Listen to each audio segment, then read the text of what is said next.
Hello everyone! Welcome to the stream! Oh my god. I am what's the word for it? It's not like excited. It's like a mix of like apprehensive and I guess excited, yeah. Apprehensive, excited. I I'm guys, I'm so ready to I'm so ready for this, I think. Maybe. Or maybe I'm not. I don't know. It's like it's so confusing because I I've been looking forward to this stream like all week, but at the same time like I'm scared of like, what like what the story content contains and also like what's going to happen afterwards because like this is the end, guys. This is the end of the first part of Honkai Impact. I but yeah, thank you so much for coming, everyone. Thank you so much for watching. I hope you all had a wonderful day. And I hope you're all having a wonderful morning and you slept well if you just woke up. Welcome to the last part of part 1 of Honkai Impact 3rd. It's been a year since I've started playing the game, and well, there's a lot of stuff that I guess I've missed out on, and I haven't had the chance to experience yet. I can at least after today say that I finished part 1, guys. but for now, first we need to get started with the stream. Once again, I hope you guys are doing well. It's going to be a rather long stream because there are quite a few chapters.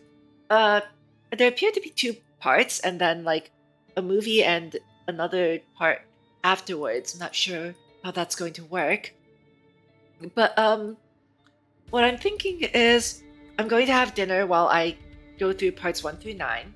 And then after I reach part 10, I am going to go get some hot chocolate, maybe like a light snack or something. And then we'll come back and we'll finish the rest of it, okay? Alright. Alright. Without any further ado, here we go, everyone. This is part 4 of the Day to Transcend Finality in Honkai Impact 3rd. And we're starting the story now. Oh. We're starting the story now. I mean now. Okay. We're starting, everyone. Everything started here and it would all end here. Even if the 7 billion people on Earth had not been placed in the same dream at this moment, they'd still look up at the moon together. Since the birth of civilization, the tranquility of the celestial body had projected a noble and extraordinary image into the hearts of the people. But in all fairness, it was a form of aloof beauty created by just the right distance. Now, the throne was forged by the sacrifice of the ages sat in the dark sky above this wasteland, only it no longer ruled over everything. It was just a manifestation of the usurper's divinity. わかった。 The man's tone remained the same after hearing everything. It was most unusual. Prometheus. Upon noticing this, the AI started a scan to determine if it missed something earlier. Otherwise, why would the man remain so indifferent after hearing about the Bubble Universe's history or Dr. May's dying wish? The man was free of his ignorance, but his reaction? No sense. 他に言うことはありませんか? ああ、成婚計画の未来は君にとっては害しかない。早く離れた方がいい。じゃあ、あなたは?固有世界を離れるんだ。そうすれば、君にはまだ未来がある。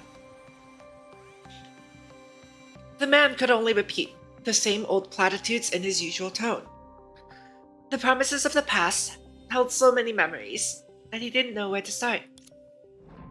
But even so, he did not wish to be too insincere to this friend of his, whom he killed with his own とに hands. かく教えてくれてありがとう。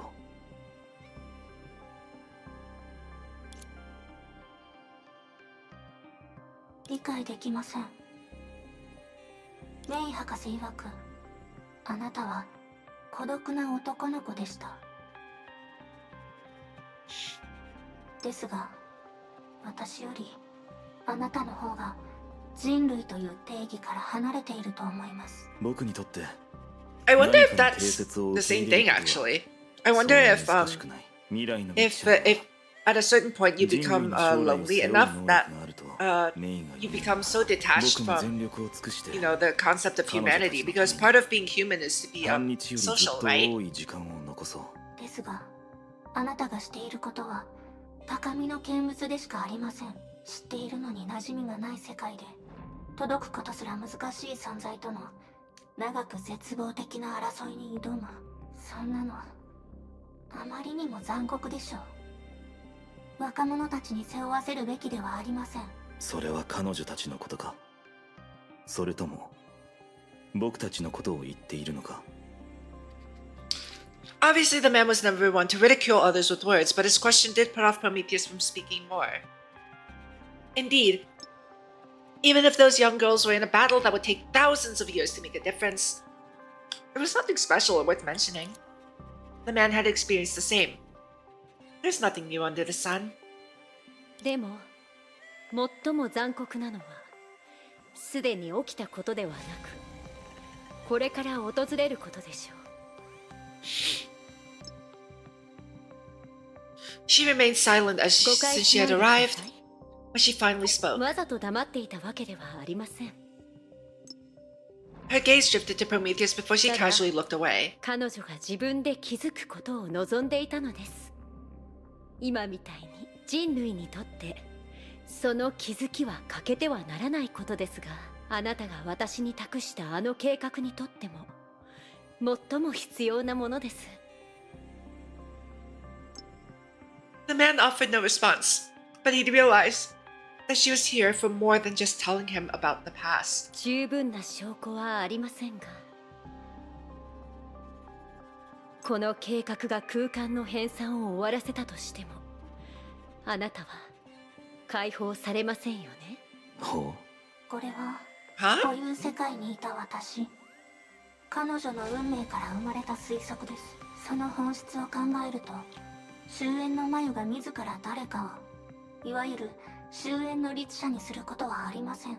過去の人々は、律者がランダムに誕生することを避けるために、新時代に崩壊の意志という存在を用意しました。ですが、その崩壊の意志はすでに消え去っています。そして、あなたは眉から終焉の力を得ましたが、盗みに近いやり方でした。ですから、The artificial life paused for a moment.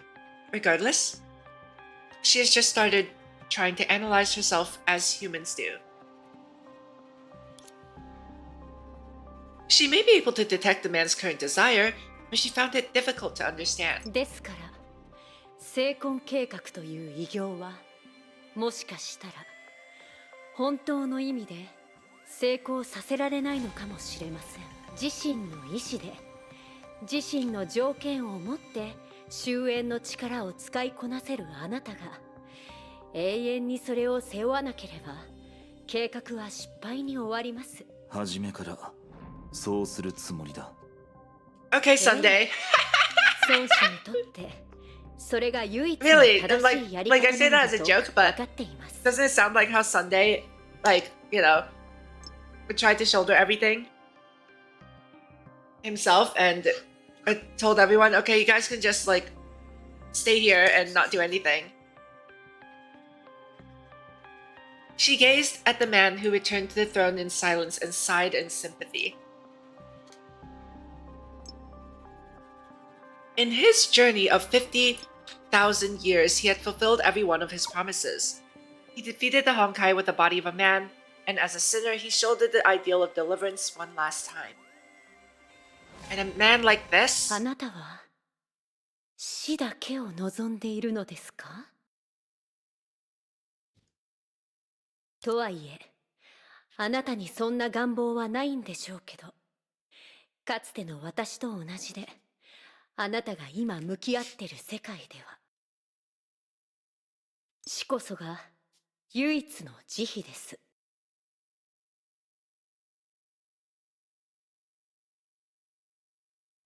君が言うところの先代である彼女は人類の未来のために自分の全てを捧げた。しかし僕はまだだ。私たちはどちらも間違っていないみたいですね。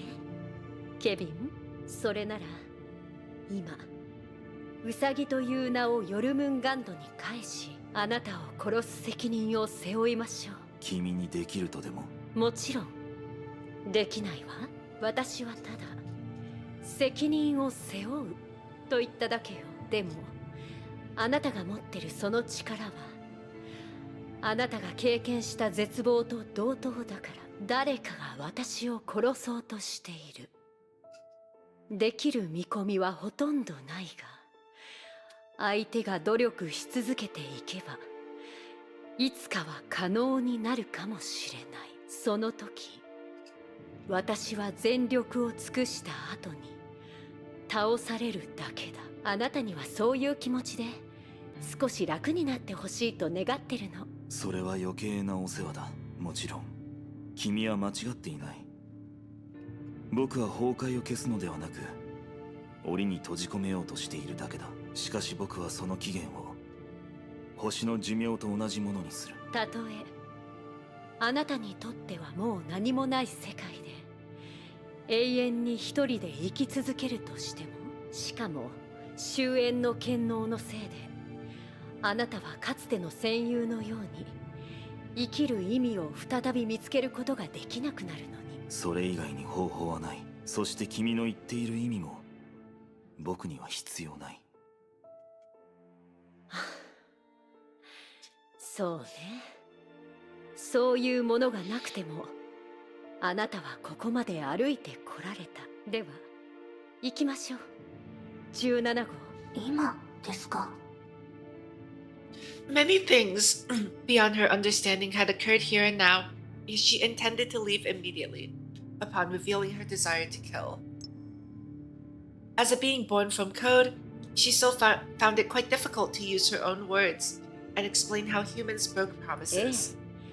私も信じられないと思ってるけど、そういうことみたいね。あなたと私はまだ人類じゃない。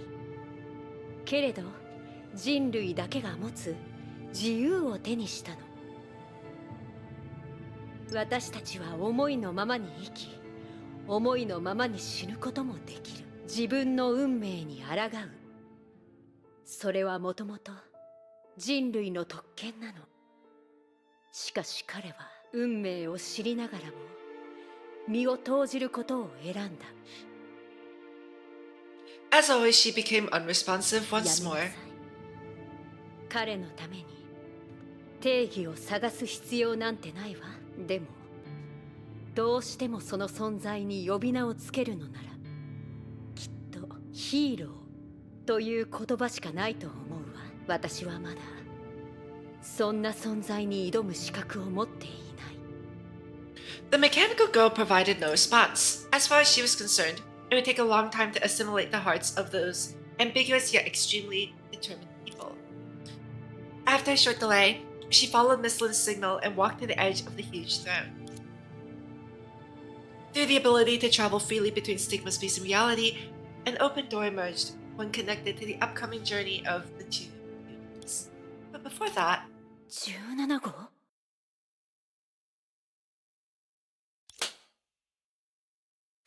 what? She watched with surprise as Prometheus abruptly turned around back to the man. She reached out her hand and slapped slapped the godlike being with her pitiable strength. Even if he wasn't a real god, it was an action too bold for an AI and absolutely contrary to reason. And naturally amazed. 少なくともあなたは彼女のために涙を流すべきでした。これは彼女の友人としての怒りです。 She knew that she'd never get an answer. Even if the man had once woken up crying late at night, it would be from too long ago. His sorrow had been tempered by time and was no longer capable of being shown like a normal person would. She was no fool and was aware of everything. But that was also why the was necessary. After a long silence, Prometheus finally took back her hand. She made a final display of disappointment by turning her back on him quietly. The man remained silent and simply watched as both visitors left.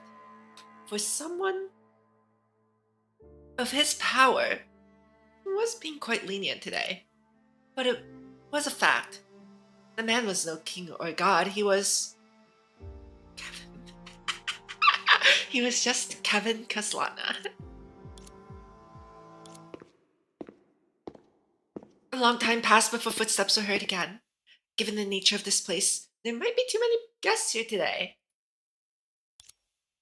Every step she took was done with care, but she still made some unexpected noise when arriving in front of Kevin.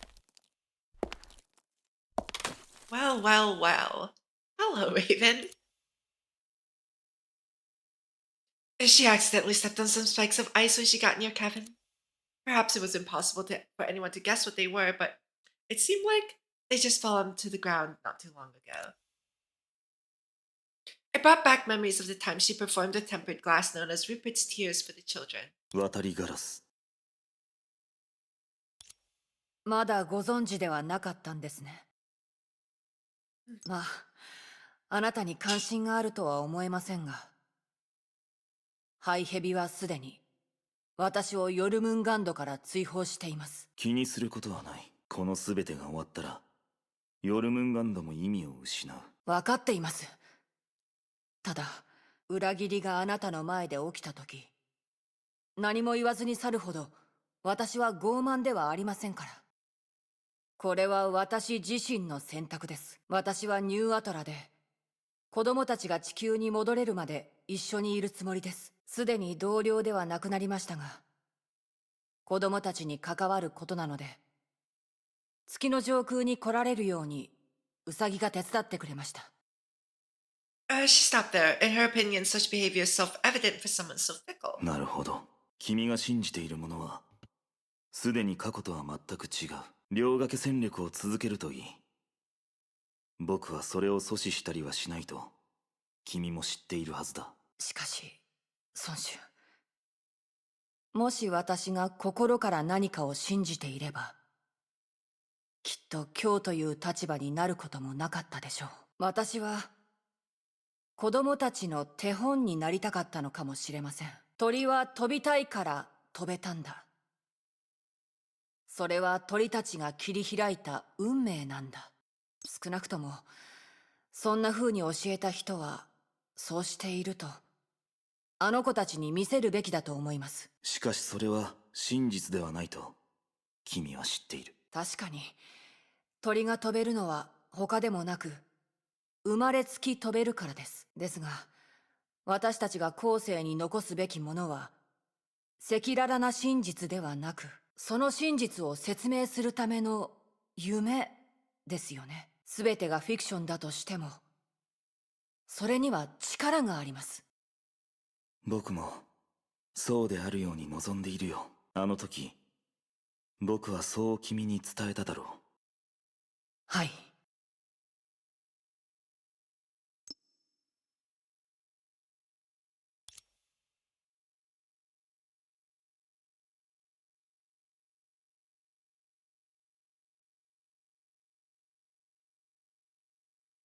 彼らをどんな場所に連れて行っても構わない。今はもう誰も君を止めやしない。だが、渡りガラス、僕たちが話した2つの可能性はどちらも終わりを迎えていない。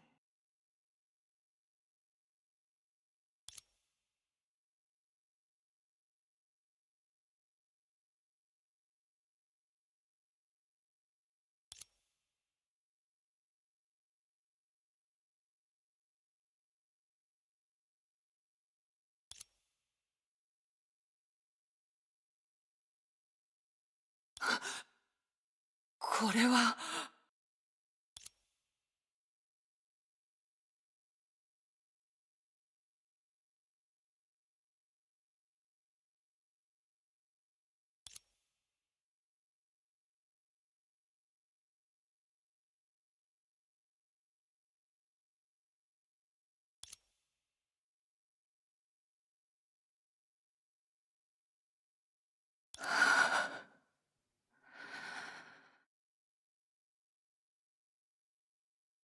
渡りガラス。飛ぶ話をするときに僕たちはあることを忘れがちだ。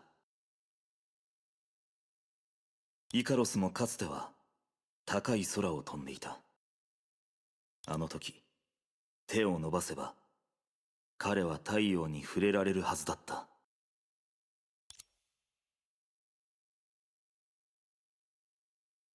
申し訳ございませんが、改めてお断りさせていただきます。心配しないで、試すだけでいいから。郷に行っては郷に従えって言うでしょ。もうすぐ着くよ。そうですね。師匠様の飛行技術って本当に刺激的すぎます。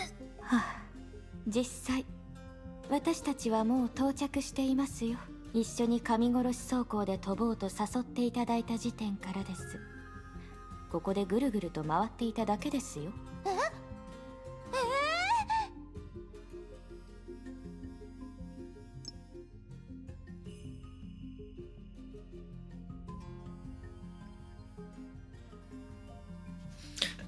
Wait, was I on mute this whole time? Holy crap. That's hilarious. I did like 20 minutes of stuff without it, with my thing on mute. Hello. Hi, Chi Chi. I had like a whole speech too. Crap. Oh my. Wow. Wow.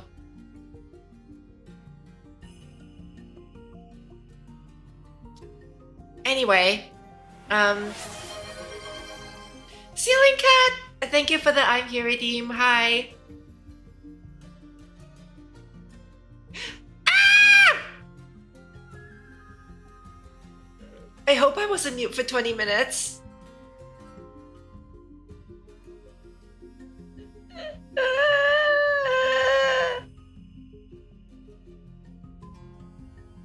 It's okay. Thank you for the highlight, Chi Chi. Hi, Ceiling Cat. Thank you for stopping by. I hope you're doing well. I hope you're doing well. Thank you for stopping by. I don't think guys, I was so scared for this stream, honestly. Meow. I was so scared for this stream. Like, you know, like when you've been playing like the game for a year and you're finally about to finish it, and it's like well, like, you know, not finish it, but you know what I mean, right? Like it's the end of part 1, so it's like it's so nerve-wracking. Also, I may or may not have gotten only 3 hours of sleep last night. There is still there's 1.5, there's part 2. There's so much stuff to go through still. Are you sure? I don't like the quotes, Chi Chi. I don't like the quotes. Not sure if I like the quotes, Chi Chi.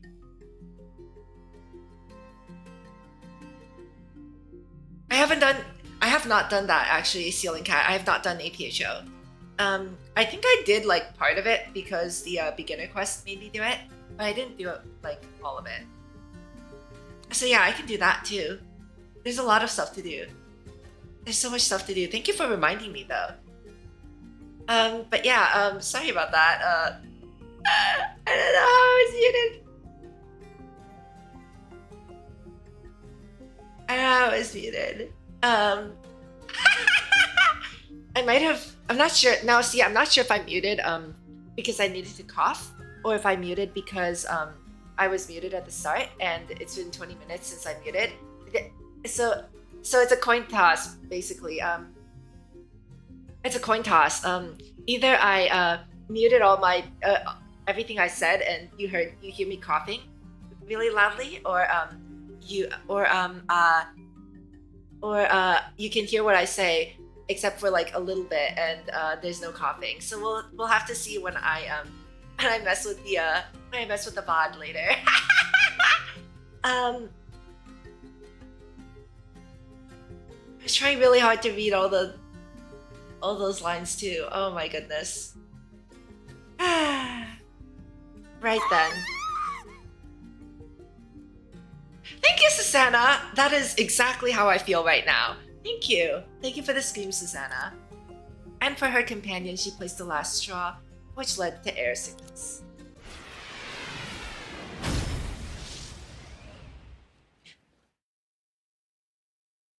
Yikes. Wait, Wuthering Waves reminds you of APHO? Wait, really? さあ、スーサナ、もう着いたよ。Okay. I'm going to Susanna's blood-curdling scream because she's better get his bleed.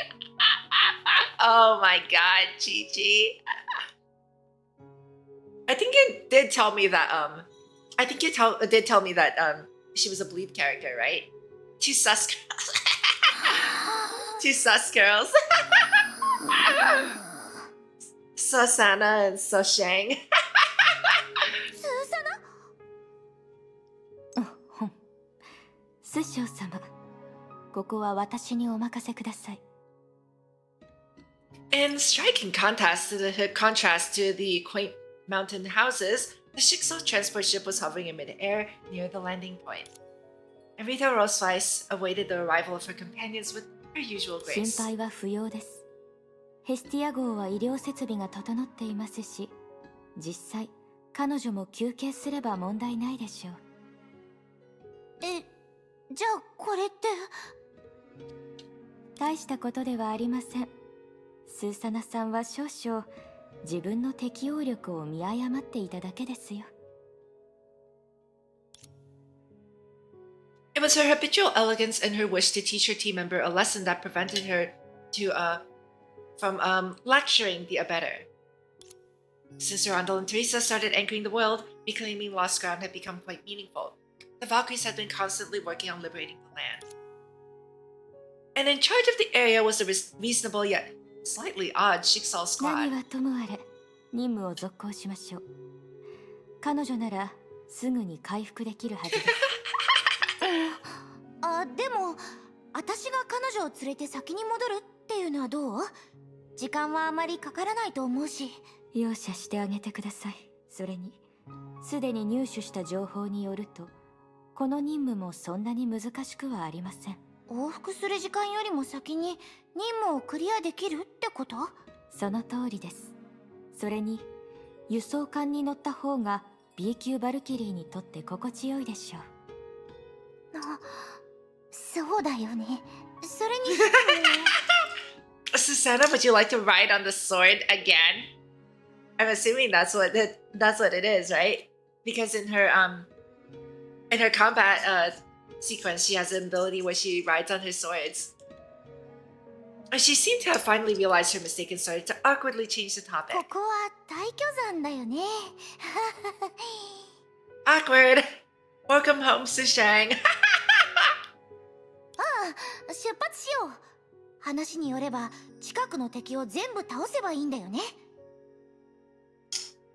簡単に言えばその通りですが、厳密に言うと成婚計画の意思に従い空間を編纂し続ける怪物を倒しても、その進捗を一時的に遅らせるだけで本当の意味ではここを奪還できません。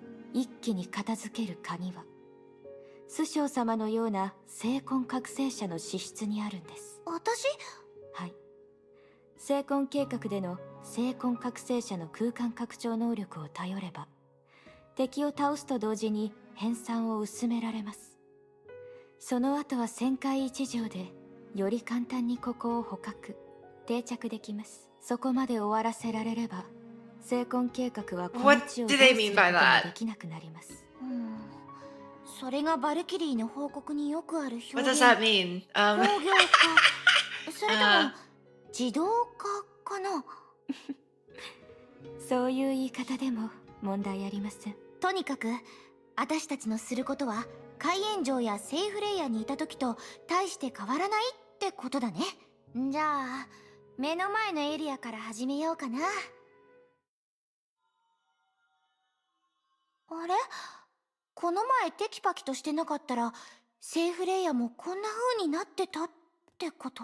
that looks いいえ、 kind of cool, but also kind of creepy. キアナさんがこの状況よりもずっと大変だったセイフレイヤを取り戻してくれたんです。ところでキアナたちは本当に無事なの？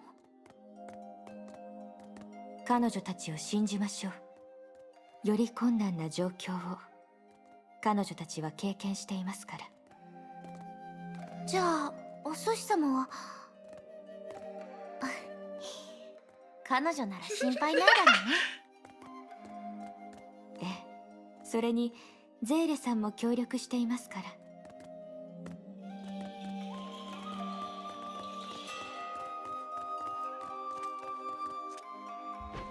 Okay, what do I do about... Oh, wait, do we just go in? 見た目はあまり変わらないね。 Wait, do we just go in? 献身の道を使いなさい。 I think I remember. Okay, I remember how to do this. 心を鞘にし利権を培う。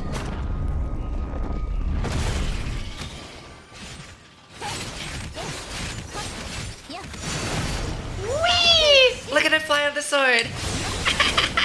Whee! Wait, how do I use this character? I forgot. I need to press the button. Okay, that was a big number. Wait a minute. Okay.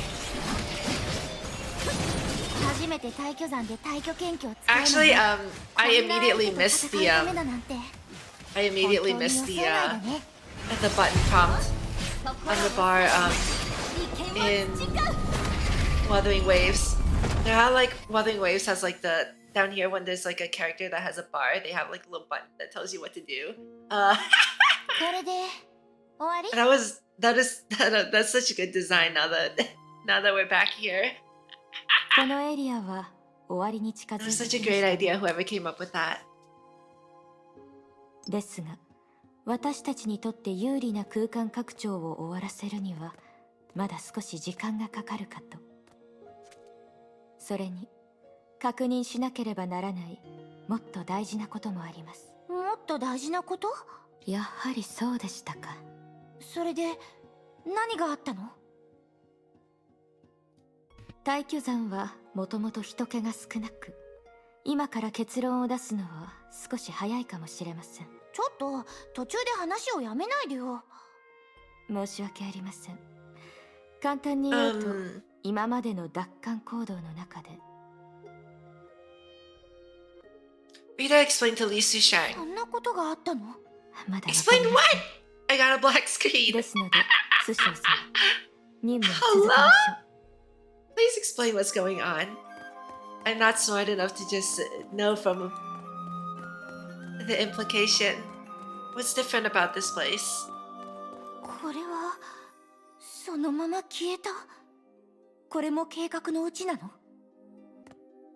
どうでしょう。動ける精魂覚醒者はもともと限られていますから。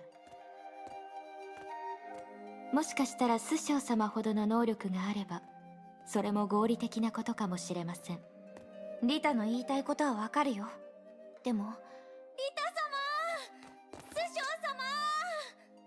この声はスーサナ 彼女がなぜここに。 Wait. Oh, come on.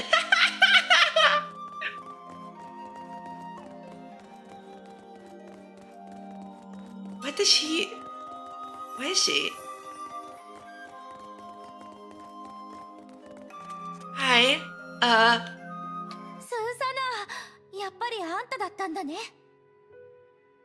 This place probably isn't very safe for her, is it? 師匠様、リータ様も。うん、この辺で作戦任務を遂行してるんだ。でもスーサナは輸送艦にいたんじゃないの？はい、どれくらい気絶してたかは分かりませんが、目覚めた時にはアルビトルが看病してくれてて、輸送艦での作業は彼女一人でできますから、師匠様たちのいる方向を目指して出発したんです。その結果、合流するどころか何度も怪物に遭遇して、仕方なく。 Let's stop for a moment and be like, wait, Susanna beat up all of those monsters. スーサナ、あんた本当にすごいよ。あんたのおかげだったんだね。私が。師匠様、何の話ですか？師匠様が言いたいのはいろいろあったのに、スーサナさんが先に任務に出た私たちよりもずっと早く虚数の造物を片付けたということです。違う道を歩いていたからですが、その戦果は確かに称賛せざ Imagine るを得ませんね。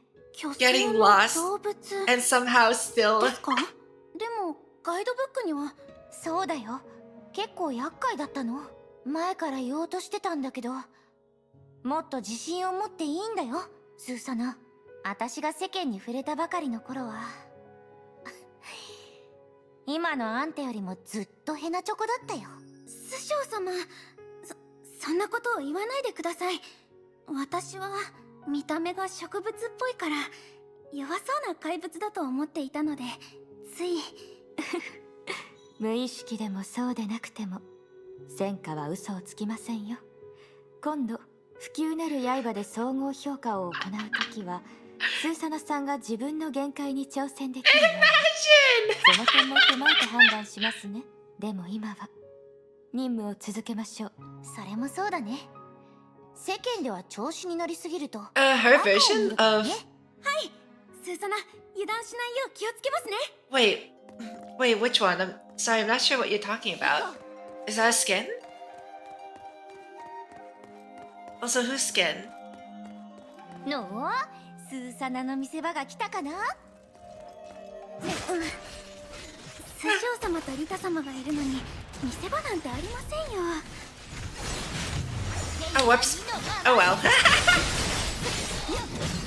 I have no idea how to use this Vita, so I'm just gonna press buttons and hope that it works out. It seems like I can hold down the button like that. Yeah. Oh, you're a toxin.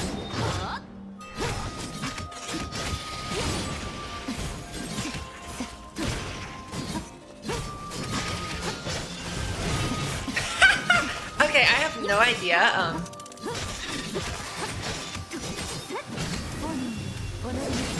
I have no idea what that weapon thing does, but oh my goodness, I got paralyzed at the very end. I have no idea what the weapon thing actually does, but hello? But it does. It seems like it does a lot of damage. So I'm just gonna use it, okay?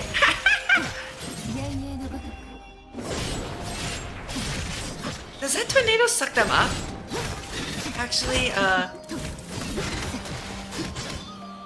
she's fine, but you never invested? Oh, this Vita? Yeah, this is a trial right now, so like I don't have this character, so that's why I was like, I never see her in like Hot on the Trail and stuff, so I've never like, you know, tried her.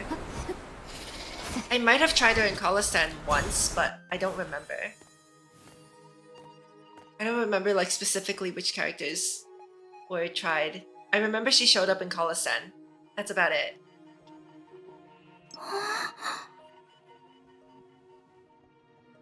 ええ、かしこまりました。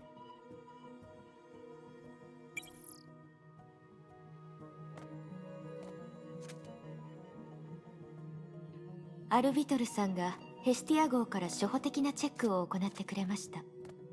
このエリア、大巨山全体は正常な状態に戻っています。しかし空間の拡張はまだ終わっていないので、もうしばらく待つことになります。Susanna was an NPC with a bigger weapon. 先ほど話したことに関してですが、I mean, I remember Susanna used to be an NPC, 助けられなかっ right? たとして、 In Kalistan, she was an 奪 NPC. 還途中で他の部隊が観 Sorry, 測 I し missed た that 異常 message 現 because 象 I は was 決して paying 偶 attention 然 to で the はない bottom と思います。 messages. リタ様、それって。待って、あそこに人がいるよね。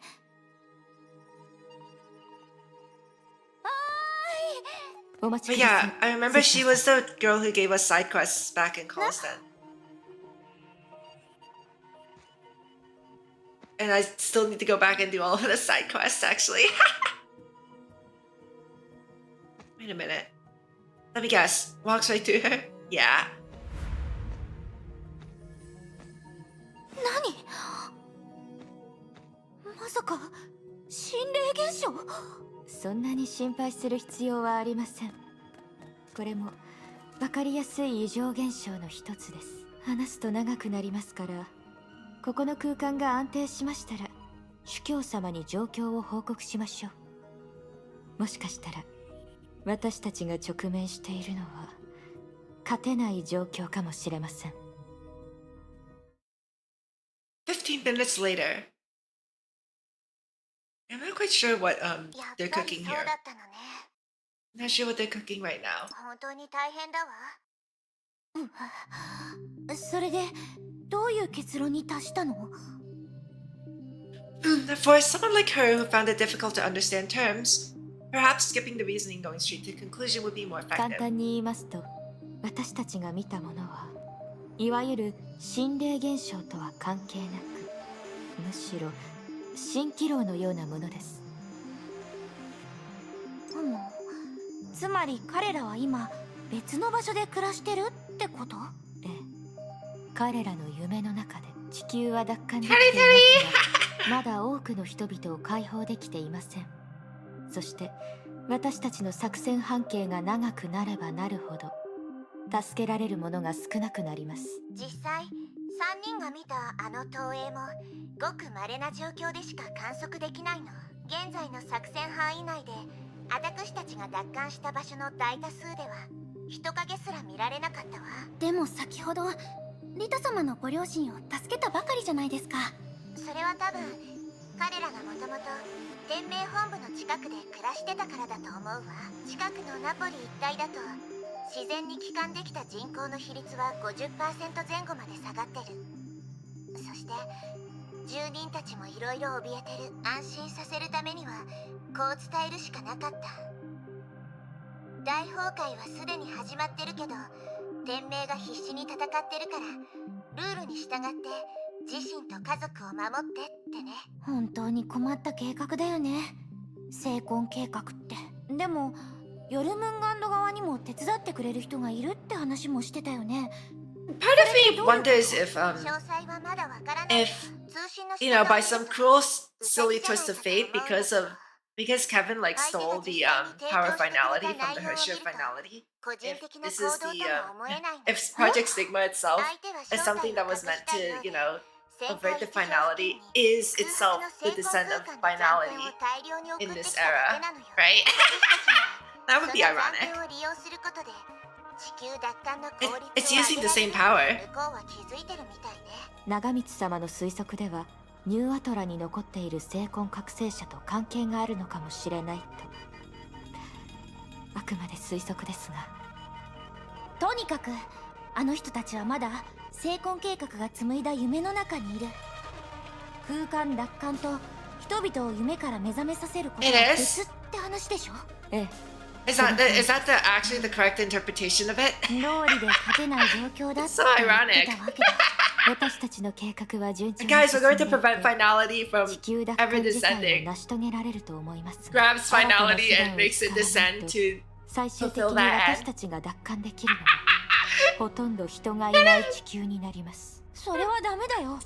最後まで戦ったのに結局生還計画と変わらない結果しか得られないだなんて認めるわけにはいかないでしょ。ええ、それが私たちの改善すべきところなの。幸い今の状況も主導権がないわけじゃ Oh ない。 my 例えば goodness. こういう夢によって作られた問題を相手にするなら、私たちは自ら中に入ってみてもいいかもしれないわね。Hmm.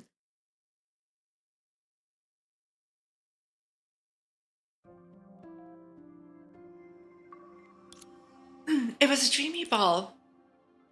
When the curtains fell, the stars were still sparkling. When the echo died down, the fragrance of the intertwined petals remained. Here, the origin of new life resided. Everything was at an end, but nothing was truly over. ええ、進みなさいってば。そうよね。じゃあ行ってくるわ。その足取りは鳥のように軽やかで、その思考は澄んだ波のように清らかで、その意志は盤石のように固く。そして彼女の未来は彼女の愛する者と共に紡ぐ。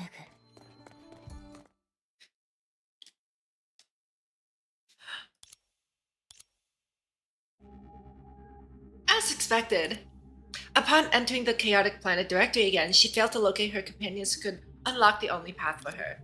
Only she remained in the boundless chaos, and the dense threads lurking around ブロー her. ニャちゃんの判断は間違ってなかったよね。私はずっと一方通行の道を歩いてた。だから引き返そうとした時、私は全く違う道に入ってしまった。As for her exact location in the planet directory and how far away her companions are, all of these were unknown to her. But besides the abnormally rapid increase in enemies and the increasingly warped space, there was one more thing that truly bothered her. What resided far away at the limits of her senses. It went in and out of hiding as if it was hidden in the shadows of the forest or the undercurrents of a deep lake. ケビン？ Ow. いえ、違う。似てるけど。He wouldn't 彼じゃない。 have come all the way to the planet directory, right? From the first part? When he said he was going to go for a little walk? He had to come here, right? She recalled what she experienced in the final crater. Compared to that, the unknown force didn't feel like it was awaiting a challenge. But a different thought gradually took form in her あん mind. な存在に気づいたら、二人もきっと同じように考える。だったら、たとえ私が起点に戻れなくても、同じ目標に向かっていけば、私たちの道はいずれ交わるはず。私を止めるつもり？ Oh. I know how to use this character, I think. I did the tutorial. あなたたちにとって大事なお宝が隠れてるってことかしら。先陣一進。 Nice. Alright. Let's do it. 美人。 Yeah, I know how to use this. Whee! 醜悪を断ち切る。断ち切る。 Alright. We are good to go. Just gotta follow the flashing button prompts, of course. 兵は機動なり。来なさい。 Is that it? Wait, is that it? Oh, hi. 一進。 Hello, there's another one here. 隙だらけね。逃がさないわ。醜悪を。あのエネルギー、どんどんクリアになってる。Oh. 美人。来なさい。でも他の波動もあるみたいね。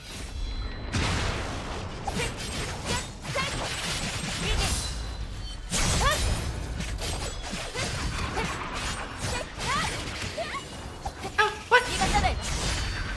醜悪を Okay. 断ち切る。キリがないわね。いい加減うんざりしてきたわ。少し乱暴な手を使いましょう。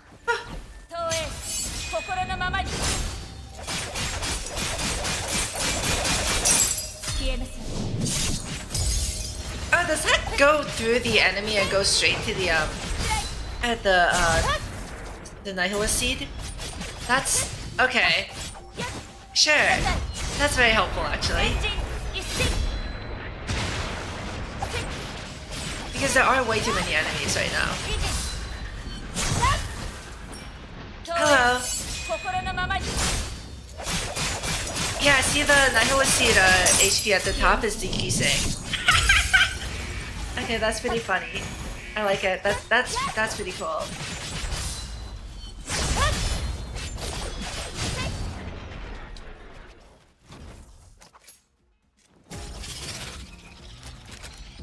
Now what? What is that? Oh, okay, that's not something I'm supposed to be fighting. やっぱり動いてる針と糸が一定の数になると網も揺れ始めて弱点をさらす。このひびの奥に何が隠されてるか見せてもらいましょう。 Did we just brute force this? I think we just brute force this again.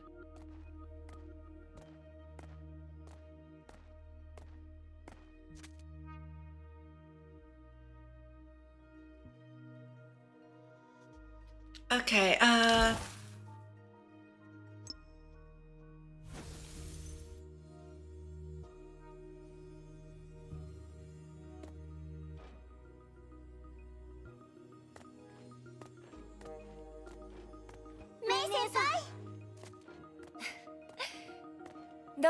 everybody cutting through the fabric of time and space. That's how they end up in all the other games too. 二人もあの力を感じたの？あの力ってメイ先輩じゃなかったの？あれが起源の権能だって私もブローニャもそう思ってた。とにかく合流できましたし、ひとまず状況を整理しましょう。じゃあ今のメイ先輩は雷の律者であり起源の律者でもある。とはいえ違うのは名前くらいかしら。起源の権能の理解に関してはまだ時間が必要なの。何でも断ち切れるこの感覚も起源の権能のおまけだけだと思う。残念ながら終焉の律者や眉に関する情報は入手できてないわ。大丈夫です。それも博士たちの想定の範囲内ですから。まずは話を現状に戻しましょう。メイ姉さんが今言ったあの力が起源の権能でなければ学園長が話してた異常現象と関係があるとブローニャは思います。異常現象？ They told May what happened earlier. Meanwhile, her Sailor Moon form, yeah. もう一つの結論を先に話そう。 I'm kind of confused as to 人類の夢、その集合体の最 what 深部に隠さ exactly れているのかもしれない。 the issue is right now because they had a plan going and now and like none of what they're doing is really working. As in like the parts that are specifically designed to target Project Stigma, right? None of them appear to be working. All right, does that count as a Sailor Moon form? Cat is it? Because that's Sailor. I think I know why you mentioned Sailor. Because I have Rebirth Sailor, but I don't. But like she's not But like I think she was she's not this part, right? She was like one of the first characters I got because she was like just released when I started the game, I think. About that time. No, a little bit afterwards. But like she was one of the first characters I got. And I like had no idea what she was, except that she was a Sailor character, and people were like, "Oh, that's part 1.5," and I'm like, "Okay, sure." That was like, yeah, I was like one of the first, like, I think my first like S rank was like Elysia. My first one was Elysia because that was in the beginner banner. And then the second one was like, and then like the the first like limited character that I got was like Sele. I think. I'm pretty sure.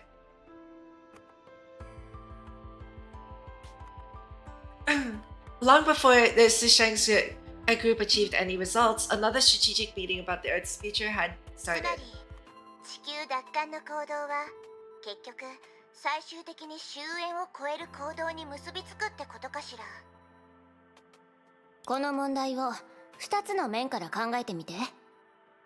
まずは最近の行動結果を見る限り、夢にいる人たちを地球の空間とともに現実に帰還させることは難しい。一方、みんなが月から持ち帰ったサンプルを解析したとしても、旋回一条は終焉の眉の位置を特定できない。それはつまり私たちが通り抜けることができない何らかの障壁が眉を隠してるってことよ。今ある情報から見ると、そういったレベルの障壁はあの夢の集合体以外に選択肢はないわ。状況は厳しい。だが Which 幸いにも I'm a bit lost about how it ended up there, right? 今の問題はその前に確認したい Is こと it が just like a consequence of Kevin stealing Finality's power? 誰もが一定の代価を支払うことになるとしても Did he just like pick up the cocoon and move it somewhere else? Is that how he did it? 何があったの？ But then how did それはすでに天命とネゲントロピー。 he... Young, well, ひいては he doesn't have that gray hair that he has in Star Rail, yeah. 持ってるんだけど。あんたの言う通りよ。ベルト、本題に入りましょう。ああ、原理的に言うと前に話したあの現象が起きた原因はそんなに複雑な話じゃない。人類の夢を全て一箇所に集めると精神のアダムという巨人が現れる。それはヨルムンガンド側が話してた夢の集合体の説明かしら。ああ、人々の夢をつないでいるのが精神のアダムだ。故に彼らは互いの精魂空間を共有できる。精魂空間を共有？結果から見ると彼らの精魂空間は干渉し合うことで互いの情報の空白を埋めているようだ。外部との接触を拒んだセンチネル族は現代社 Nice. 会の暮らしを理解できないだろう。人類は交流と想像だけで未知の世界を具体的に認識することはできないんだ。精魂が記録しているのは言語や画面のような簡単な概念だけじゃない。精魂空間の共有によって実現するのは限りなくリアルに近い夢の世界だ。そしてその夢は人と人との差を利用し、彼らの求める未来や潜在的な理想を映し出すユートピアそのものね。とにかく夢の主は向き合うはずの現実を潜在意識で拒む。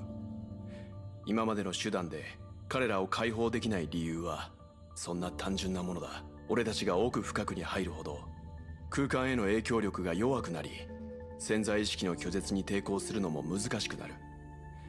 みんなが子供の頃注射を怖がったようにな。つまり夢を見てる人たちが夢を出られないのは彼らがそう願っていないからなの？そうよ。結局のところ夢は自分の潜在意識と直接交流する手段に過ぎないの。だから夢を見る人の感情や好みに左右されてしまう。それを避けることはできないの。技術面で言うと夢の集合体はブラックホールのように一種の得意点になってる。私たちが虚数化した地球を現実に戻しても大して影響を与えられないの。ここまで話してて一番腹が立つのは、私たちが彼らを解放するための方法を考えてるっていうのに、本人たちはまだ虚数空間でいい夢を見てるってところよ。考えただけで血圧が上がるわ。害を避け It たい sounds と so 思うのは much like 生き物 the としての本 that 能だ。 like Penacony right 被害 now. 者たちは Isn't this 自分が exactly what 夢の happened 中 in にいること Penacony? にす Everyone ら気づい just ている。 got stuck in a dream 夢か because ら目覚めるわけがないだろthey 知らないわよ。彼らは夢に隠れられることに喜ぶべきね。でないと私のテスラ10562で頭を叩かれて She's so 目覚める violent. ことになるわ。つまり私たちの今までの努力は無駄ってことかしら。残念ながらその通りよ。夢の集合体もしくは精神のアダムは自らを強化し続ける情報の眉。ケビンをボコボコにしたって状況は変わらないわ。もちろんケビンをボコボコにするというのもテスラ博士の冗談だよ。うるさいわね。とにかく状況はかなり不利ってことよね。じゃあさっき話してた対応策って何？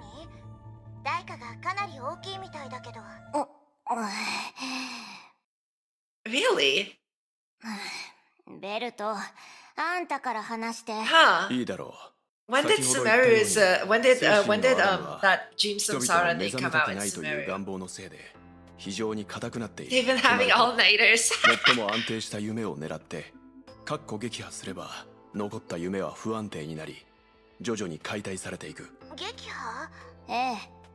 エネルギーを用いた武器で爆撃して武力的な手段で頑固者を一掃すること自体はできるけど、まさか夢を消された人たちはどうなるの？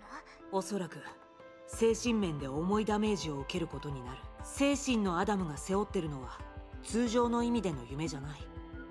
美しいものを求める人々の意志なんだ。外部の力でそれを壊してしま But う。 yeah, if the Sumeru arc was like the さらに first 願望という one も that の like 自体 is が super heavily 夢と focused 共 on に破壊 dreams され that て they しまう。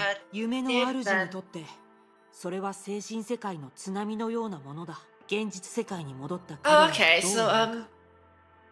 ポジティブに考 I えて haven't も played う GGZ, つ病患者の so ような状況に陥ってしまうだろう。何しろ人類にとって願望を失ってしまうこ but と that は was just like a 全て but を was 失う that こ just と like と a 同 was じだ that から a dream ね。 or was that like an actual like その人にと a って samsara cycle like 人生そのものの意味を失うってこと？そう、人類の潜在意識の集合体に正面から対抗すれば多くの人々が犠牲になる。テレサさん、それは僕たちがそうすると決めた時に支払わなければならない代価だよ。 Teresa was at a loss for words. Just a little while ago, she firmly believed herself capable of paying any price for the future of the world. Now that she'd finally become the leader of Shixal after experiencing countless setbacks and growing pains, no one would doubt her resolve and will when she made the promise. However, when the price wasn't hers to pay, she found herself incapable of giving an answer. Teresa suddenly opened her mouth yet failed to utter a single word. Every word she desired to speak felt like a weight a ton. It was a weight of deciding the fate of countless people. Yeah, I think Genshin was the first one I fully caught up the story with after I fully caught up with the story for, and that was before Penacony released. So so yeah, I think for me at least, Sumeru was like the first. Yeah, it was like that's where like it was all like the dream stuff, right? That was at least that was the first one for me. So I as for one day like actually started I don't know I started playing all these games a year ago. 本当に腹が立つわ。あの人たち自身にも腹が立つけど、このまま彼らの運命を決めてしまったら、私たちはユルヌンガンドと大して変わらないでしょ。ああ、だからこそこのプランは今まで放置されていた。たとえ本物の神でも誰かの人生を決める権利など持ってはいない。これは今までネゲントロピーが守ってきた信念だ。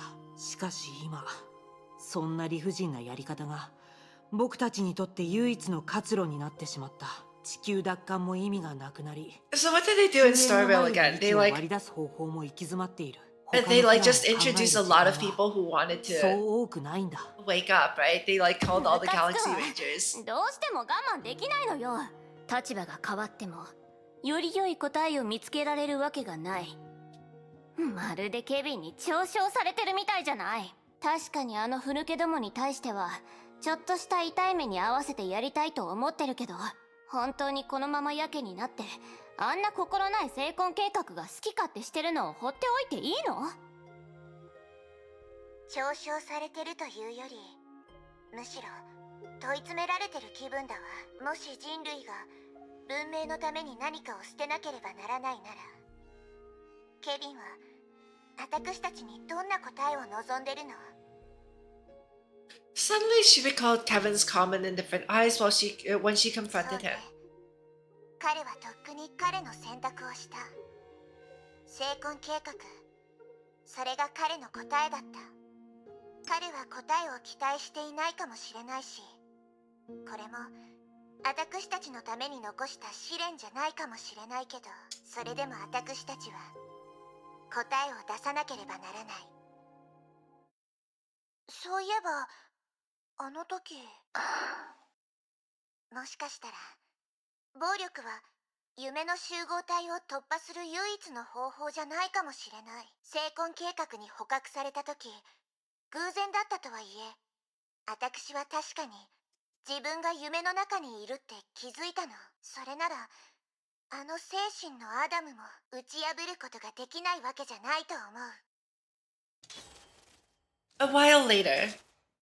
再び成婚計画のメインネットワークをかき回すことで精神のアダム内部に潜入し、閉ざされた夢を崩し、連鎖反応で解体を狙う。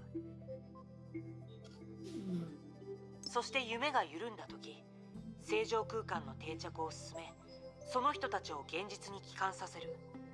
同時にその過程で終焉の眉の座標を割り出す作業をする。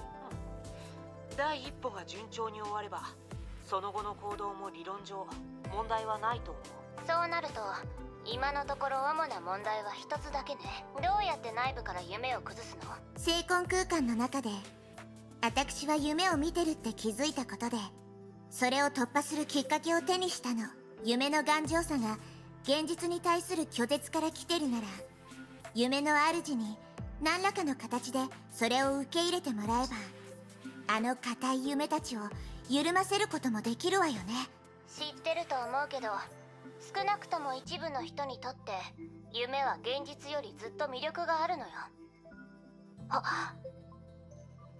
テレサ、その考えは本当に実現可能かもしれないわ。ほら、あの人たちにとって夢は現実より魅力があるでしょ。じゃあ私たちが手伝って成婚計画以外のところで彼らの夢を作らせれば、成婚計画の夢の集合体から見れば現実と夢の関係が逆転することになるでしょ。ごめんなさい。ちょっとついていけてないかも。 Wait, that's actually pretty clever. どうしてそうすると夢と現 If we 実が can't 逆転する take の？ away what people want, just give it to them. その人たちは欲しいものがあるからこそ Right? 夢 Clearly. に執着するのよね。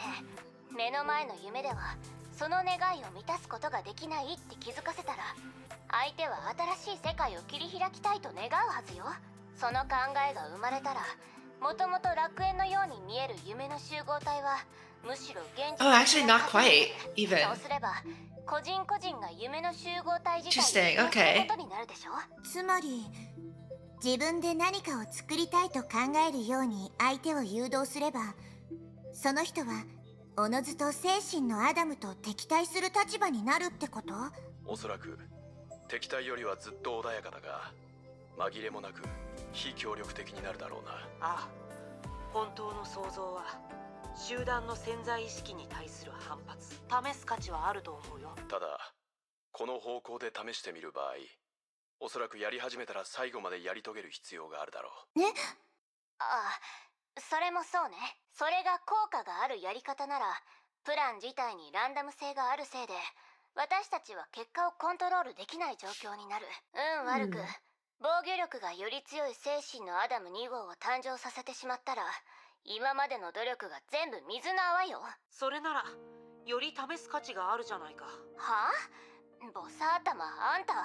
冒険を主張しているわけじゃないよ。僕たちが話し合ったように、夢を壊す戦術は本当に見えるが大火力が必要だし、途中で発生するリスクの予想も難しい。ケビンが直接干渉してくる可能性も含めてね。だから技術面で言うと2つのプランのどちらがいいか判断しづらい。だったらより人間らしいプランを選ばない手はないだろう。というより、第一歩の操作が成功したら、あとは人類に助ける価値があるかどうかの検証をするだけでテスラ博士、君の怒りも非合理的なものではない。人類がただ一方的に助けられるだけの立場でいるなら、僕たちは飼いならされたハムスターと大して変わらない。自立して生きる能力などなく、世界を変える意志もない。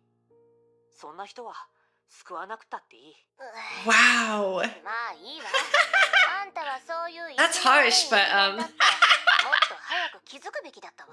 いや、僕は君よりも人類の根性と可能 That's 性 so を harsh. ただそれだけさ。 If you 人類 did, には like, basically, if you don't 助ける contribute 価値があると anything to 僕は society, 信じて then いる。 you don't deserve to で be. なければ Wow, that, I mean, like, 世界はより that's a very 美しくなる utilitarian way to 何度 look も at it, 何 right? 度も思うはずないだろ。ましてやそうでなければ成婚計画が構築した夢の集合体もあれほどの美しい夢を作り出せるわけがない。違うかい？俺はアインの考えに賛成する。確かにこれは最後までやり遂げなければならないプランだ。だが俺たちが人類の素晴らしさを信じている限り、これはより試す価値のあるプランだと思う。成婚計画に抗うことが人類の自我と抽象の戦いなら、人類全体の運命が決まるこの戦いには人類全体が参戦するべきだ。好きだらけの考えだったのに、まさかここまで話し合うことになるとはね。でもみんなが賛成してくれたなら、ええ、このプランでいきましょう。同胞が俺たちを失望させないことを信じよう。次は夢に入る人を決める段階だね。理論上参加する人が多ければ多いほど理想的だが、何事も始めが大事だからね。僕たちには先駆けとなる人が必要だ。成婚空間に対して十分な忍耐力を持ち、夢の中で迷ったりせず人を振幅させる話術も必要。そんな相手ならあなたたちの前に一人いるでしょ。それってテレサさん自身のことを言っているのかい？でもデュランダルたちが奪還した現実世界はあんたに定着させなければいけないのよね。それについてはきっとジークフリートがうまくやってくれると思うわ。彼はずっと後方で待機してて愚痴をこぼしていたから、他の作戦面の手配に関してはリタ、長光、琥珀たちを信じてる。彼女たちならきっと正確な判断をしてくれるはずよ。しかし精神のアダムの内部はまだ未知のエリア。あ、そういえばビシュヌの能力で確かに。そう考えると作戦スタッフの中でテレサさんより向いている人はいないと思う。あれは最後の切り札だけどね。でも客観的な理由よりも、みんな忘れてるなんて言わないわよね。授業を担当することはあまりないけど、私は学園長なのよ。Alright. That's the plan, I guess. Okay, why do birds fly? Few would ever ask such an unnecessary question now. Perhaps the birds, even if they could speak, would not be able to explain it. Similarly, if humans realized that they only had true freedom over how they die, they would not be able to explain why it was their only freedom. And they would never be able to provide a definite answer for it.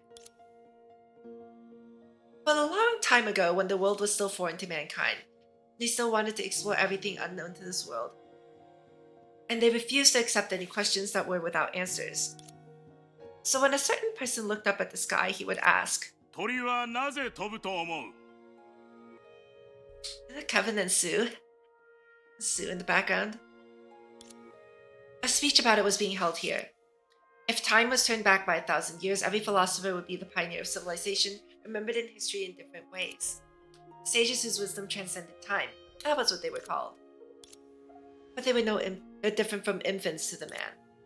It wasn't due to his nature. After experiencing it all, younglings like them couldn't cause a single wave in his heart. もちろん、かつての私は必要のない疑問だと思っていた。鳥たちはもともと飛べる。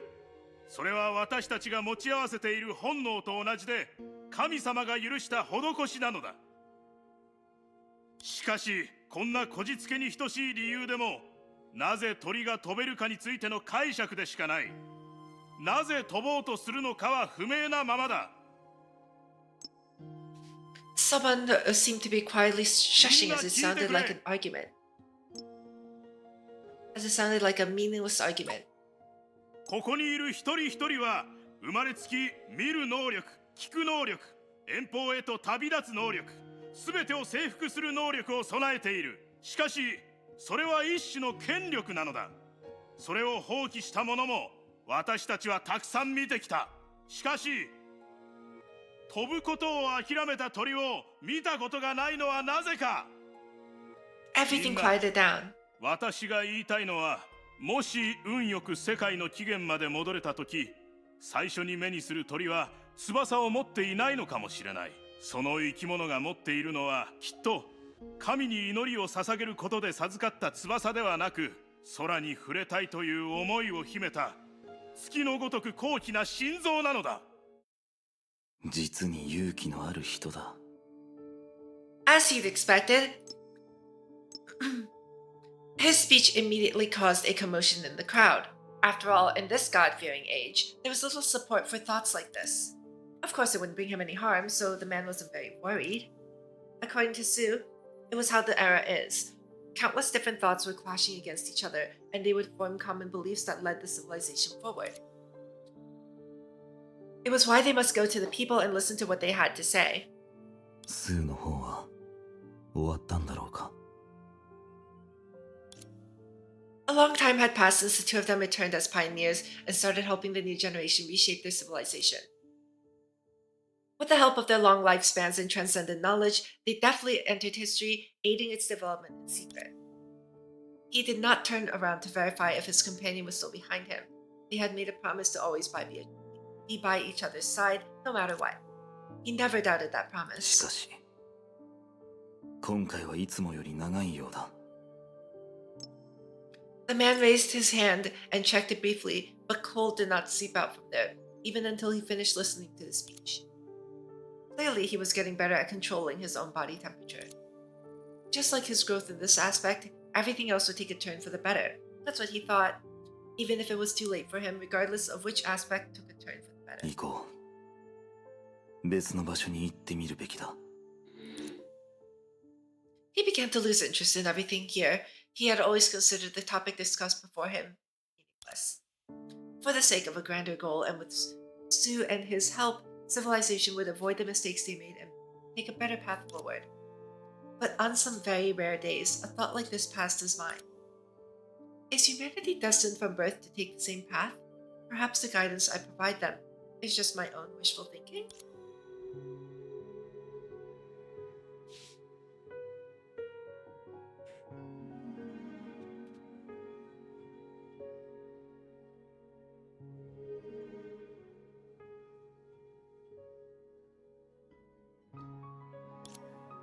It was a very distant memory for him. Unlike his companion, the man was not affected by a certain side effect and hence didn't remember every moment of his life. Actually, even the absolutely important moments from 50,000 years ago required frequent recollection to remain in his memory. Everyone has experienced something similar. No matter how important a person or event may be, memories of them blur in time. That is an admonition of the flesh, which often gives birth to self-hatred. Even he was no exception. Only... 先ほどの記憶はすでに忘れ去られた断片だ。ここに再びこの身に帰ってきたのだろうか。 He looked around. Within the darkness was a surging dreamland formed by billions of minds. It was known as the spiritual atom. When one was in it while conscious, its clear outline would appear. まあいい。そう重要なことでもない。 Indeed, in his own opinion, the memory shared certain attributes with his current actions. Reshaping civilization, it had been his job for thousands of years. Even if he was well aware of Project Stigma's potential results, the man acted just the same. He habitually wished to witness the world that revolved by his hands.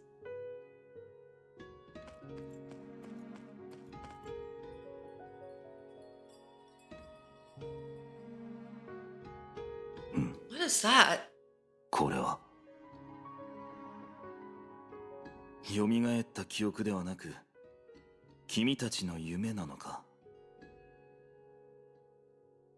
すまない。Is this Honkai piece?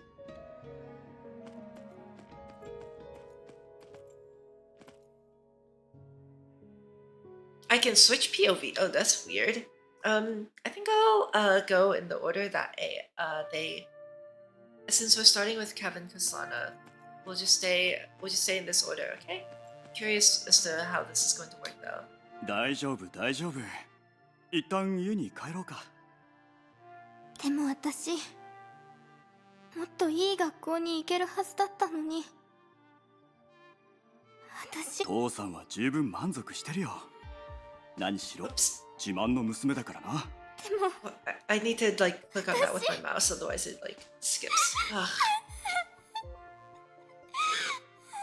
おや、泣かないでくれ。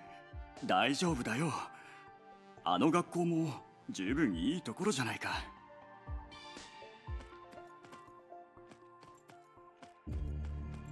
まあまあ大丈夫よ。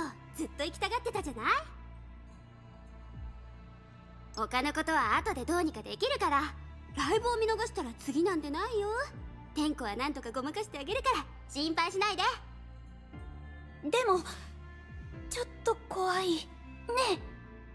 あそこにいる知らないおじさんがずっと見てきてるんだけど。ねえ、ヘアピンを止めるのを手伝って。早く早く。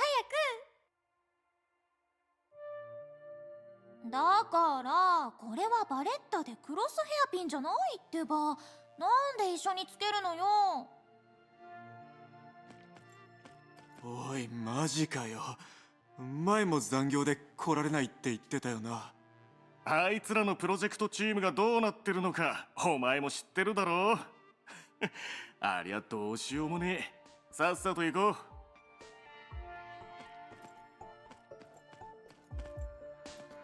この店、今日番号札がいらないとは。もしかしたらもう人気がなくなったのかもね。これでいい。Maybe this is a good beginning for his journey. Indeed, everything was normal. Just normal. People were still repeating mistakes they should have made, suffering failures that they tried their best to avoid, and shrouded by small instances of joy and sorrow day after day. But such mediocrity was what a certain era yearned for, yet could not attain. In this world that faced Honkai as well, it was such a similar desire. あんちゃん、卵はいるかい？ For that reason, Project Stigma could be called the worst, just like あんち Honkai. ゃん。 But the man was aware that he has no other choice, and he never had one. あんちゃん。あんちゃんの分、できたぞ。 The man moved his scrutinizing gaze away from himself and towards the world. He noticed the ramen cart sign and the other customers lined up behind him. He remained silent and planned to leave, but the owner held a bowl of noodles toward him. It was so close that the steam from the bowl blurred his eyes.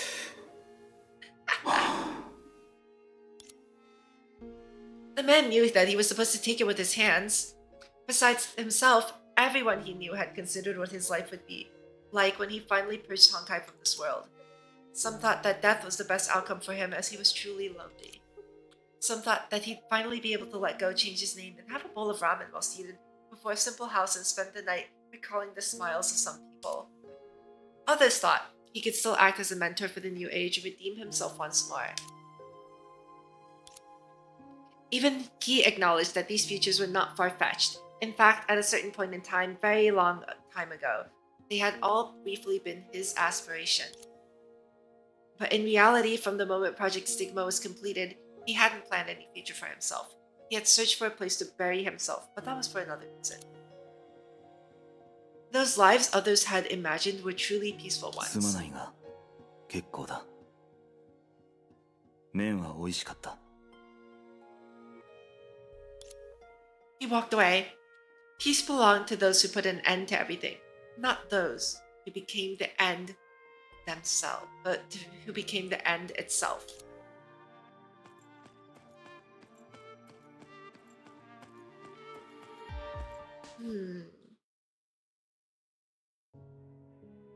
It's difficult to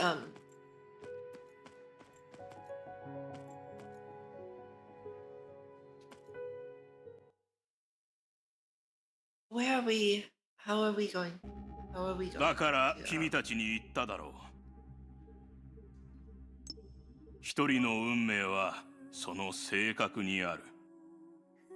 It hadn't been long since he last met the philosopher, but today the number of his audience declined drastically. The man couldn't recall when he came into the habit of frequenting this place. But he was sure of one thing. The philosopher was also a fool trapped in this age. Even a utopia designed by the greatest of minds would fail over the passage of thousands of years. He was a perfect example of that, in both ways. He was undoubtedly quite ordinary, and his companions used to tease him for being slow-witted.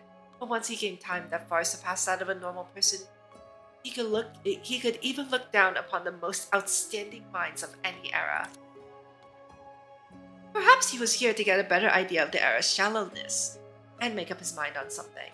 運命に良し悪しなど存在しないが、性格はそうでもない。誰だ？僕にはかつてとある友人がいた。彼はある才能を持ってはいたものの、愚鈍でいつも他人の決断に頼っていた。彼の性格がそうさせたんだ。だから彼は優れた頭脳と信頼に値する心を持つ者に従った。その者の指示のまま動き、その者の運命を自分の運命にした。果たして彼にとって性格こそが運命という理屈は通じるのだろうか。ああ、すまない。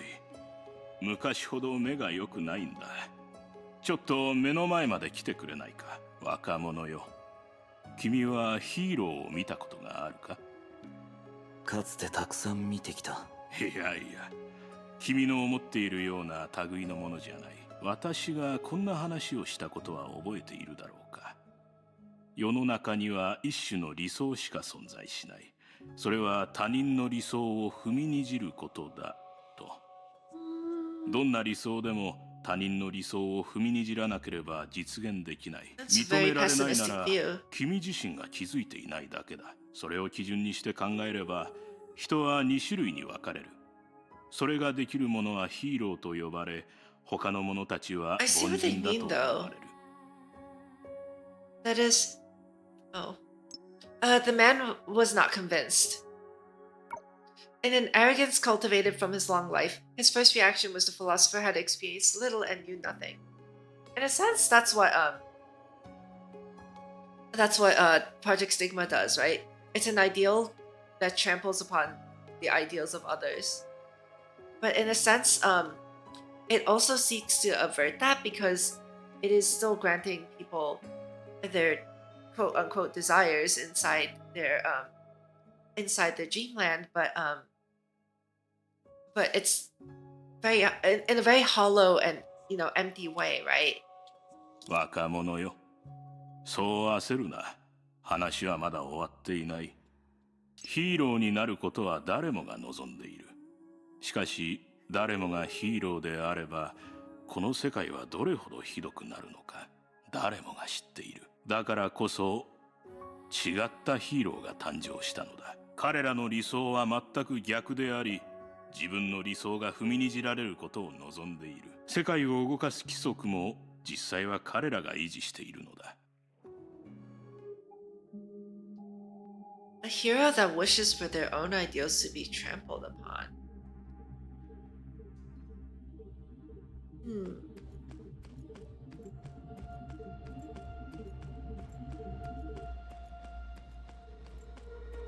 Were that true, then I'm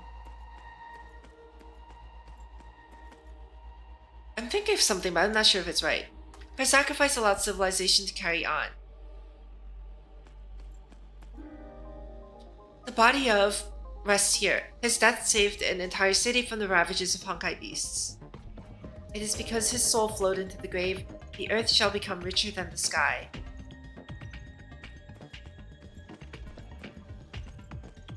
Oh yeah, in a sense, like, there's that test, right? There's the idea that Kevin is like testing them to see if, testing them, to guiding them to challenge Project Stigma. And in that sense, I'm wondering if he's like trying to embody that kind of hero that wants his ideals to be trampled upon. This is a hero who changed the world. Reflect on his faults and memorize his merits, for he was also mortal. Can't believe we had playable Kevin for like a couple of minutes and I just blabbed through the whole thing. Obviously what stood here was not a ruined building but a grand tombstone. The reason it was so big was obvious as well. Those laid to eternal rest here were heroes acknowledged by the world. And they were all the humans in this street. しかし、この世界は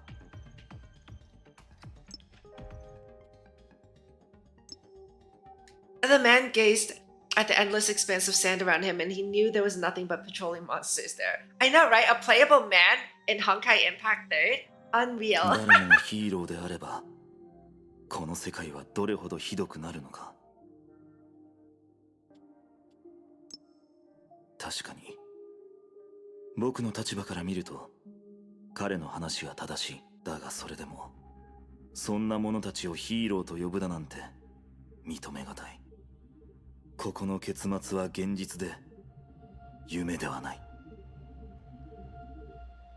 As he'd said, the dreams created by Project Stigma might have their own limitations, but they were not restricted by objective reality. It could be completely illogical, and all of this should have never occurred. Provided it hadn't changed in any way. 僕に似た来客が精神のアダムを訪れているのか。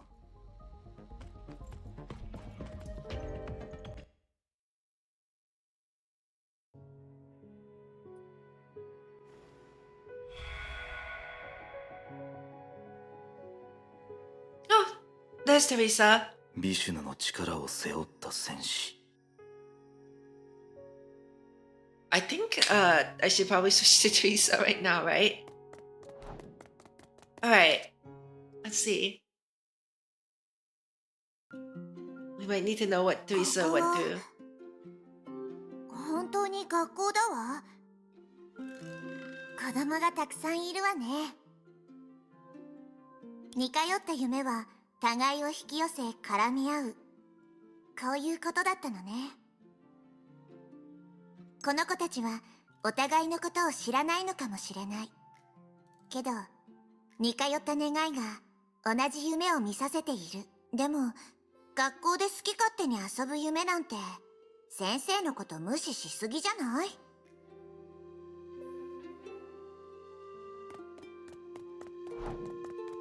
は何して遊ぶ？一緒に絵本とかを読みませんか？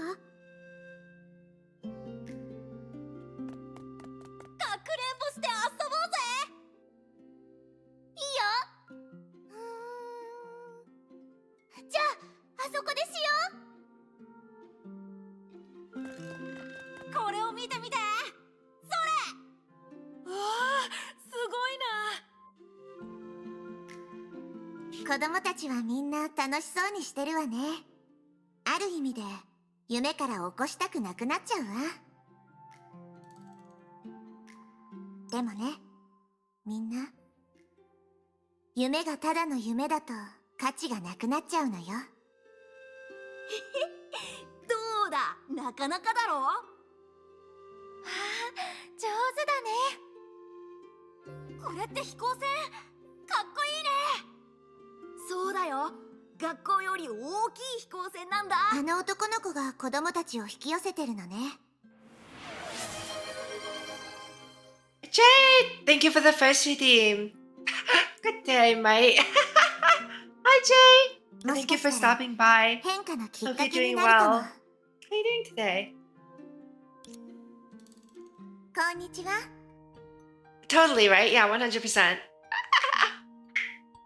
あれ？君も僕の絵を見に来たの？ Oh, good, good, good.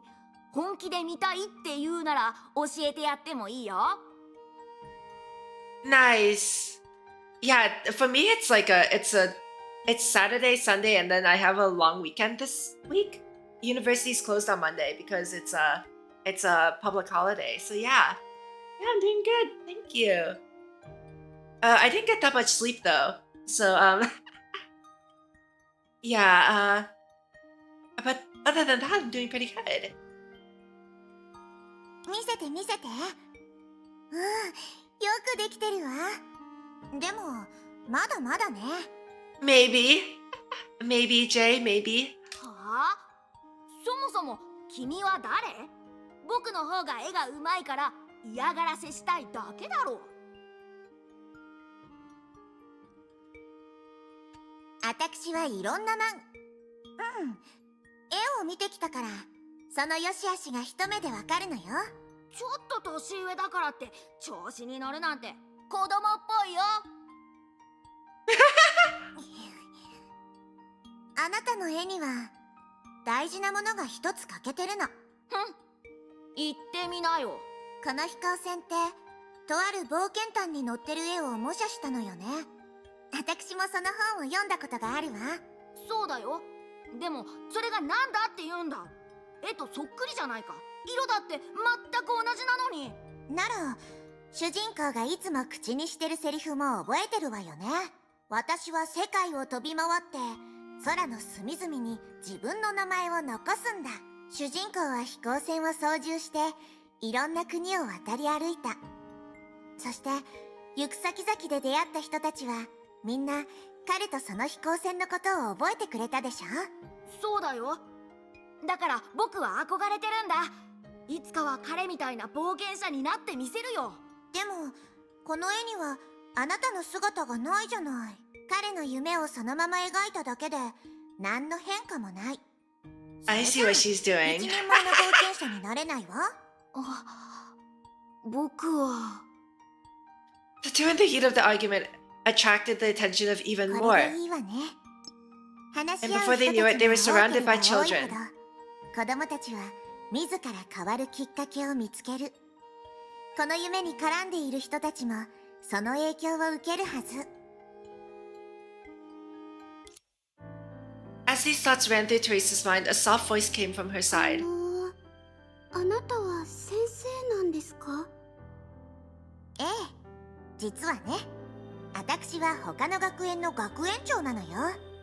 あなた、さっきの話を聞いてたの？はい、さっきあなたは本に描かれた人たちは鏡で目標だけどそれに縛られてそこが限界だと思ってはいけない。本物の冒険者なら開拓者の足跡をたどってもっと遠くまで行ってまだ誰もがたどり着けていない未知の空へと自分の夢を飛ばすべきだって言ってましたね。ええ、そうよ。この数百年、数千年の間、数々の冒険者が自分の夢を追いかけたから人類の世界はここまで栄えたの。それこそが文明なのよ。ならちびっこ先生、僕たちはどうすれば本物の冒険者になれる Oh ん my ですか？ goodness. I knew she was gonna react to that. 先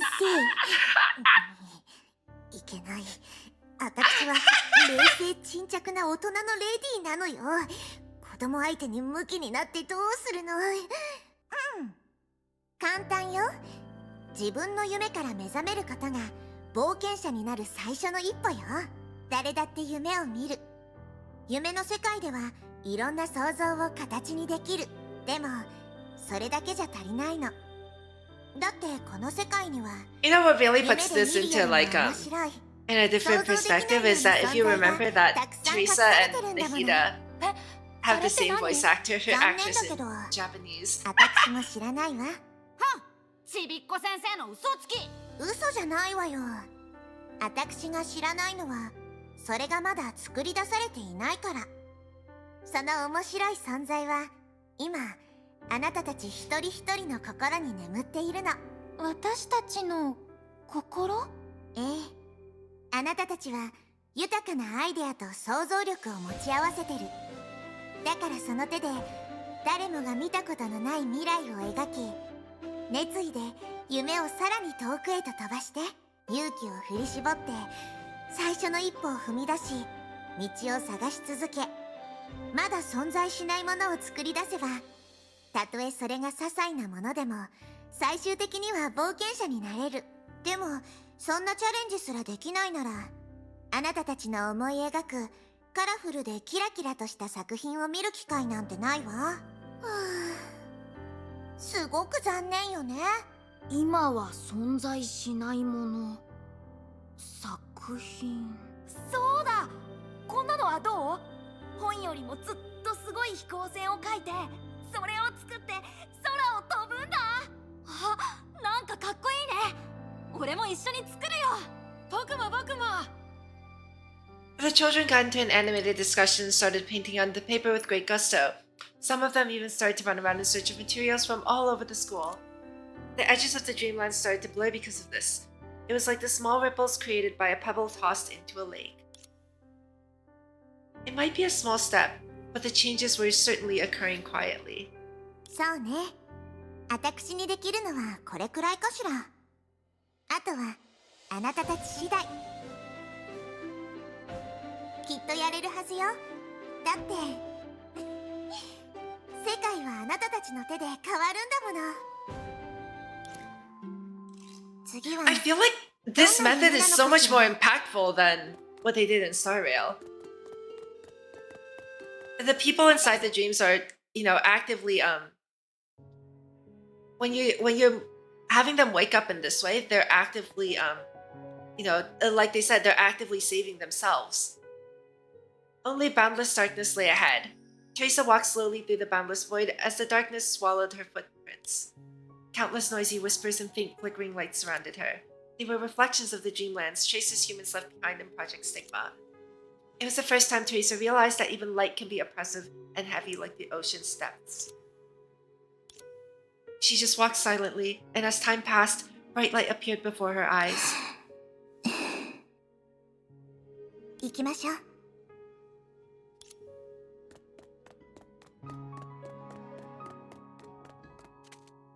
おかしいわね。向こう側の夢は少し違うみたい。Silver lights floated slowly through the darkness of the void. As she looked along the floating marks in the dreamland, Teresa noticed a familiar figure. ゼーレ、どうしてここにいるの？ Oh, hi, Seele. アインシュタイン博士から皆さんの計画を聞いて、私も力になれるかなと思いまして。博士の話によると、世界の泡を感知できる私の能力は夢の集合体にも一定の効果があるらしいんです。だから手伝いに来ました。迷惑でしたか？まさか世界の泡を感知する能力。つまりどの夢がより脆くてどの夢が集合体に大きく影響するかがわかるってことよね。博士の予想に問題がなければそうだと思います。よかったわ。何でも知ってるガイドさんが増えたみたい。ゼーレ、よろしくね。はい、頑張ります。ここは何かおかしなところでもあったんですか？記憶にある光景と重なったから少し感慨深くなっただけよ。もう何年も前のことだったわ。あの時一人の友人と一緒にこっそりと外に出てこういう街を目的もなくブラブラと歩いたの。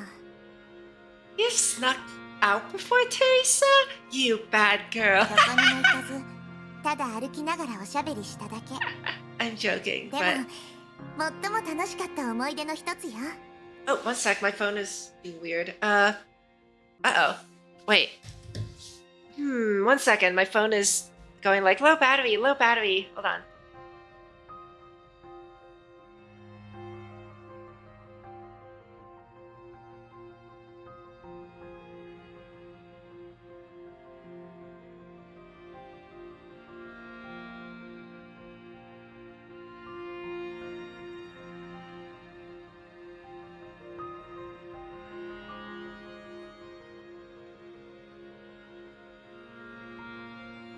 So this charger, I think, is finally starting to die.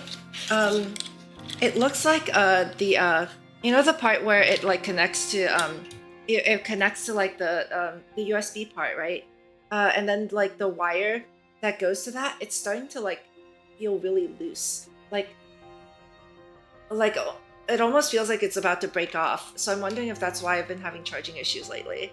I might need a new charging cable, which is annoying to say the least. But hang on, let me just plug it and plug it back in. Either will fix itself.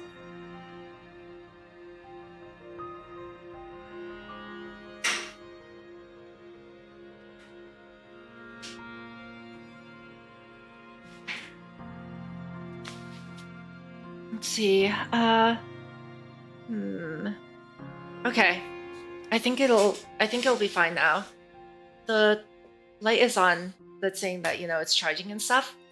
So it hopefully it'll charge properly. If not, then we'll figure it out later. I hope. Okay. Sorry about that. テレサ学園長がそのお友達さんを大切に思ってることが伝わってきました。ええ、彼女は私が一生をかけて追い求めた光よ。さて、 I think I know who they're talking about. 今は急いで行動すべきよね。まずは手分けして no. 近くにいる人たちに話を聞いてこの夢の状況を把握しましょう。はい、任せてください。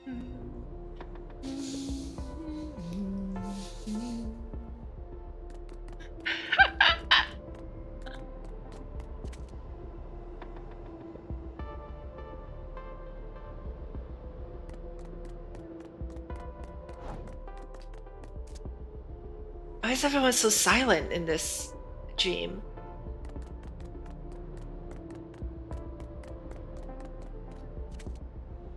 They're all just not saying anything. I'm talking to them and they're not saying anything. What? 変ね。なんだか不気味だわ。みんな心ここにあらずって感じでぼーっとしたり話を無視したりしてる。こんな夢もあるの？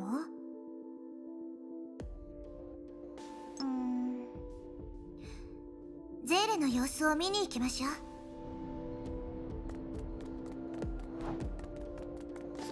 そういう意味じゃなくて。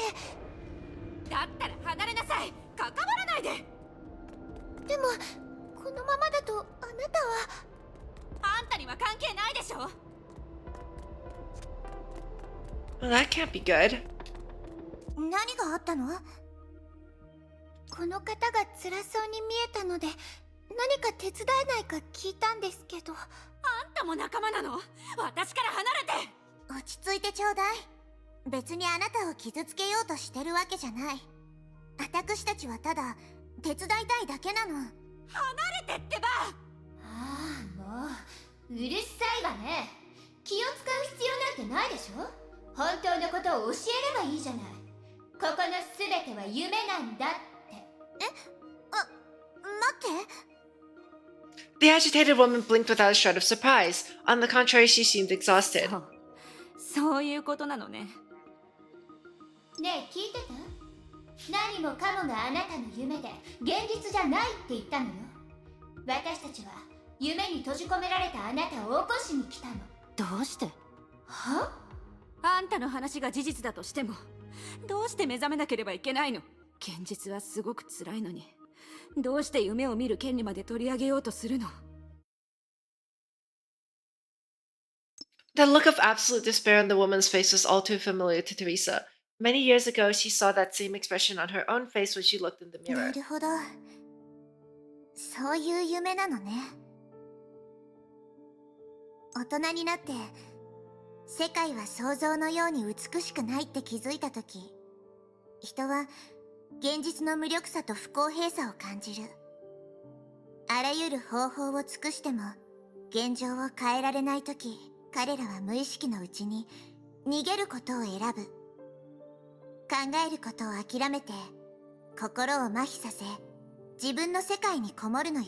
この夢が重苦しくて静かなのは、その主がこの先に希望があることを信じず終わりのない停滞に陥ったから、かつて望んでた美しいものが夢の中に存在していないのは、現実にいる彼らはもう夢を見ないから。だからこの夢はこれほど安定してるのね。現実に絶望した人にとってここは唯一帰ることができる場所なんだと思うわ。それって彼らを起こす方法なんてないってこと？だったら Silly. Viliana, no. 物理的な手段で解決してみる？それでも頑張ってみたいの。だってかつての私もこんな夢にとらわれてたから。あの頃の私は生きる意味を理解できずにいた。人工生命である私は他の集団に溶け込むことができず、ただ無関心のまま生きてた。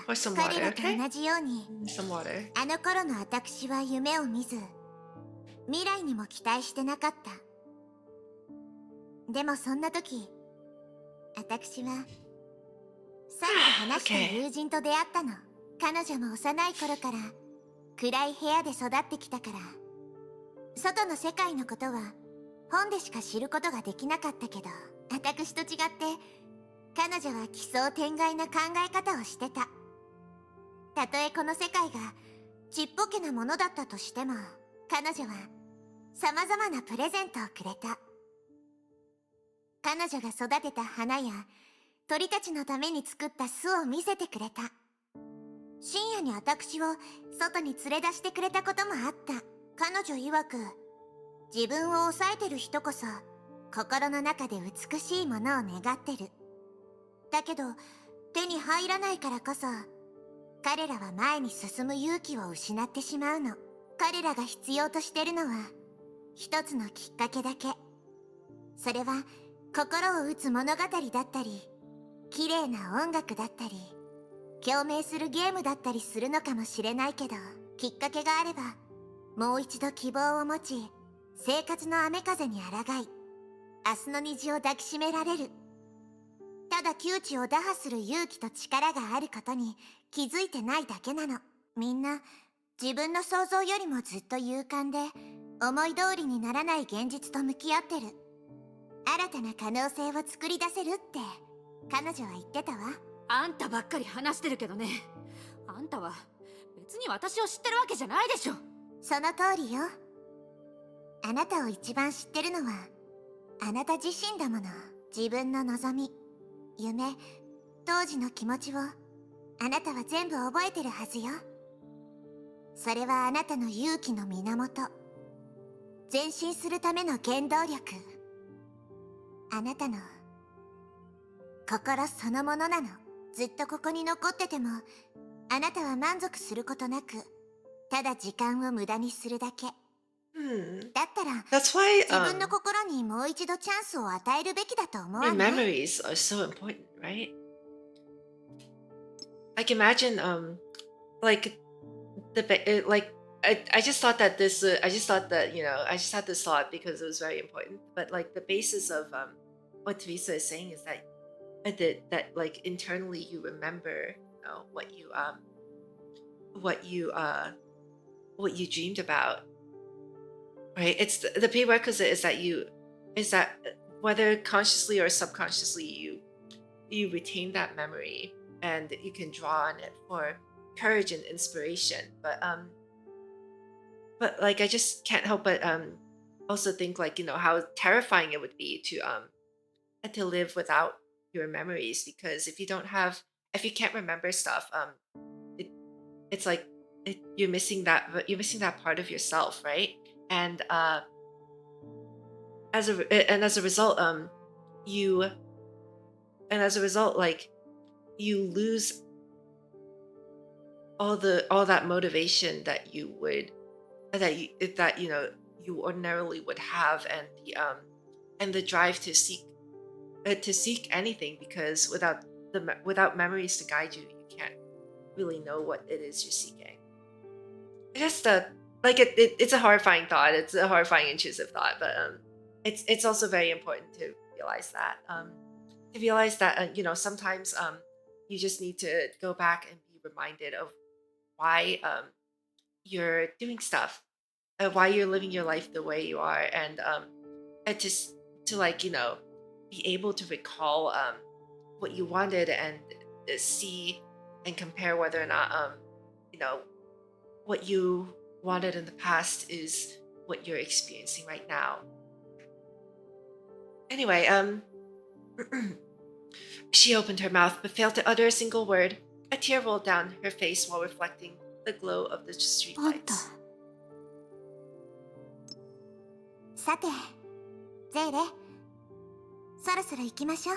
え？もう終わり？彼女はまだ何も反応してないじゃない。説教で誰かを変えることはできない。でも、今の話が彼女の心に衝撃を与えたことも事実。大人にとっては、そういった変化があるだけで十分なのよ。そうかもしれないわね。あの時、私に教えてくれてありがとう。Oh, Cecilia. Oh, wow. Yeah, I saw during that description, those aren't things Himeko does. Although, the reason I thought it was Himeko is because of the sneaking out at night. That's totally something Himeko would do.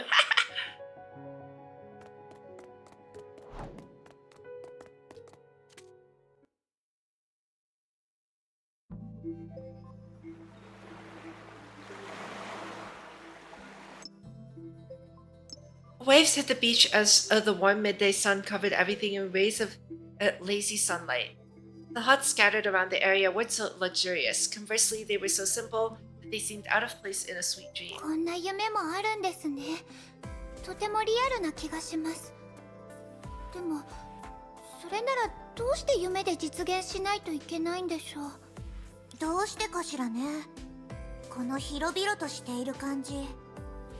今回の夢の主は無欲な人のようね。ここで考えてても仕方ないし、夢の主に状況を聞いてみましょう。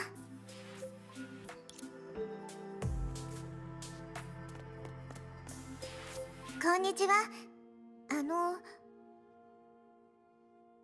おや、お嬢ちゃんたちは夢から目覚めるように彼を説得しに来たの？彼ってここが夢だってわかるんですか？そうよ。でも残念ながら二人の力にはなれないでしょうね。ここは私の夢ではないし、私も彼が想像した家族でしかないから。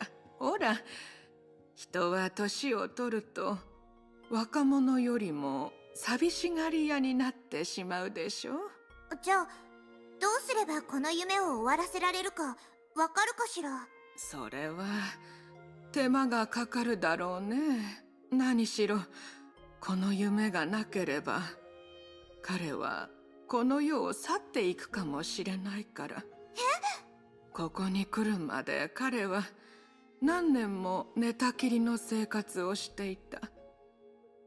この秋までは持たないと医者にも言われたの。彼と共にこの夢を見てるのは同じ境遇の人たちばかりだから、お嬢ちゃんたちに聞きたいの。希望を持てる者は夢から出ることによってその勇敢さへの祝福を得られる。でも未来のない人たちは一体何を得られるの？あの人はさっきのおばあちゃんが話してた人みたいですね。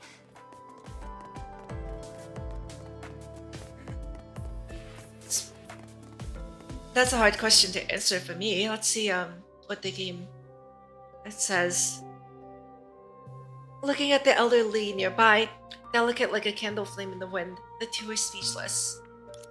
After a while, Teresa sighed lightly. やってみましょう。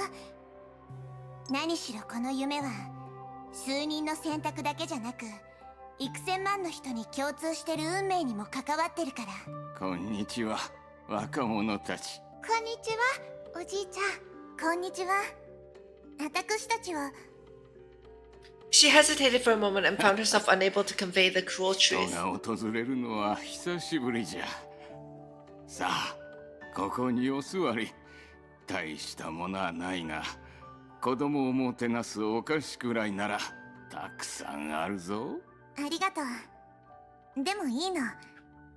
私たちはただ。そう遠慮するな。これも何かの縁じゃろう。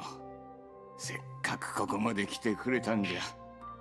わしがもてなそう。本当に大丈夫です。そんなに長くはいませんから、そこまでする必要は。ここがわしの夢じゃからか。ええ、ここが。若者よ、あまりじいさんを甘く見るでない。邪魔のない海辺で朝から晩まで最愛の人と一緒に波の音を聞くなぞ。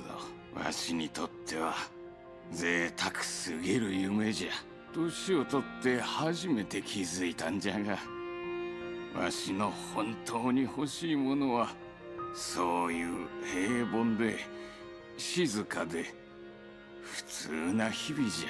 若い頃は多くの過ちを犯し時間を無駄にしていた。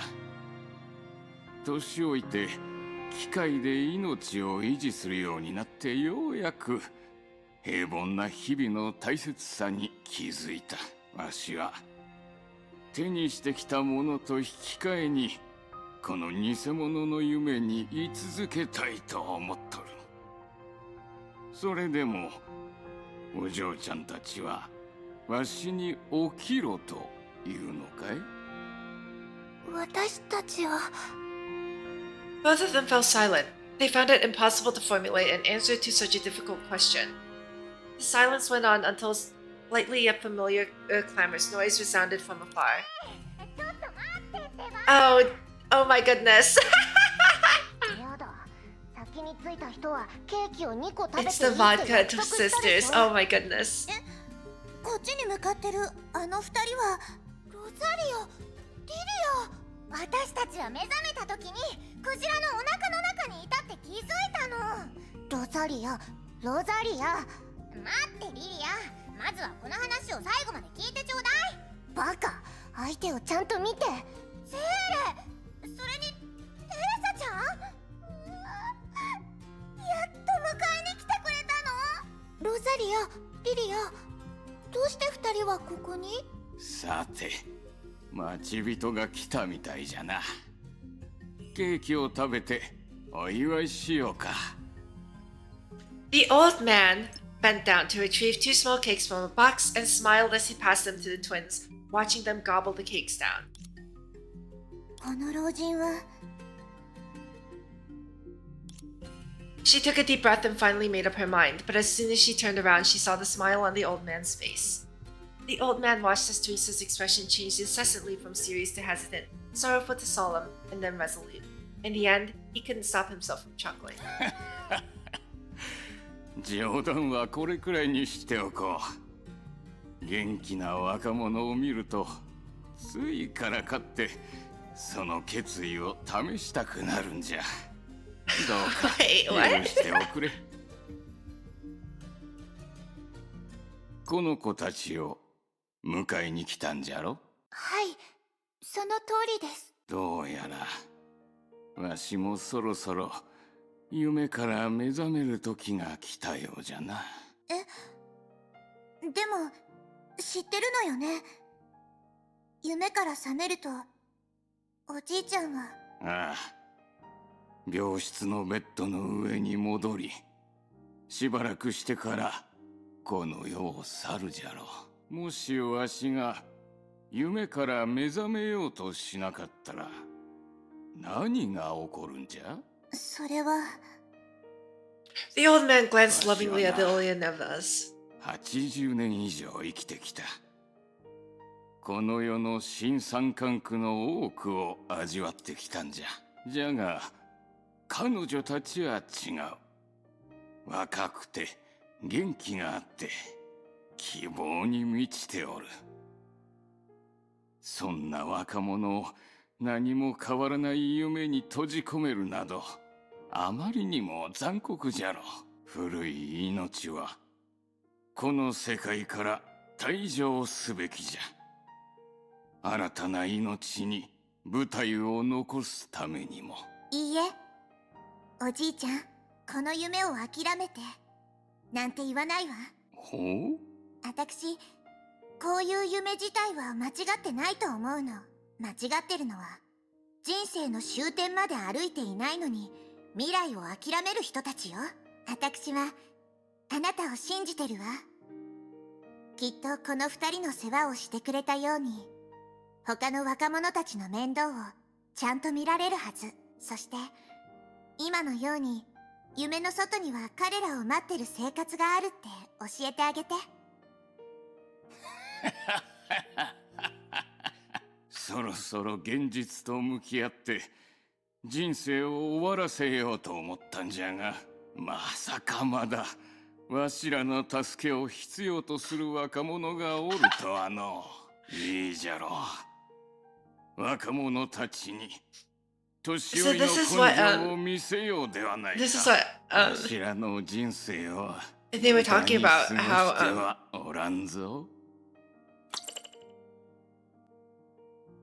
believing in the inherent good of humans, the idea that people are willing to help each other too.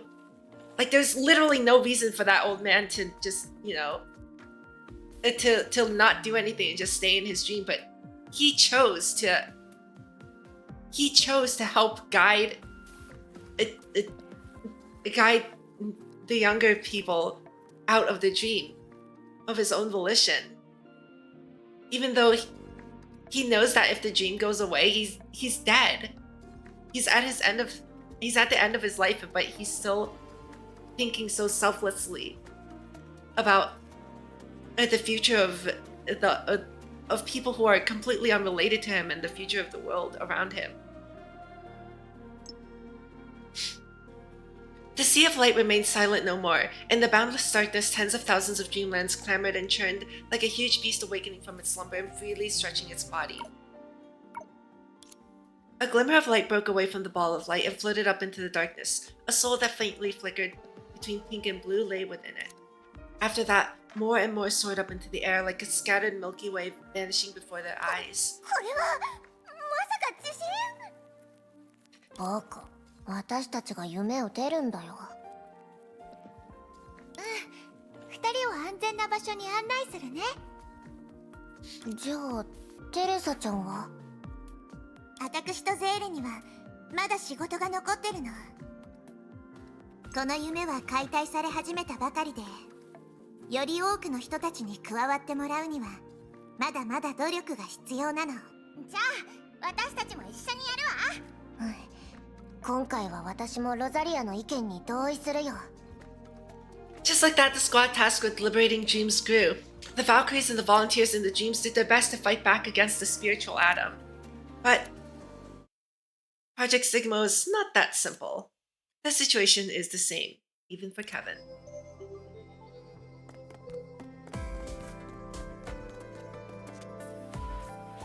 Looks like at least we're finally starting to make progress, though.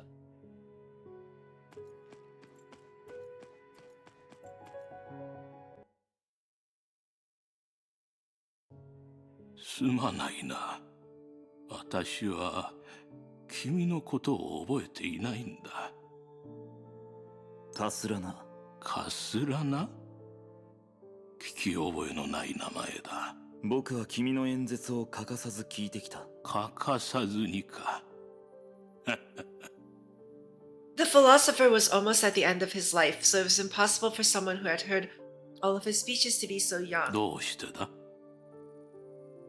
僕にもわからない。本当は君よりさらに先を見続けた人を僕は知っている。本来なら彼女の一言一句を覚え思い返し自分の行動を決めていくべきだった。しかし僕にはできない。この時代の問題を解決するにはこの時代の考え方が必要だ。何はどうあれ僕は君の知恵を浅はかさを知っている。君が投げかけた問いについて考えたことがあるし、自分なりの答えも見出した。それでもなお僕には今知りたいと思っていることがある。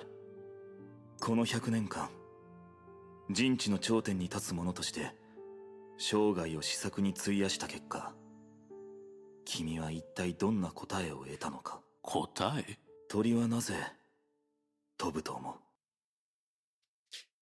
His eyes reflected the old man's confused expression.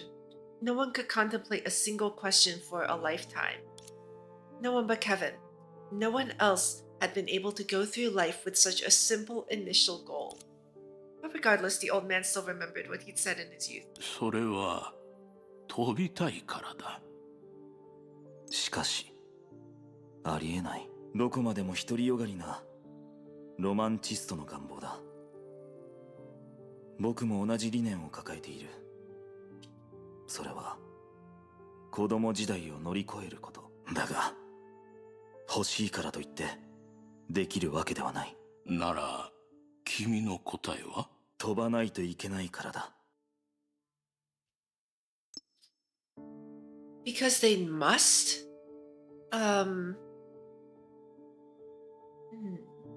It had been around 3,000 years since Kevin harnessed the power of finality, but he already had the answer by then. 白亜紀に終焉の隕石が落下した結果、自由な鳥たちだけが滅亡の定めから逃れられた。何を言っているのかよくわからない。それでも適合者のみが生き残れると信じているんだな。結末は全てを検証する試金石となり、勝利のみが氷となる。ならば若者よ、私が死ぬ前に最後にもう一度演説をしよう。今回語るのはイカロスという若者。そして君に知ってほしいんだ。墜落するために飛び上がる人間もいるのだと。夢の集合体が乱れているのか。I mean, when I think of the idea of like, flying, right? Why do birds fly?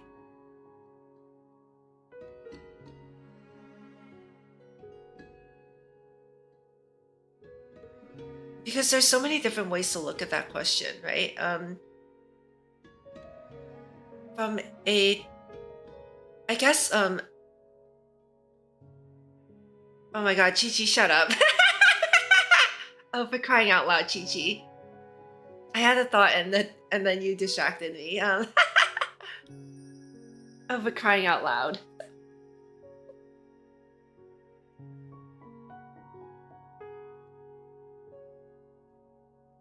Was that actually a line in Moon Halo? Wait a minute, I still don't remember the lyrics, all the lyrics to Moon Halo.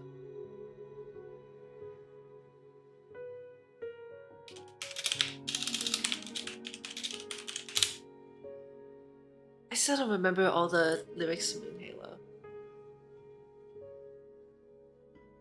Oh wow, that's like the very first line. That's in the very first verse.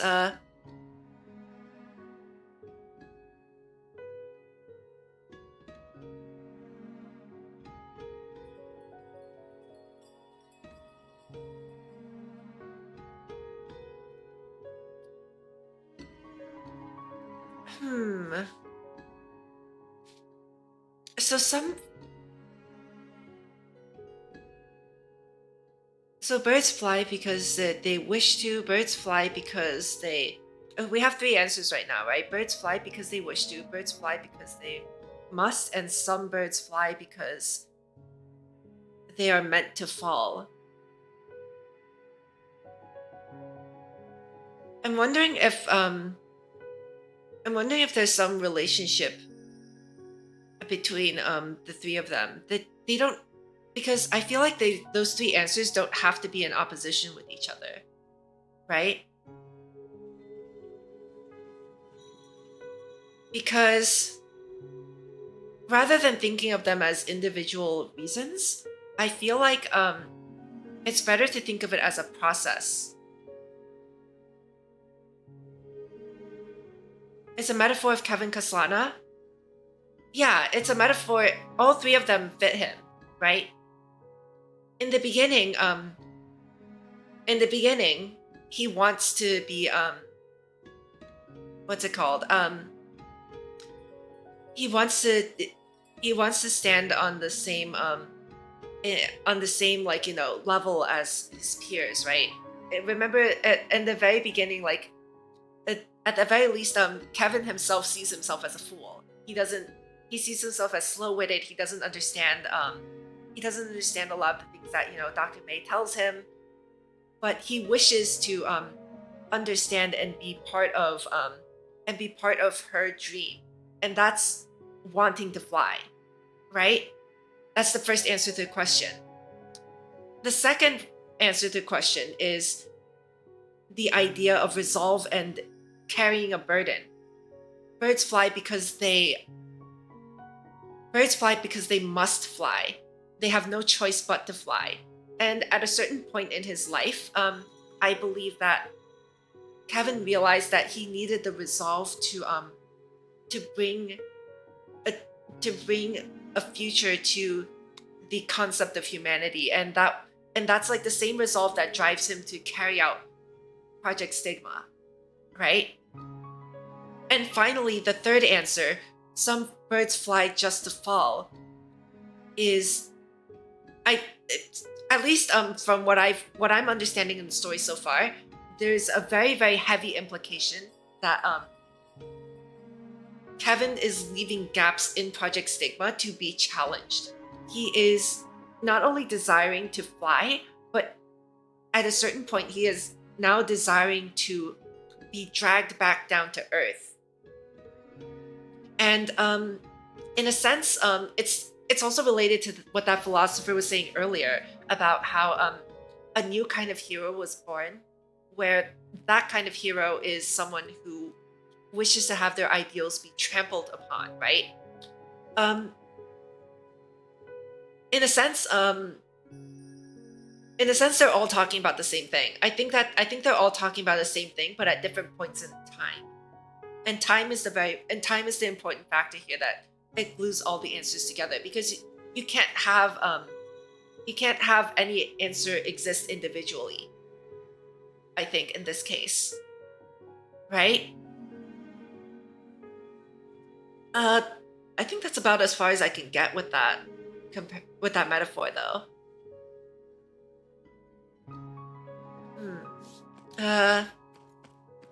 Yeah. テレサがここを出てからすでに時間が経っている。誰かがここで想像を試みているのだろうか。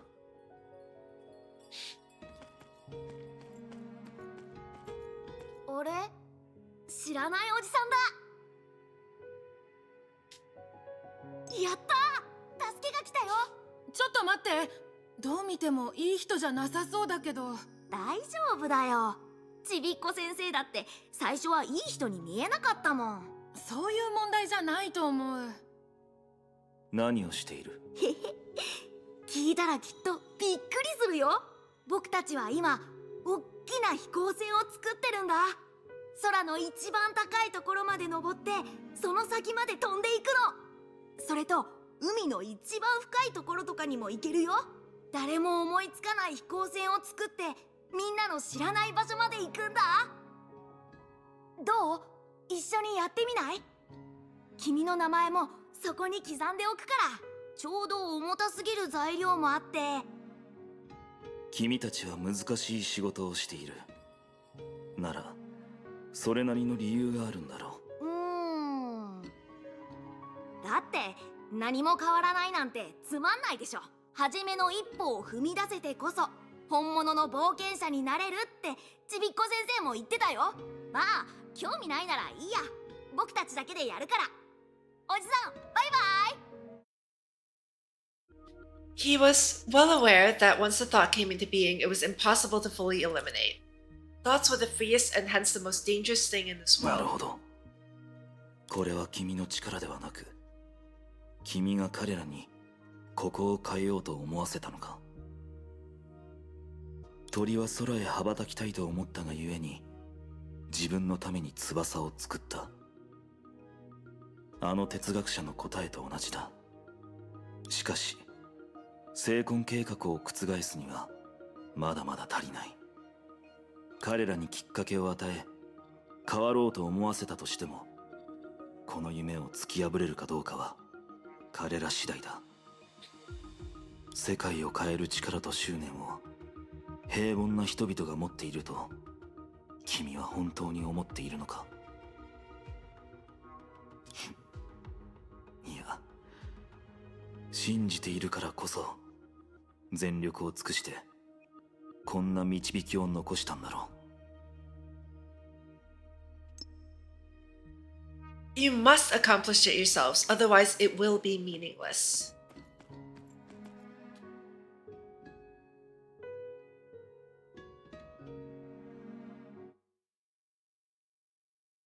And actually, on the point of some birds flying just to fall, as cruel as this is going to sound, it's absolutely necessary. And hear me out. Not just in terms of objective failure in that people some people achieve great things only to ultimately fail in the end, but as a testament to the fact that people, birds, everything, nothing is permanent. No matter how great your achievements are, you necessarily arrive at the end of your life. And from that perspective, it's necessary for birds to want to fly, to have to fly and then to fall, so that the next generation of birds can have the same dream and fly further. Right? The foundation upon which that statement is built is very cruel to think about, and very pessimistic in saying that everyone will eventually succumb to some kind of failure in their life, and ultimately everyone will fail to continue their journey upon death. But at the same time, in order to have the hope that that the legacy is carried on, there needs to be mortality, and there needs to be failure. I think that's also a very important message that the game is trying to convey right now, although it hasn't been very explicitly said yet. But I can kind of gather that from the bits and pieces. I can kind of feel that message from the bits and pieces that are being presented to me. Presently, the shadow was still seeping out incessantly from spiritual Adam due to his own presence, and so the dreamland, which should not exist, kept flashing back from time to time. イカロスの物語なら知っている。職人の父と作った羽の翼を身につけ、彼らを捕らえる島から逃げ出そうとした。しかし、父の忠告に従わず、上がってはならない高さまで飛んでいった。最後は、太陽の光が羽を固定する牢を溶かし、彼は海に落ち、溺れ死んだ。ほう、随分と博識なんだな。だが、私のように彼と話したことはないだろう。彼は神話に存在する人物だ。君と同じだな。だからこそ彼は存在していたと言える。He finally realized that he seemed to have underestimated the イ philosopher. カロスはうぬぼれゆえにそれが招いた事故によって命を落としたとみんなは思っている。しかしもしそれがずっと昔からやろうとしていたことだとしたら、彼は幼い頃こんなことを言っていた。私は天へと飛び上がり、落ちることで勝利を迎える。彼らの理想は真逆で、自分の理想が踏みにじられることを望んでいる。彼こそが君の見たもう一人のヒーローなのか。だがそれに何の価値がある。他人に踏みにじられる階段を与え、己の失敗で高くまで飛ぶなと戒めるためとでも。逆だ。彼はあえてあることを証明したかったんだ。私は太陽の目の前まで飛び上がった。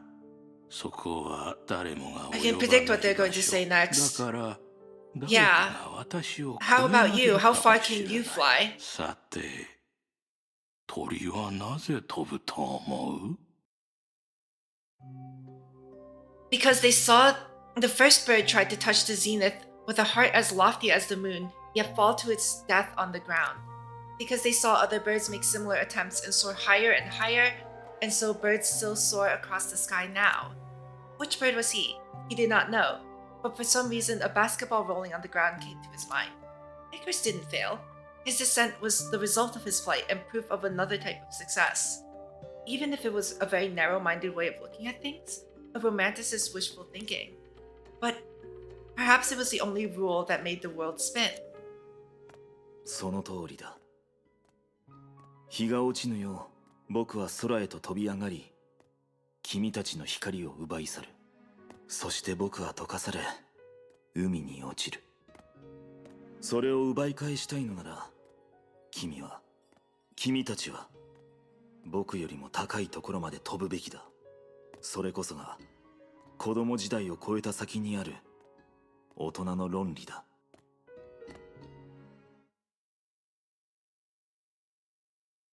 今の君は果たしてそれを悟っているのだろうか。天元のもの。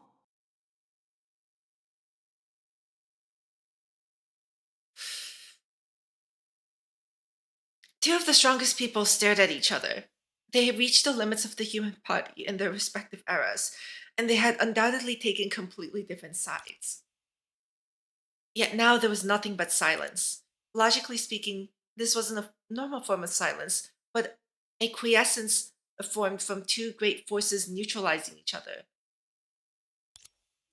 But in reality,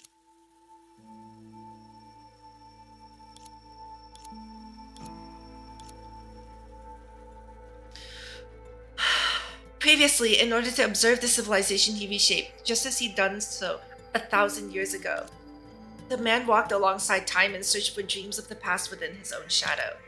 Yet the girl in front of him was doing the opposite. She relentlessly tried to unveil the mysteries in search of the truth of the world. Perhaps because of their ambiguous differences, the two of them surprisingly took a mutually silent yet amicable attitude towards each other. But because of their contrasting allegiances, this silence born from a tacit understanding would never end in silence. After a long quietude, the blonde woman spoke first. 座って話しませんか？この時代の人と交流する機会はあなたにとってそう多くないでしょう。ある戦友は僕にこう話した。僕たちは原始人だ。洞窟の入り口に背を向け、手足を縛られ地べたに座って、後ろから照らしてくれる炎を頼りに Plato's cave metaphor 目の前 again. の石壁を見ることしかできない。たまに炎の光によって石壁に何かの影が見える。その影たちが僕たちの目に映る世界の全てであると。影が僕たちの全てなんだ。それはあなたの足元にある特殊な影のことですか？いや、これはキマイラによる現象だ。人は夢の中で自由になれるが、崩壊獣は夢の中でのみ考えることができる。キマイラはあらゆる崩壊獣の夢を集め、人類の夢の中でその影たちを生み出した。もしその話が単なる比喩でしたら、問題はよりシンプルになります。何が言いたい？フカさんはすでにその洞窟を出ています。だからあなたにだってできるはずです。そうかもしれない。成婚計画がなければ君たちの世界に溶け込むには決意が必要だが、難しくはない。本当に難しいのはそれをした後に全てをどう捨てるかだ。オットーのようになりたくないんですね。そんな必要はない。もちろん君たちにとって僕の傲慢は彼のものにも負けないだろうが、何しろ最初から僕は棺桶を作る役割を担っていた。世界が滅亡していく日々の中、毎日たくさんの人が死んでいく。そして分かりやすいことに、条件さえ満たせば人々はありったけの知恵を絞り、さまざまな棺桶、墓地を作り出す。それは人類の未来に何のメリットもないが、文明のためにしなければならないことだ。成婚計画と何の違いもない。そう思わないか？そうかもしれません。ですがポジティブな視点で言えば、戦場に出る戦士たちは手紙を用意します。宿舎、輸送機、あるいは列車や船の中で、みんな未来に対する希望や託したいことを書くのです。結果がどうであろうと、私たちが信念を持って行った行為は決して意味のないことではありません。私たちは美しいもの、美しくなろうとしているもの、大事なものを守ります。ちっぽけで徒労に見えるかもしれません。しかしそれはまだ種だからです。美しさを育む種はいつか一面の花を咲かせますから。何があっても。ケビン、あなたは最初からその中の一人です。それは僕の自信を超えているな。少なくとももうすぐ訪れるあの戦いで僕たちは全力で相手を殺さなければならない。それは変えられない事実で、崩壊に勝つための唯一の方法だ。分かってます。何しろあなたの親友であるスー、彼はすでにその事実を受け入れていましたから。そう言われてみれば確かに僕も彼も At a certain point, you have to wonder, right? If 言葉にしたことはありませんが、彼にとってあの時 loneliness 代で is 最も勇敢で self-imposed. 最も強い人はあなたなのだと私は思います。あなたは私たちの前に立ち、全てが無価値であるかのように振る舞ってきましたが、それはあなたの後ろに It's hard to say, right? 誰もが生還できない本物の深淵があるからです。引くことも賭けをすることもできないあなたは、それでも最後の可変要素を彼に、そして私たちに託したんですよね。そんな風に僕を肯定しなくてもいい。僕は君の敵だ。それ以外の何者でもない。分かっています。だから正々堂々とあなたを殺す。もっと正確に言えば、あなたの象徴であるその概念を殺す機会があれば、私と仲間たちは決して迷ったりしません。それでいい。Facing this man who was frozen in time reminded her of a classic, a monologue by a certain playwright. He was the noblest Roman of them all. All the conspirators, save only he, did that they did in envy of great Caesar. He only, in a general honest thought, and common good to all, made one of them. His life was gentle, the elements so mixed in him that nature might stand up and say to all the world, "This was a man." ヘクトールは王国が陥落することを知っていて、アキレウスも自分が死に向かっていることを理解した。しかし二人は後ろを振り返ることなく戦場に向かった。私たちの神話を用い、あなたはそういった偶話を残しました。まさか最初からこの決戦を予想していたんですか？いや、そうなってほしいと望んでいただけだ。He paused, but he did not continue his words, and so the girl replied again. 私たちはキアナを、あらゆる人類の律者を信じています。もちろん別の角度で言えば、あなたのことも信じています。面白い。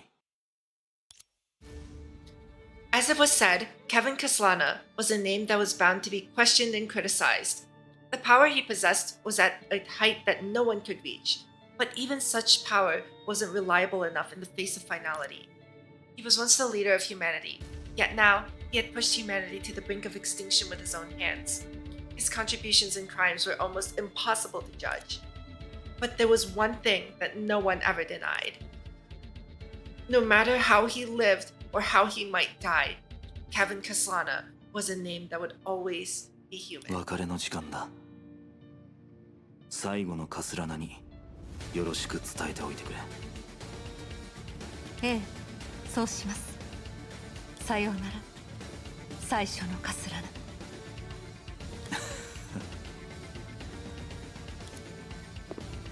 The man walked away once he finished. As he turned around, the figure no longer belonged to the first Kaslana, but to the last Honkai. Truthfully speaking, to communicate with another as a human was an unexpected gift to this man. But that could not change anything, especially the project he'd taken on since a long time ago. Everything also remained the same for the girl who stayed. As she composed herself with deep breaths, the girl attempted to awaken something that had long become one with her. The plan she sought to bring to fruition was similarly resistant to all external influences. And when this conversation between Kaslanas eventually turned into a conversation between warriors again, just like when they first met, she should hold her weapon tight. I can wield my blade as a weapon because only I can break it with my own hands. The man once made this a judgment, but if he could see the girl now, clearly he would face a different answer. I can wield a blade as my weapon because I have become one with it. Regardless, the name Durandal held two meanings as well. As for the other besides the girl herself, it represented power capable of splitting the continent. And thus she ascertained with a certain truth.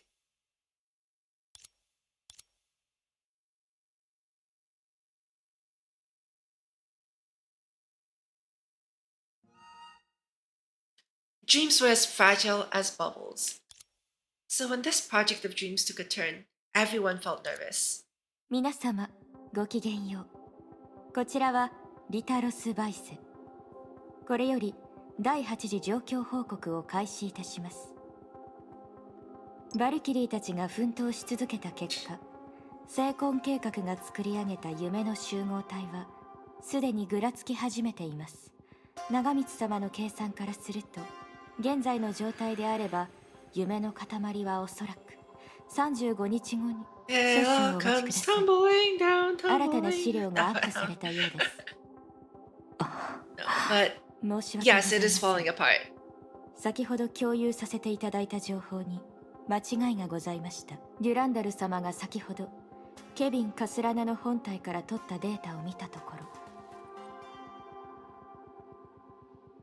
現在のモデルを基準に計算すると、夢の塊の解体はケビンさんの影によって補修されてしまうことが分かりました。すでに閉じ込められている人の夢を拡張した夢の塊から薄めた夢の塊へと導いたとはいえ、ケビンさんの影は全く違う存在のようです。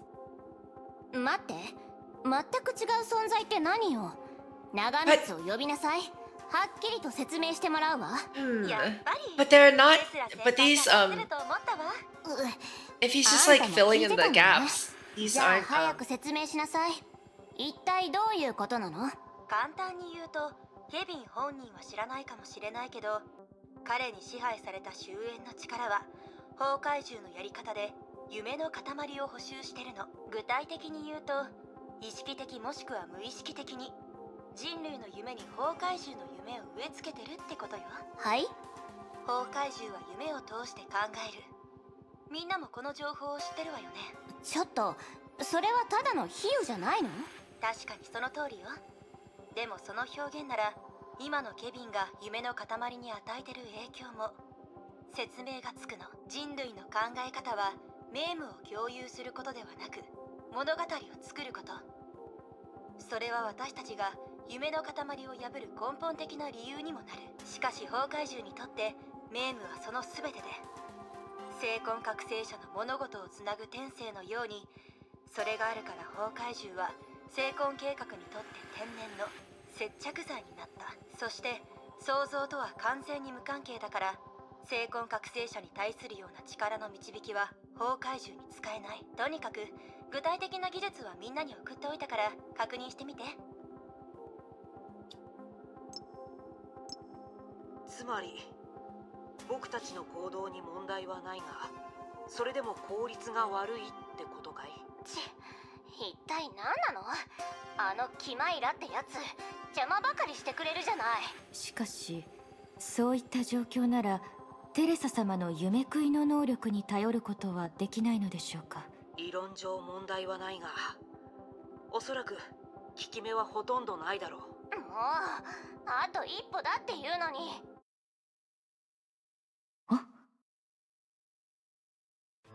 The expression she made at this moment was extremely rare for Rita, who had always claimed to be a maid. Elegance isn't innate after all, it is a technique. Its basic requirement is the calm restraint of emotions. But the possibility she thought of just now was too ridiculous, so much so that it was like the ravings of a child. Power, finality, dreamlands, shadows, cocoon. If you neglected their complicated backgrounds and considered them literally.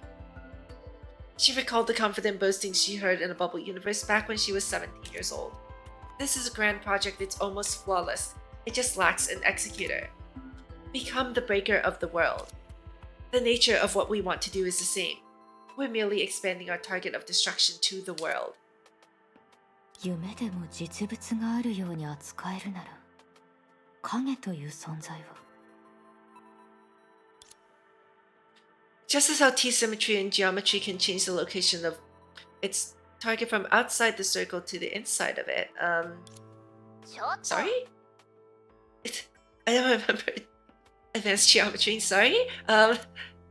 The same irritable voice brought the maid back from her thoughts. Considering the professionalism of the two professors, she decided to tell them about the ridiculous possibility. A supposition that might seem absolutely absurd in the beginning. They were well aware of that. 実は少しリスクのある策を思いつきました。技術的に可能かどうかは分かりませんが。もう可能かどうかは話してみないと分からないでしょ。早くしなさい。今はアイデアが一番足りてないの。The desperate Dr. Tesla would have never imagined that. Their judgment would entirely change the passive attitude humanity had against the power of finality. Of course, it still required the help of different people with different types of powers. If one was to describe this plan in its most representative manner, only those with morals can love and hate. Those who pursue morality can do no wrong. What? 本当に全然違うね。Sorry, let me pour some water.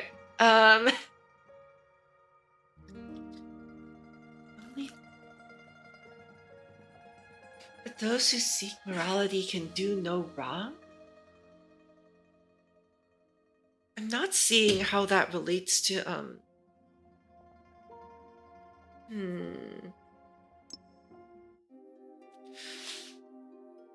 At Mount Taishuan, far away from anti-entropy headquarters, the woman had a better view of the aggregation's weakening than the others after she returned. やっぱり賑やかな方がいいよね。Unlike her experience while liberating the land, her descent from the sky even scared some children. This place was no longer so desolate due to previous efforts. Despite her desire to slowly enjoy the scenery here like a tourist, the heroic woman's footsteps didn't stop for even a moment. She knew how important this visit was for that risky plan. お寿司様は確信してたみたいだけど、式の律者は本当にここにいるのかな。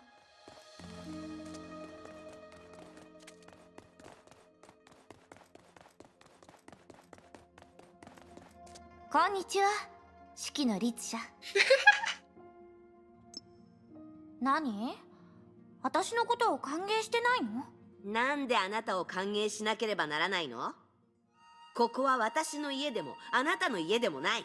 でもここはお祖師様の家だよ。それに言われたんだ。もういい。とりあえず勝負しよう。はい？何？あなたはコウコをよく知ってるはずでしょ。まさかわからないの？ More like why, Senti? 喧嘩にはきちんとした理由がないと。私は意識の律者だよ。あなたの言いたいことなんてすでに見破ってる。わかった？あんた機嫌が悪いんだね。うるさい。やるの？やらないの？そこまで言われたら私だって手加減しないよ。 Oh my goodness. 一番弟子リスショウ、ご指導を。 Oh my goodness. あの両層の実力の何割を持ってるか見てあげるよ。対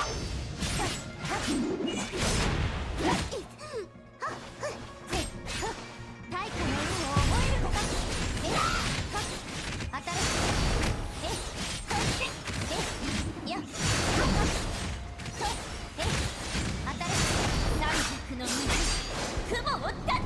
I guess unpredictability is the charm of the Hershey of Sentience, right?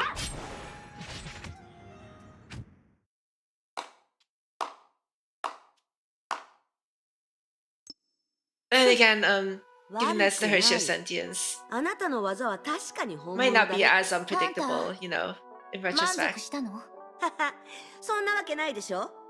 私を説得するために来たんだよね。それだけで満足するわけないじゃない。これは別に説得じゃないよ。私が言いたいのはこの世界が直面してる危機。はあ？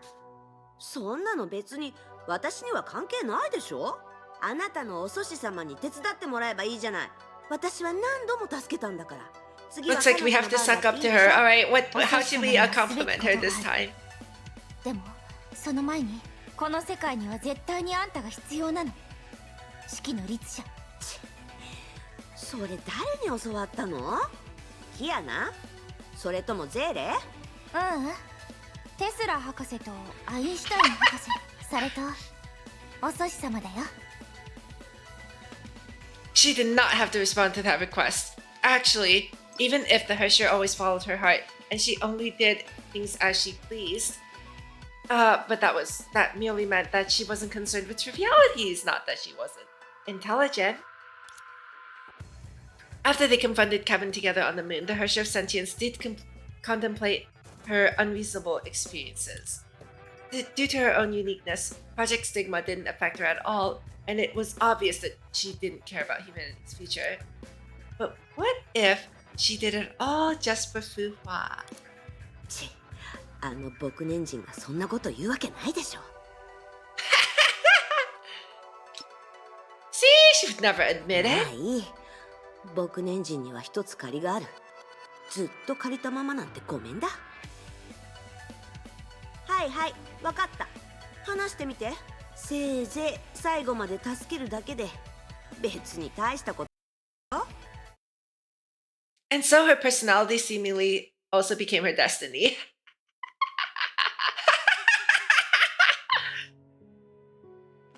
A few moments later,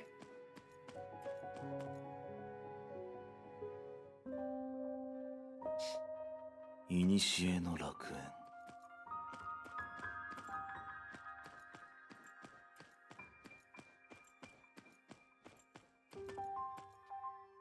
エデン。 after extremely careful observation, the man finally determined that the scene before him was no coincidence.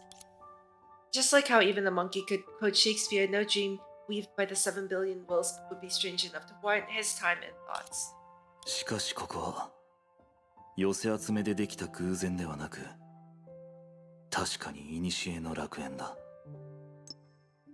Right after he came to this conclusion, the man shook his head and rejected it. The aggregation of dreams was not omnipotent, and the beauty it weaved together required existing materials for its foundation. But whether it's Raiden Mei, Hua, or Klein, every witness of the Elysian realm was not in a dream. In other words, there was only one possibility behind the scene before his eyes now. The man looked around once more. He seemed intent on finding some kind of flaw to prove against that absurd possibility, but to no つ avail. まり今この瞬間僕自身が夢を見ているのか A dose of his own medicine. Obviously, someone was trying to do that onto him. But he was Chimera's incarnation. No dream could touch the power of finality he possessed.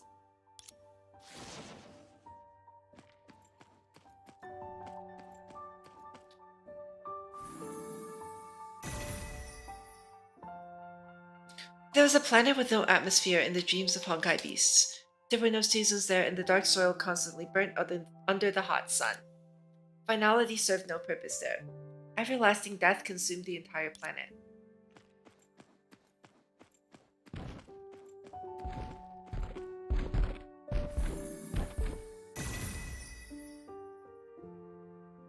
There's a planet shrouded by acid clouds in the dreams of Honkai beasts. There, a day felt like a year, and beyond the clouds the sun rose from the west and set from the east. Finality had long finished its work there. Everlasting death consumed the entire planet.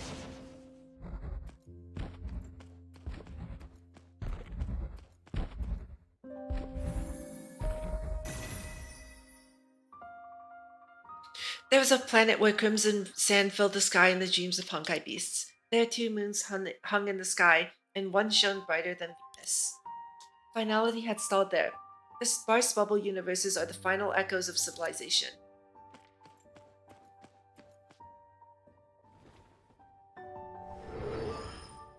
Oh! I teleported. くだらない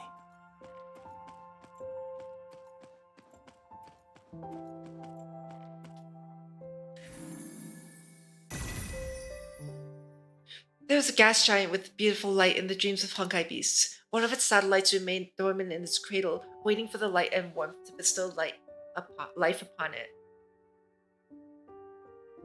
How many planets had the Finality destroyed before entering the solar system? Am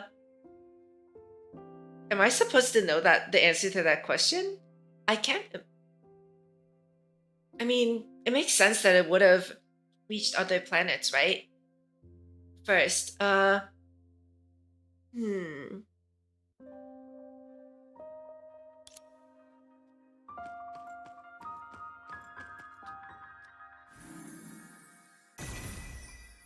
it's a rhetorical question. Okay. There was a gas giant with complex patterns in the dream of Honkai beasts. One of its satellites was damaged by tidal force, and lava constantly spewed on its surface, covering the planet in sulfur. Oh, okay. Alright, come to think about it, part 2 is in Mars, right? And I remember like the promotional stuff. I saw the promotional stuff, and part 2 is supposed to take place on Mars. There were 2 ice giants with unending blizzards in the dreams of Honkai beasts. The enchanting pastel blue, the captivating cerulean blue, cruel in its beauty, just like the galaxy.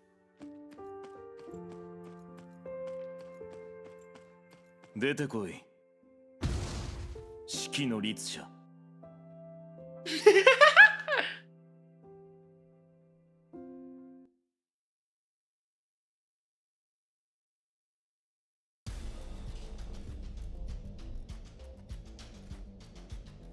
Oh boy. さすがです。キマイラの源を反省してもらおうと全力で崩壊獣の夢を動かしたのに。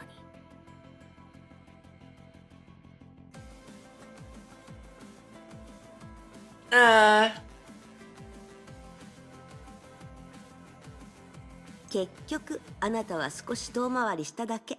Do you mean to say that 崩壊獣は意識体ではない。It's like 君の力はそもそも通用しないんだ。そう言われてみると確かに珍しいこともありました。崩壊獣は夢を通して考えると聞きましたが、本当なんですね。崩壊獣は律者の手足であり、眉の感覚器官でもある。その夢には太陽系に対する終焉の思考も含まれている。つまり終焉は本当に宇宙から来たんですか？少なくとも夢を見る限り月に降下するまでに奴は太陽系の他の惑星を訪れている。地球はその最後の訪ね先なのかもしれない。なるほど、すごいですね。それならそのキマイラの力を私たちに分けてもらえませんか？君にできるならせいぜい奪えばいい。しかし結局のところ君たちは僕に力の施しを請うべきではない。それは担えない責任となるだけだ。はあ、そうなると思いましたよ。いいでしょう。どうしても戦いたいなら始めましょうか。君は僕にかなわないと分かっているはずだ。何か忘れてません？ここは夢、つまり意識の空間です。もう以前とは違いますよ。Oh boy.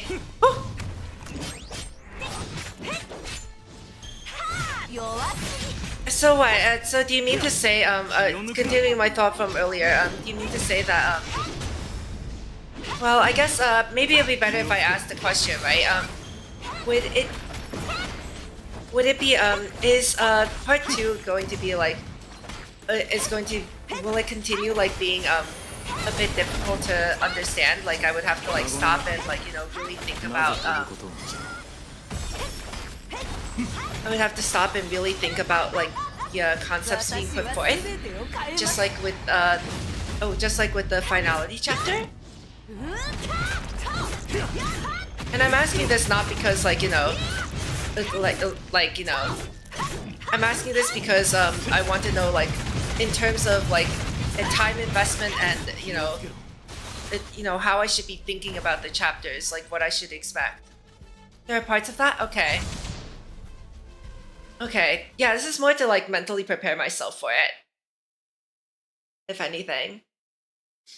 Away from the hush of sentience's battlefield and a place far from the influence of dreams. Because like, at the very least, right, I'm getting used to like, you know, trying to actively deduce the concepts that the game is trying to present to me through these chapters, right? And yeah, I would definitely appreciate it actually if they continued that, because ultimately like, you know, it's still practicing reading between the lines, which is always a good thing.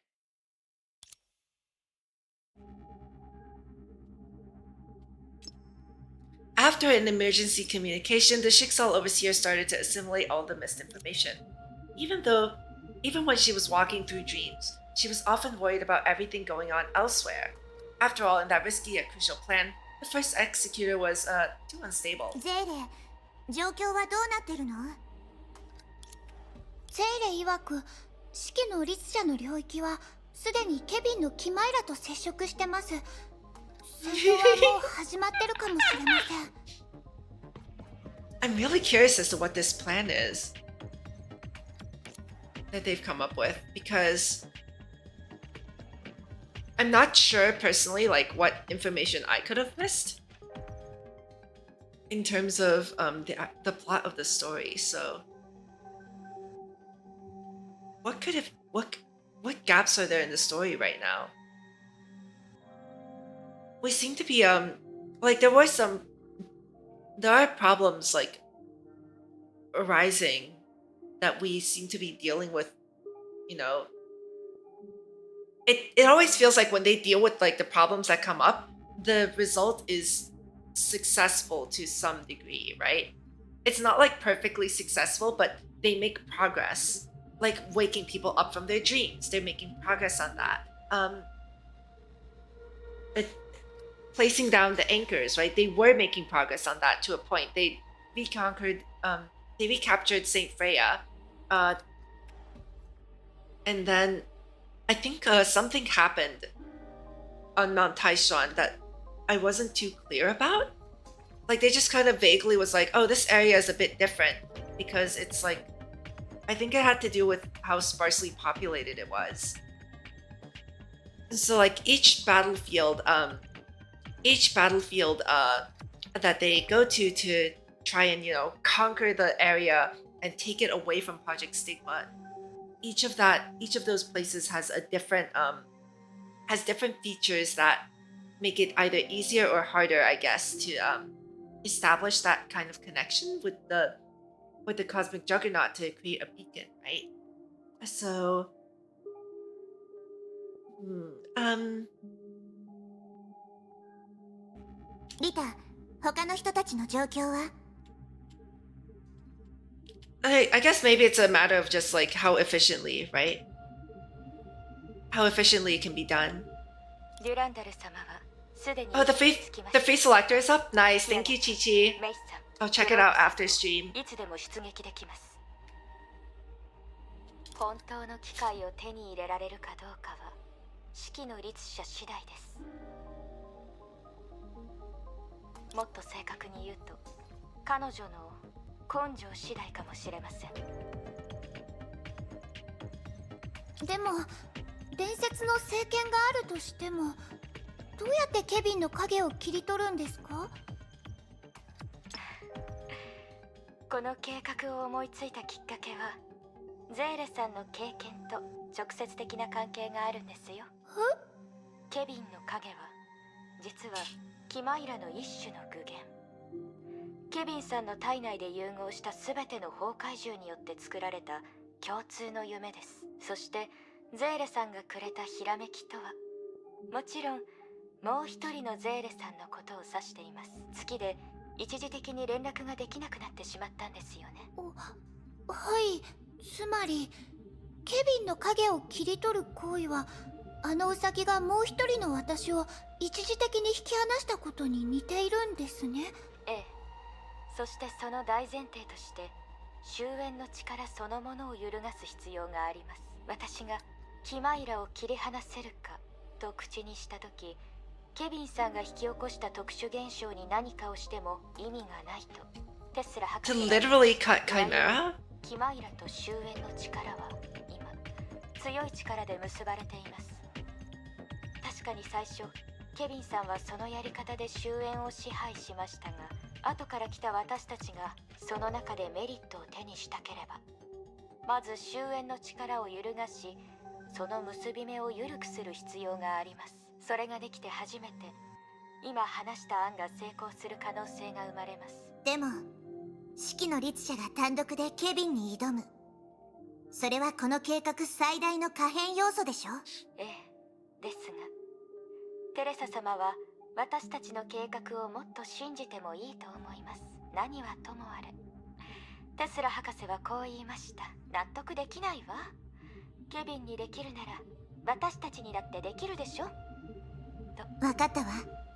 でも指揮の律者とケビンの戦況を観測する方法はないのかしら。I'm just a tiny little bit lost. But all they're trying to do is they're trying to like shake up the connection between Chimera and Finality, right? The Hersher of Sentience always refused to give up on things. But at that moment, all she could feel was fear.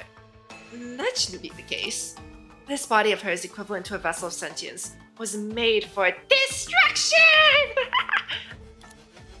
Like many of her comrades, even if she did not have a similar will, she had an exceptional talent. A talent for slaughter. But this was the problem. If she was born as a hunter, where did this fear come from? 楽にしてくれ、フワ。これ以上、君が自分を傷つけないようにした。ただそれだけだ。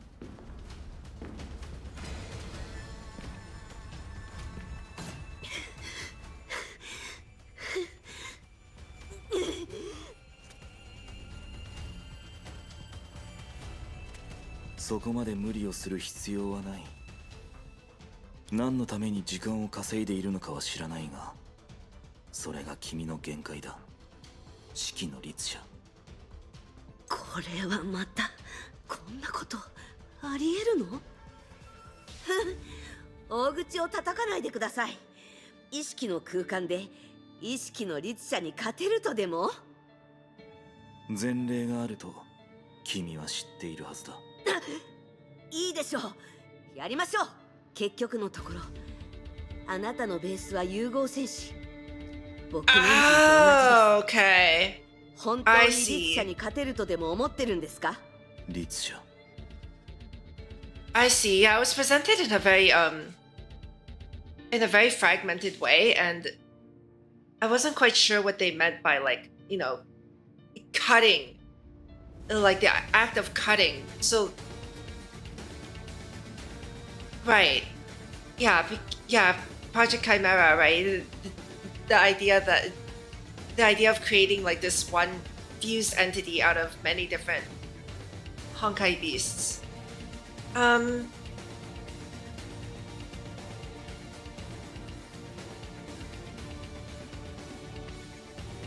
Right. So I think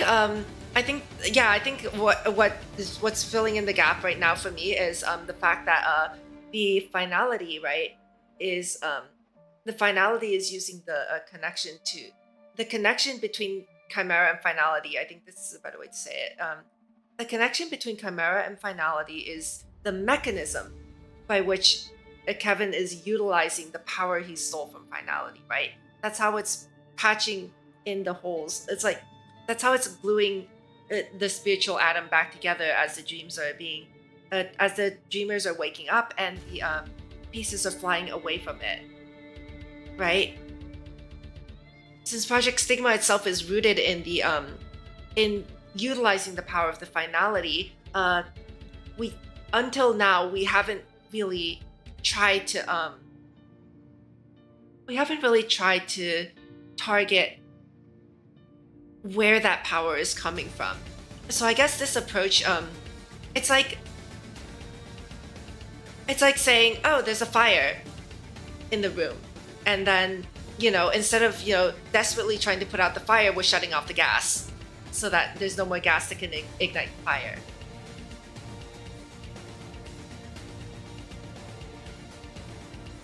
I guess. I don't know, maybe I used a weird analogy. Let's see. For some reason, he spoke as though he was absorbed in a bygone memory. But he was not like a certain comrade in arms from the past with a habit of being calculative. 君が何をかけたのかはわからないが、全力を尽くして君の武芸をすべて見せるといい。はい？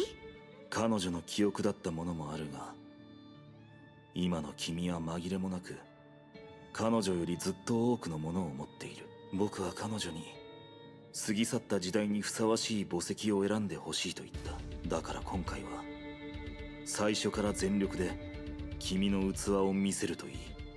四季の律者。そうして初めて僕は君を殺す直前に手加減をすることができる。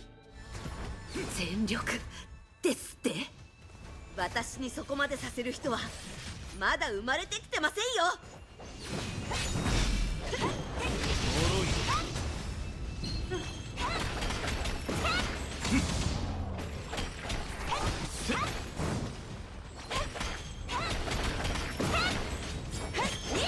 弱すぎ。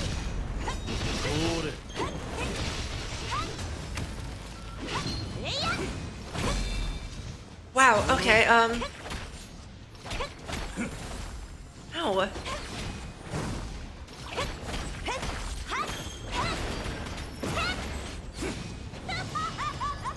私は全てを変えます。Okay. Oh, uh-oh. 逃げ道はない。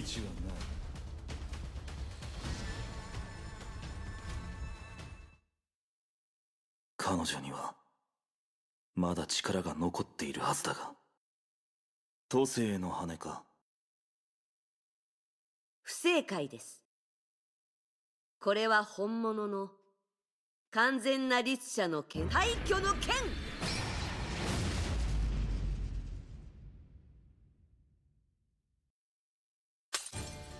A crack appeared on Diabolical's horn. In the distant past, he traded his ability to dream for discipline, rendering Feng Huang down useless against him. In other words, this was true damage. 僕が君の立場なら、そういった特殊さを一度きりの奇襲に使ったりはしない。あなたには関係ないでしょ。それに今よりもっといい使い方があるとでも？あなたを屈服させるのは大変ですね。つまり君は彼女フカとのつながりを切ったのか。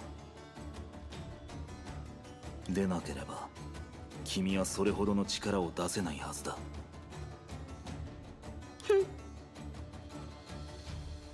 確かに僕年人のことは好きじゃないけど、あの鎖は彼女が切ったんですよ。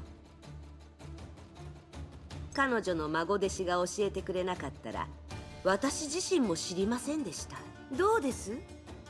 この力は本物で完全無欠。羽化するかどうかもそんなに重要じゃないでしょ。なるほど。誰かが大巨山で第8の神の鍵のコアを見つけ君の居場所にしたのか。それとも君の意識はもともとそういう物質にあったのか。しかし状況はどうあれ今の君は完全な式の律者というより意識のある神の鍵と言った方が正しいだろう。神の鍵なのはそっちでしょ。とにかく勝てるかどうかは別と Does し she て just know you? 私をどうにかすることはで She き just な know いと you. 言った In は the ずです。 Japanese version, she says 今なら sochi でしょ, 理解で which きますよ。 which is basically just know you. 今まで負荷に頼らざるを得ない状況だった君の力には明確な上限があった。しかし今はコアが不滅である限り意識として僕と戦う君を完全に消す方法はない。そして君が時間を稼ぎたいということは鍵となるコアも僕がすぐには壊せない場所に保管されているんだろう。分かったならそれでいいんです。おとなしく降参。残念ながらそれでも君は僕の相手にならない。具体的な数はわからないがこの夢の中には君が力を放つ時の媒介となる羽のようなものが無数に存在しているんだろう。その羽を全部消すとなるとそれこそ時間を稼ぎたいという君の目的が達成されてしまう。だからいっそのこと。式の律者、君はある可能性を見落としているようだ。もし一撃でその羽を全部消せる者がいるとしたら。何？今の君が不滅で不死だというのなら式の律者感じてみるといい。ゴーマの全力を。この力は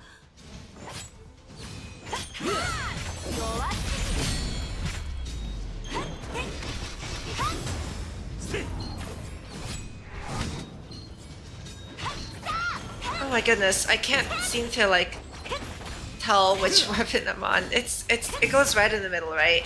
It's the one that's right in the middle. Holy crap. I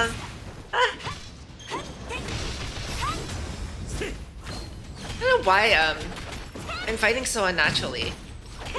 It's just like staring at the buttons to figure out which button to press rather than staring at the combat itself right now. Oh my goodness. What?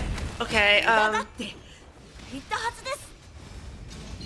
guess that was supposed to be a one shot.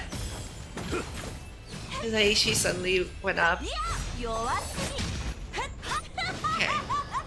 私は全てを変えます。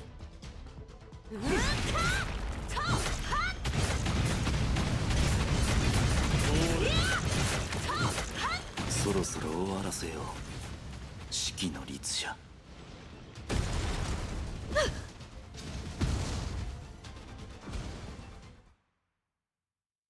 確かに君は彼女ではない。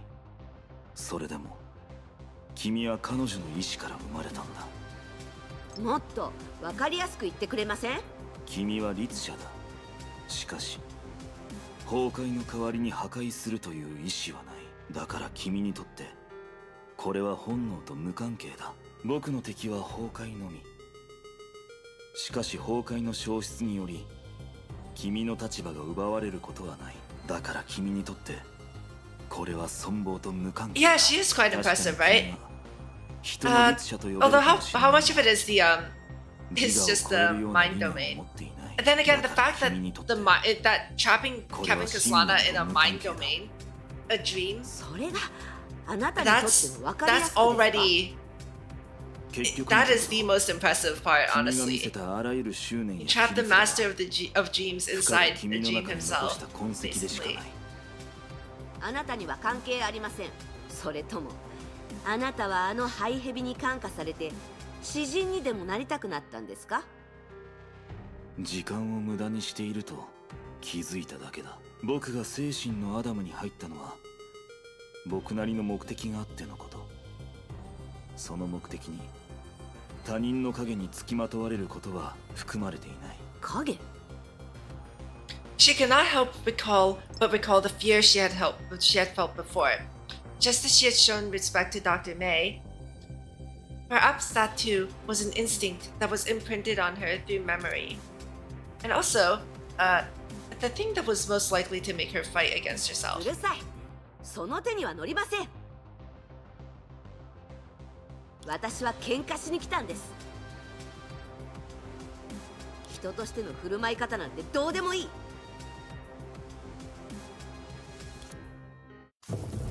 She did not have time to finish her sentence. Indeed, compared to most people, this Hersher seemed very independent and dismissive of the preaching of others. But the person she was facing happened to be the type who preferred action to words. Up from the weapon named the Might of Anutu rose a flare that a normal person could not directly look at. It rose high up, wrapping around the space that belonged to the Hersher of sentience. From the start of the battle, the man had not made a move of this magnitude. He had become determined to finish this, and for him, it was easy enough to measure both their strengths. The form that took the blow had no time to even utter a cry of surprise before it dissolved into nothing, other than not truly dying. This Hersher had indeed lost everything. With a look of disdain, the man quietly extinguished the flame he had lit. Just like his interest in the fight against her earlier. He thought that measuring her power against the Hershey of humans would prove his time here slightly more meaningful, but the result disappointed him. 行こう。なんだ? Oh? Whoop. Whoop. 何度も言ったでしょ。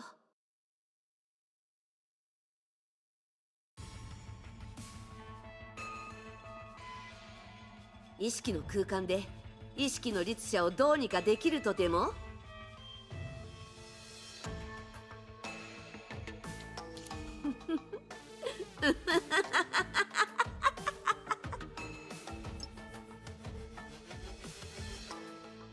まだ終わってませんよ。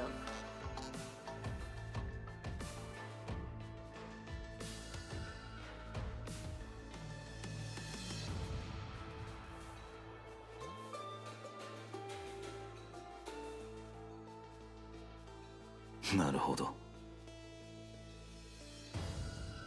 その羽たちは都政への羽の媒介ではなく、君が夢から借りた力だったのか。ようやくわかりましたよ。みんながあなたを強者だというのに、誰もあなたを聡明だと褒めない理由が。確かに僕はもっと早く気づくべきだった。今の君の本質が神の影のようなものなら、そういう力を持っていてもおかし That's くはない。 so funny.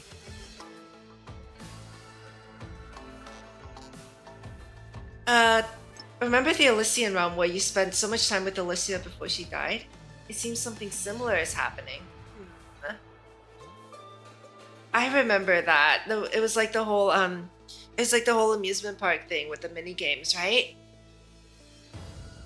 Or before that, because there was like the intro part before she died, and then there was the part where she revived as the Hershey of human ego, and then died again afterwards. Which one of those two parts are you referring to? In both cases, I spent quite a bit of time with her right before. Only then did the man realize that Although the girl in front of him was often regarded as a child due to her childish disposition. The amusement park. Okay, so the second one.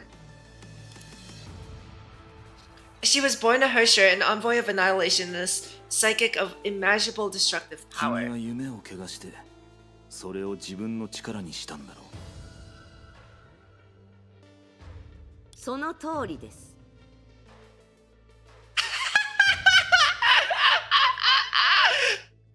I need that as like an emote with just Senti like pointing her thumb at herself and going like, it was me, Senti.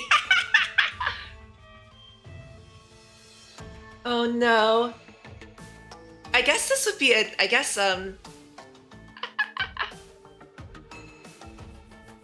mean it's Honkai Impact. Why I'm not I shouldn't even be surprised you know, when the feels get ramped up anymore.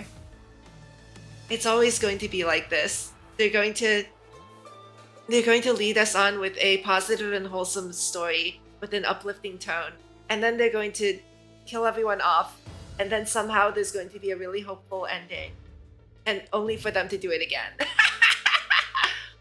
手札が尽きた？冗談じゃない。意識の空間にいる私の手札はあなたが作ったすべてです。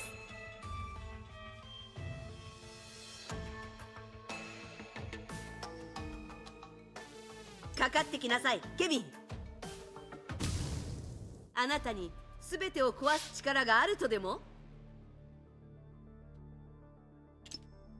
四季の律者、僕を刺激する必要はない。君は僕を騙せない。Consciously or not, the man looked at the shadow behind himself. 構築された夢で僕の攻撃を防いできたが、その夢は実質的なダメージを一度も受けていない。その一部がダメージを受けきれなくなった時、君は他の部分が代わりになるように回転させていた。だから僕が君を倒すたびに君に余裕を感じていた。 Oh, that's very interesting. 夢たちが君を守った時、君も夢たちを守っていた。 That's like なぜだ？別に彼らのことは気にしてません。ただ公平が一番大事だって思っているだけです。でなければ今の私が体すら持っていないような状況になるわけないでしょ。どうやら君の目的は果たせそうだ。四季の律者、その戦術は確かに尋常ではない。弱点はあるが、僕がそれを見つけることはまずないだろう。 So like 会見が行われた瞬間に I've seen this kind of strategy before. You imagine like you pour wine on a pile of paper, right? It doesn't go through all the paper. You just move it. So if you want to keep pouring all the wine, what you do is you just move the paper that already has wine on it. And it might take a lot of paper, but you'll absorb all the wine. 結果を知っているのか？君が夢を回転させられたとしても、君が夢を自分の一部に変えていることも事実だ。君たちが精神のアダムを逆転させることができなかったら、夢は君に対して永遠に影響を与え続ける。それにこの戦いの時間が君の予想を上回った場合、たとえ1万人の意志だけでも君の5000年の記憶とバランスを保てるだろう。その時君は完全に違う人間になるかもしれない。今の君が全く知らないような人間に。だったら何ですか？僕を引き止めるためだけにそんな代価を払うなど少し重すぎる。誰が代価だって言ったんです？今まではあなたの言う通りでした。律者として生まれたことも、牧年人の影響を振り切ることができないのも仕方のないことです。鎖が切れたとしても。だからこの状況が続いたら私は何者でもなくなるのでしょう。あなたが言った話は本当に代価として成り立つと思います？君は自分の意志でなりたい人間になる。僕の言う代価は君からしたら一つの形に過ぎないのか？もうあなたがバカなのかどうかわからなくなりましたよ。でもあまり傲慢にならないでください。この戦いはそう長くは続かないかもしれませんから。私の攻撃が本当に効いてないと思ってるんですか？隙を見つける前に。夢の中で先に倒れるのはあなたですよ、ケビン。構わない。僕は気にしないというより、この戦いがずっと続けばいいと思っている。もう気が狂ったんですか？こっちはまだ始めていないんですよ。正直に言うと、僕がここに入ったのは市場があったからだ。だから今日君が見たのは聖婚計画の執行者ではなく、ケビンという名の人間かもしれない。だからかつての時代の第八律者はケビンと縁がある。それは彼が人間ではないものになった始まりだ。第八律者の能力が再び使われた時、人類としての市場も含め、そのものを長く蹂躙することも厭わない。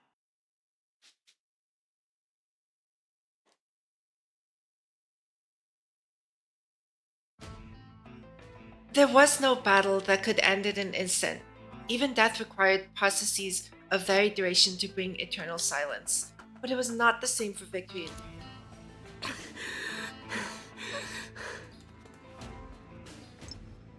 Similarly, ever since the man first swung his sword, the winner of this battle had already been decided. Even though she had already known that she was no match for him, the unfathomable difference between them seized her heart. She did her best. However, she could only achieve darkness and defeat. That didn't matter. Human life was defined as such. She merely used a special way to feel those emotions that originally belonged to ordinary people.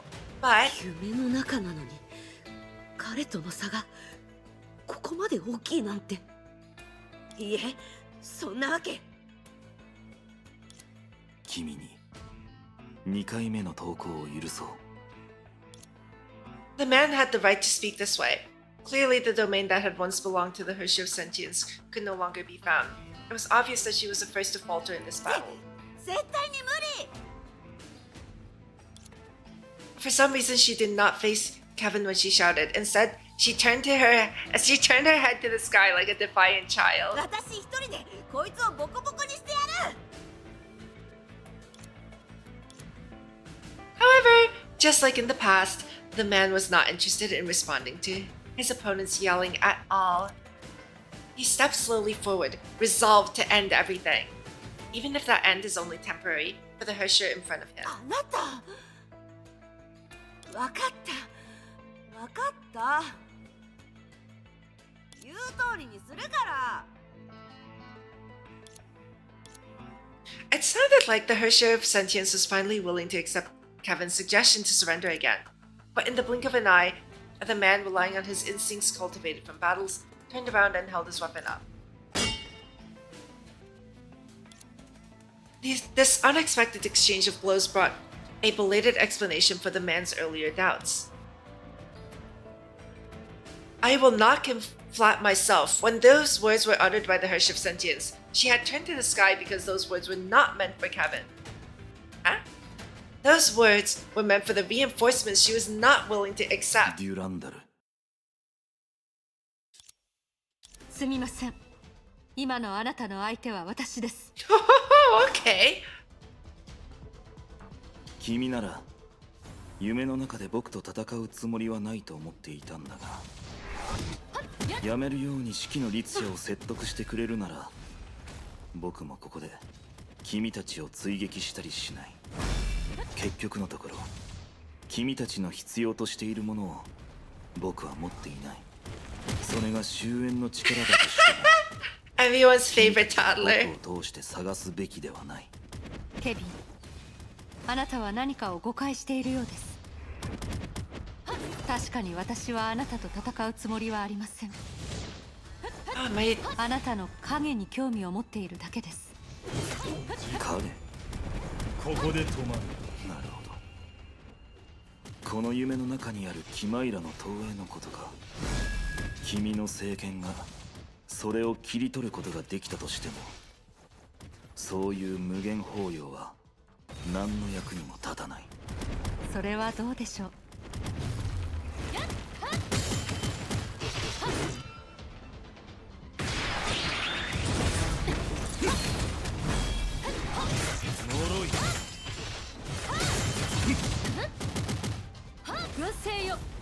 こに集まれ。はっやっこれで破滅するがいい。やっはっはっやっせっはっやっ脆い。はっやっはっやっやっはっWait a minute. Ow. I wonder what I got hit by that caused that to happen. こ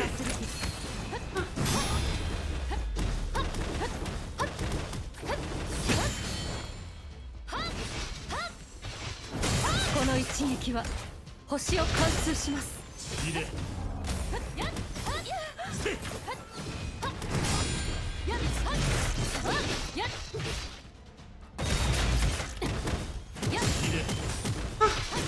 Come on.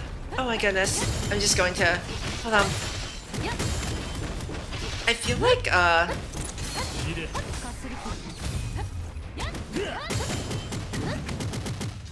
this combo does a lot of damage to him, but still, it's like, it feels like a drop in the water. Hi, Chris! Thank you for stopping by. How are you doing today? Hope you're doing well. Hope your studies are going well, too.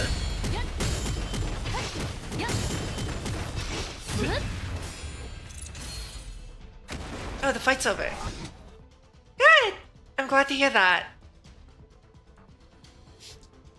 There was no doubt that up against the first Kaslana, the girl who held the power finality, the one who held the power finality, the girl of Galactica, could not do more.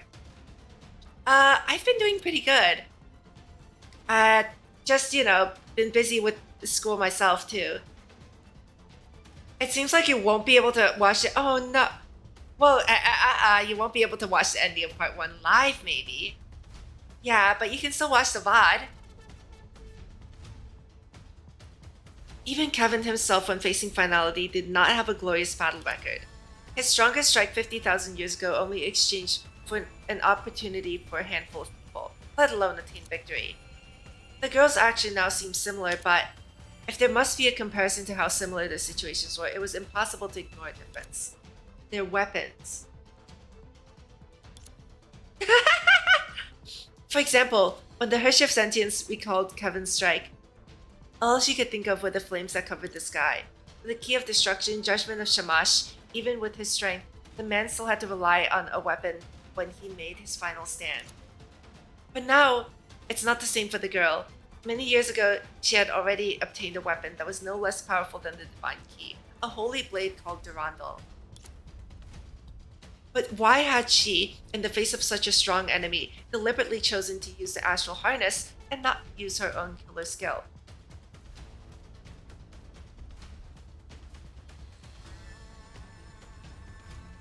What? Chi-Chi? This question had also crossed the man's mind before, but he did not care. And when he finally knew the truth, it was too late. これはまた予想外で理屈通りの展開だ。Oh, what the heck? Game? Clearly, for both parties, this battle had been at a stalemate for way too long. However, when it finally came down to this moment, according to a certain plan, the reinforcement truly responsible for temporarily ending this battle had finally joined the fray.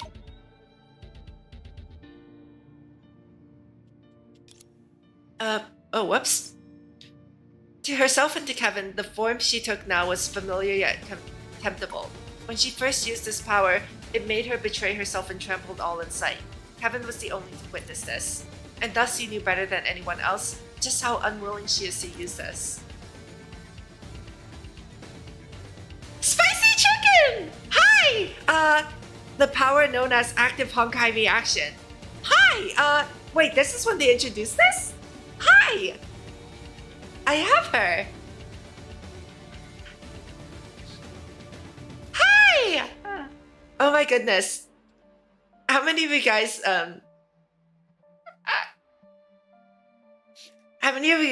like, when you, like, first saw this, were like, when are they going to release this as a playable battle suit? And then they did.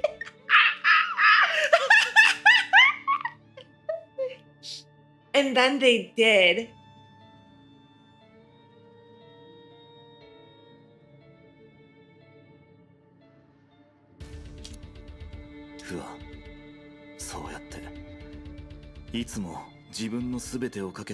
Did they really? I can imagine, yeah. It's been 84 years. The holy blade that should have appeared in the hands of his successor took on a different look, and instead was held in the hands of this old friend in front of him. From the time the Hirsch of Sentience appeared to challenge him, their plan had been put into motion, and at this moment, they finally reached their goal. With a weapon that no one expected her to use, this girl dealt a blazing blow with the power of active Honkai reaction, cutting something away from Kevin. The thing in her hand turned into a torch. It burned fiercely and was full of vitality.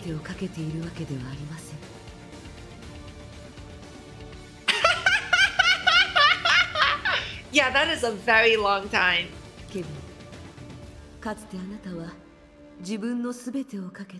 I love that echo, holy crap, you hear it?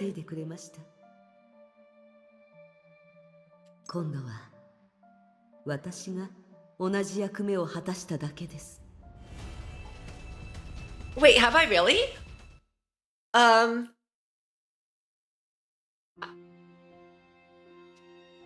50,000 years. When expressed as a number, its sheer length becomes difficult to grasp. Yet some said every story on this planet could be measured by 3 years.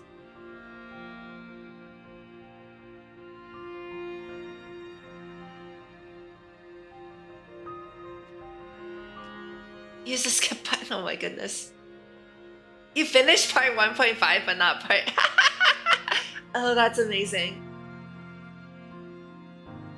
Oh, it was because of Swara?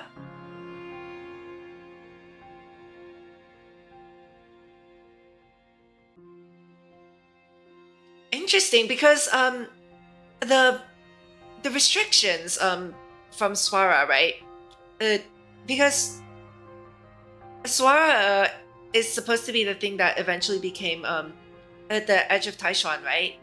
So I thought those kinds of restrictions, that kind of mental suggestion that that Swara was used for was supposed to make you stronger, not make you, like, completely lose control of part of your abilities. Is it just because they're incompatible, maybe? That's weird.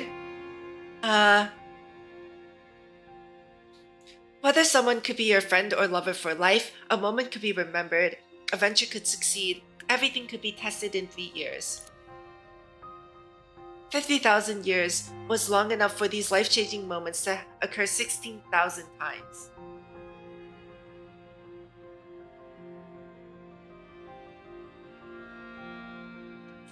I mean, I would appreciate it, yeah, Chris. I would appreciate it. But yeah.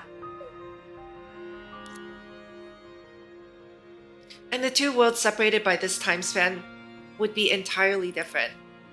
The people of that ancient age faced a strange world that the people of today could not understand, and they followed strange rules in their daily life. One must above all pardon these unhappy souls who chose to go on a pilgrimage on foot, who walk along the shore, and who look without understanding upon the horror of the struggle and the deep sorrow of the vanquished.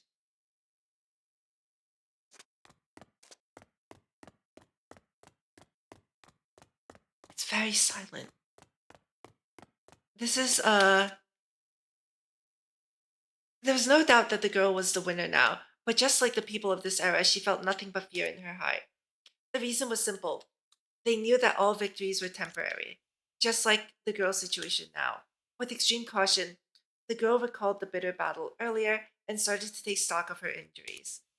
Before, she was surrounded by numerous monsters in this abandoned research facility, or at least it seemed abandoned. And the remains next to her indicated the current progress of the battle. However, the girl could still recall that shadowy existence whose appearance was difficult to make out, and the fear that she felt before lingered. いいえ、戦いはまだ終わっていません。より強い敵がまだ近くにいます。あまりにも恐ろしい敵ですね。このまま放っておくわけにはいきません。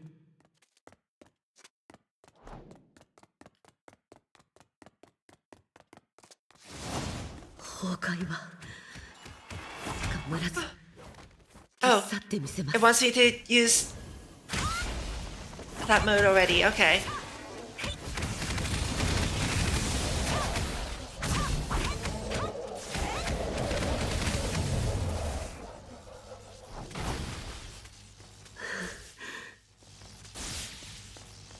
気配から察するに、もうすぐ出口に着くようですね。急がなければ。」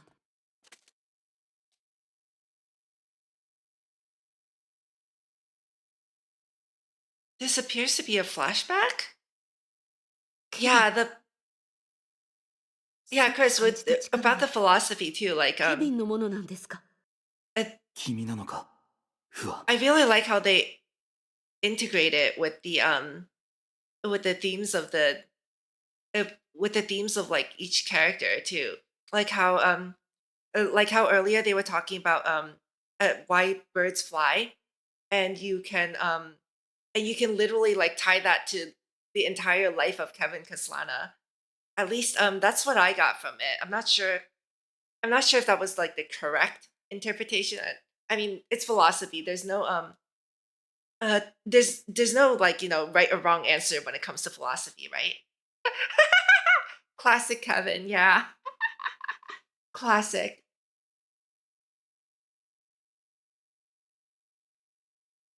And I think for the philosophy, it's also important to think about it holistically, because like just like in Star Rail, right?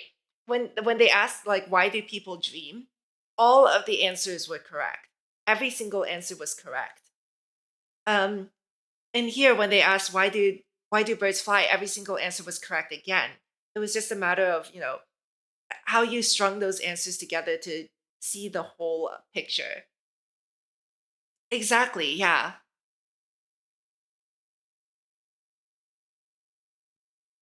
Every single answer is correct, and at the same time every single answer is also wrong, right? If you take the right answer in the wrong context, then it becomes wrong. Yeah.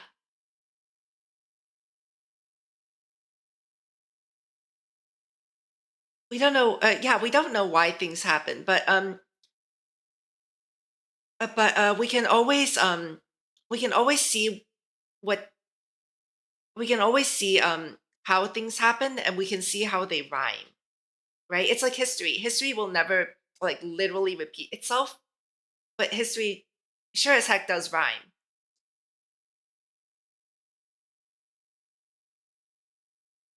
Yeah, and the fact that and like I think part of what makes the experience, like experiencing things like taste, desire, anything abstract, it's not just it's not the answer that matters. It's what matters is that you came up with an answer based on your own experience, right? For everyone else, for like everyone in general, yeah, everything's just there. Everything's just there. But if you just take things, that it'd be like, oh, everything's there because it's there, then all of a sudden you've created this illusion for yourself that life is bland because everything is just there. But but on the other hand, if you stop and think about why things are there, and think about what things mean to you, all of a sudden you've created meaning for yourself, and that becomes something very personal and very intimate, that that uh, and that gives you like and that's what gives you purpose, and that's what makes life interesting, right?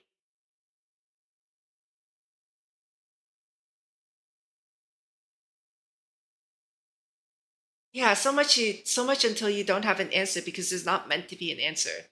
If there was a universal answer, then everyone would have reached it already, because it would be published somewhere, like on the internet or something, and everyone can go and read it. And what's the point?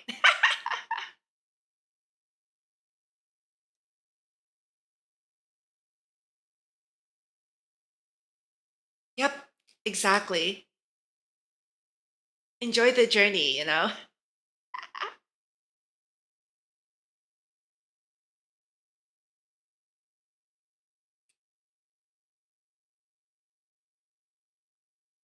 Yeah, I wish yeah, sometimes I do wish I took up more creative writing. I do a lot of academic writing, so you know, it like this reading these kinds of stories in like, you know, Honkai and Genshin actually kind of inspires me to want to do more creative writing rather than just, you know, all I ever write about are is like, you know, research topics.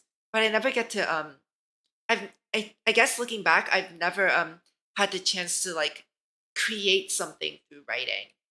And you know, that's uh, that's actually something that I've gotten personally from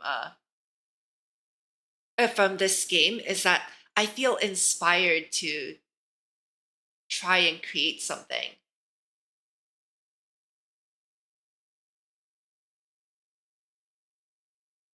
I am got a lisp. Thank you for stopping by. Yeah, I'm doing pretty good. I hope you're doing well too. Thank you so much for stopping by. I hope you're having a wonderful night. And thank you for the follow too. Thank you. I hope you enjoy your time here. Yeah, we're talking about philosophy right now a little bit, so that's why the game is kind of paused. Although I wish there was like some background music. There's no music coming from the game, so we're just sitting here talking about philosophy.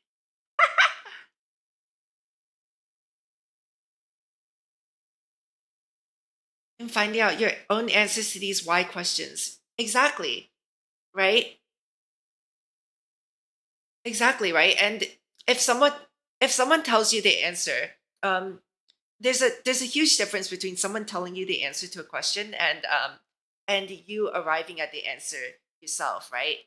And and that's like the sense of fulfillment. How long have I been playing Honkai Impact? Like a year. Yeah, like a year. When did I start? Yeah.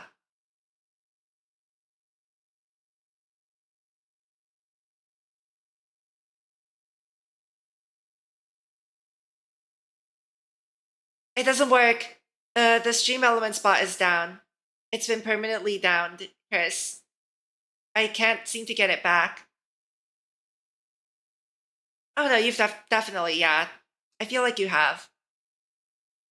Okay, let's start listening to dialogue again. 崩壊は必ず消し去ってみせます。Oh. 僕だ。 Yeah, no problem. Thank you for being here for the 1 year too. 気をつけろ。 Okay, apparently this is actually a fight.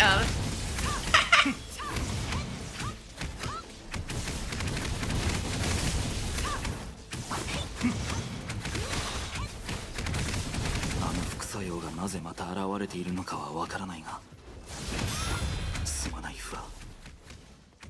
今の君を止めるには。Oh, I ran out. Wait, I ran out. Isn't this character really helpless without a JoJo mode? Hold on. Ah! I need to like, holy crap.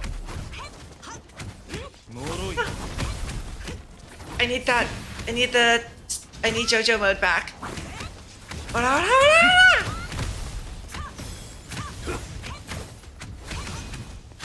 Right?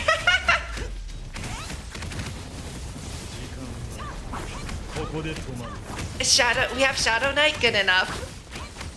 So Shadow Knight aside, this is where she loses control of the active Honkai reaction, right?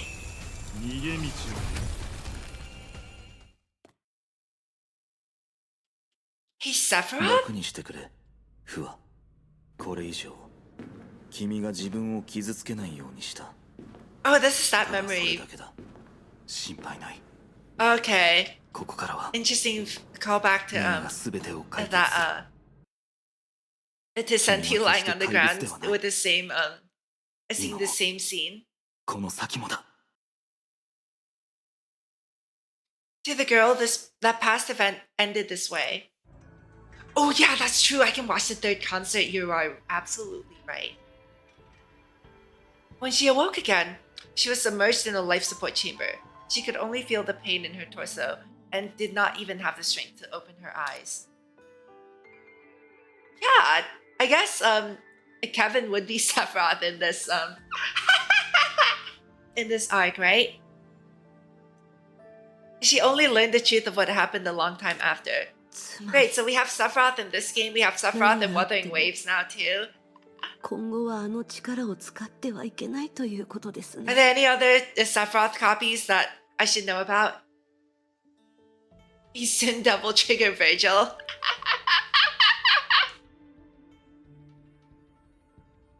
Are there any other... And Siegfried is Dante. Oh my god, wait, why does that fit so well? That's hilarious. Good job, chat.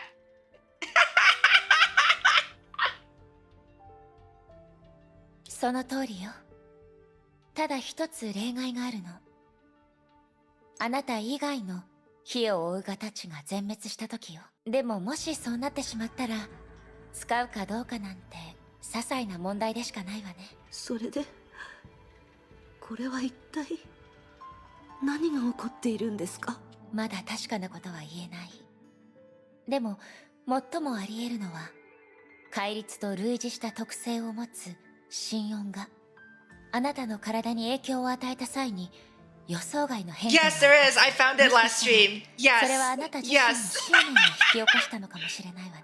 崩壊を消滅させることはあなた I にとっ found て it on yesterday's 選 stream. 択じゃなくて It ほぼ actually 逆らえない exists. ある種の And you 本 get 能 an になってい achievement る that's の。 literally でも just power 融 in 合 all 戦士は caps もと with もと崩壊の exclamation 力を借 marks. りて生まれた存在だから、もし自身を掌握する気を緩めてしまったら、あなたは本能に刺激され、崩壊にまつわるあらゆる存在を思うがままに破壊し尽くすでしょう。もちろん仲間とあなた自身もそ Oh, の that's 中に why. 含まれるはずよ。無理して使えば残される結末はただ一つのみ。 Interesting.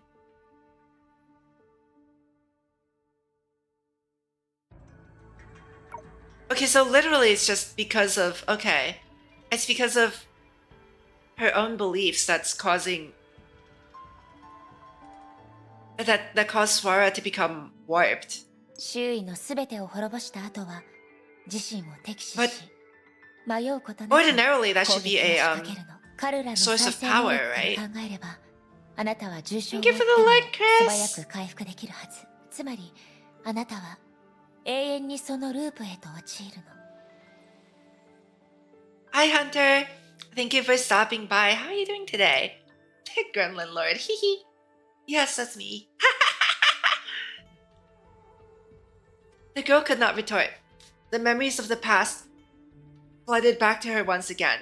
She resorted to using active Honkai reaction for the first time not so long ago. It did destroy a large number of enemies, but it also brought destruction that could not be tolerated. Oh! Oh yeah, that's right. It's like the Phoenix, right? Yeah. So her power will get turned upon herself because of her obsession to destroy Honkai, but she can't destroy herself. Yikes. That's right. That research facility was not abandoned, but destroyed by her, its guardian. And the most powerful monster she had been chasing was herself. Because of this coincidental accident, nobody else had ever seen how she looked when she used active Honkai reaction. And for the moths who heard of the incident, they were perhaps interested in checking the archives, but about that figure, even as the strongest, Kevin also went through active Honkai reaction to tame that figure. all they learned was a name. Garuda. In the spiritual atom, the battle between the girls and the wielder of finality continued. I think in Garuda's from Hindu mythology, right? That's it was a sacred bird. That was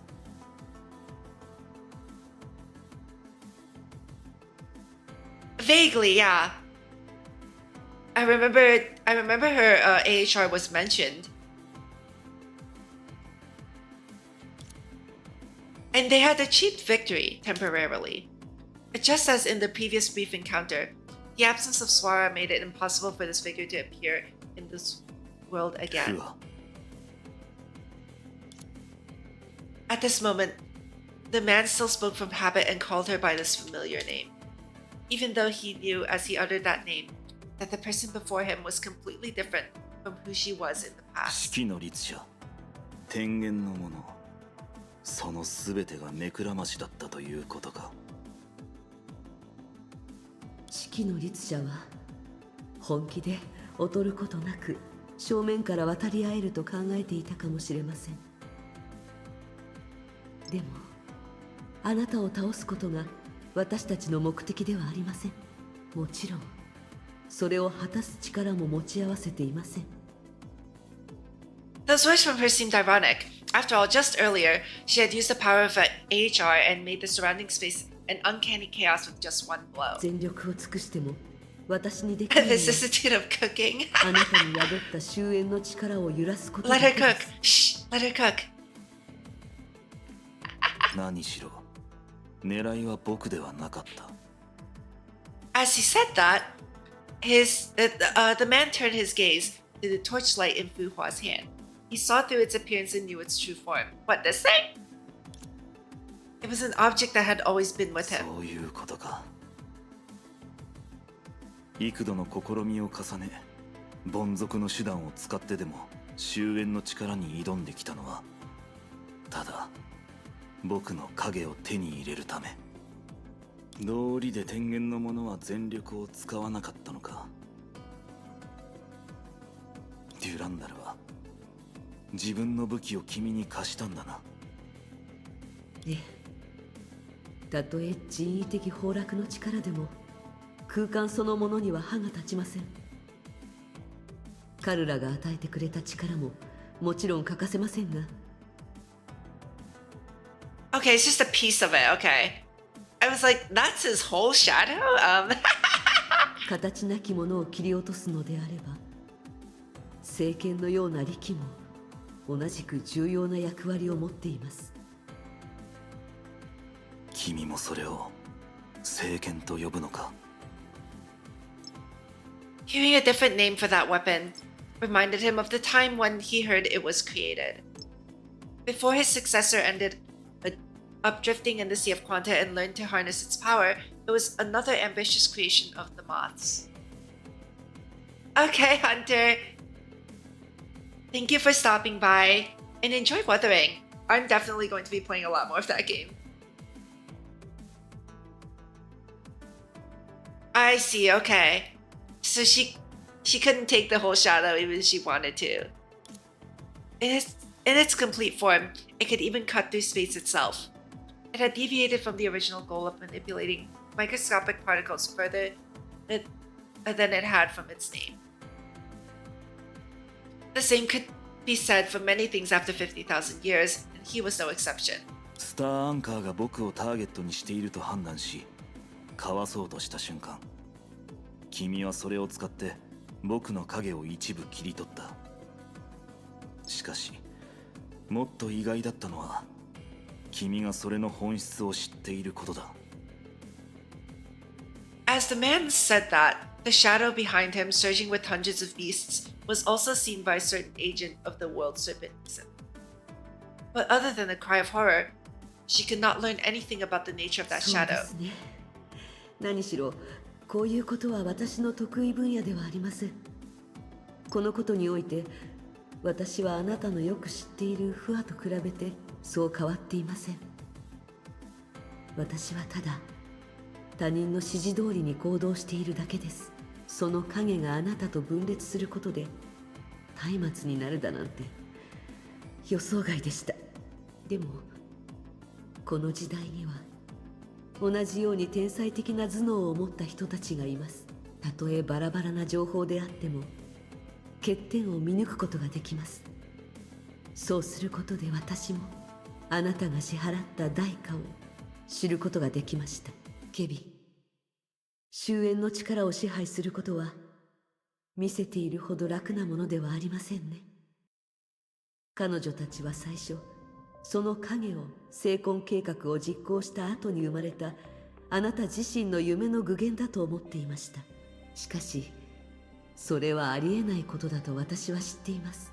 戒律の存在によってあなたは数万年いや、KFC を夢を見るという客観視する能力を Oh 失 my っています。 goodness. それがどうした？ですのでただの推測かもしれませんが、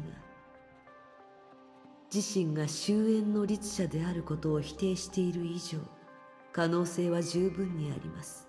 あなたが今置かれている状況はおそらく私が心音を持った状態で人為的崩落を使った時の結末と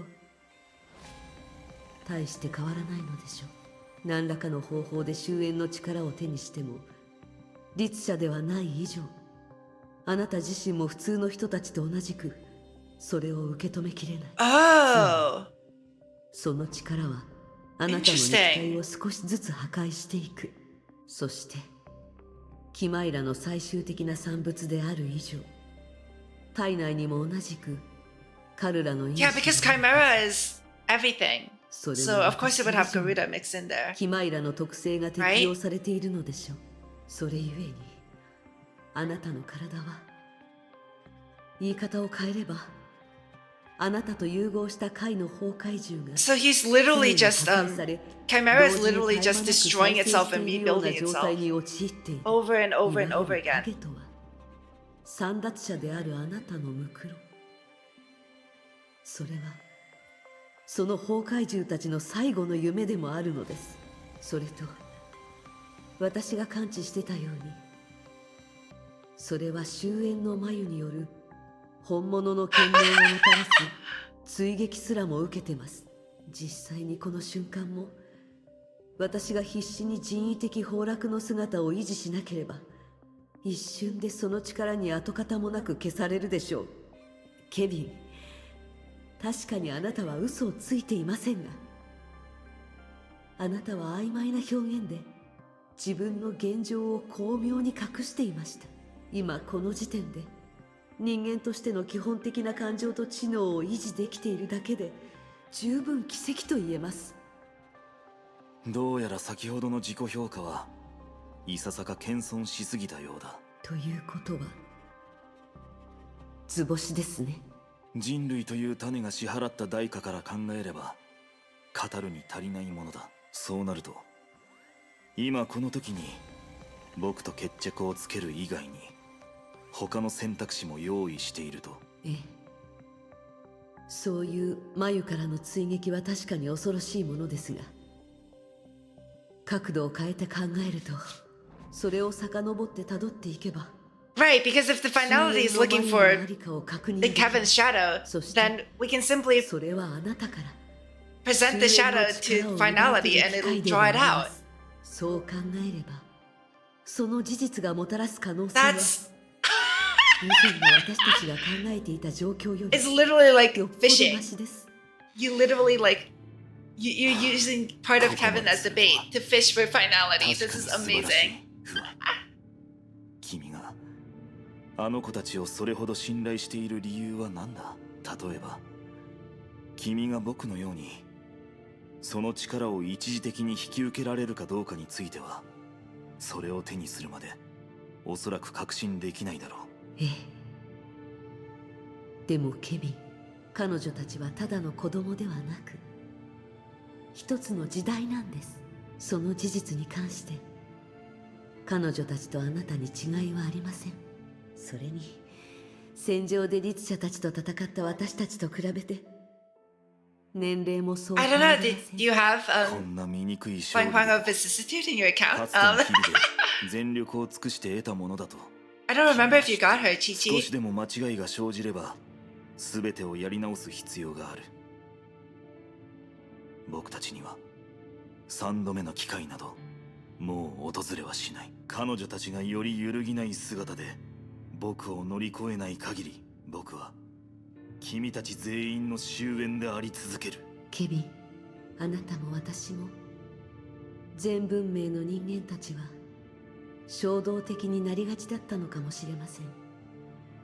Oh, 時には I know who you were waiting 感 for, 性的な right? 要素のために Yeah. 何もかもを捨て去ったことすらありました。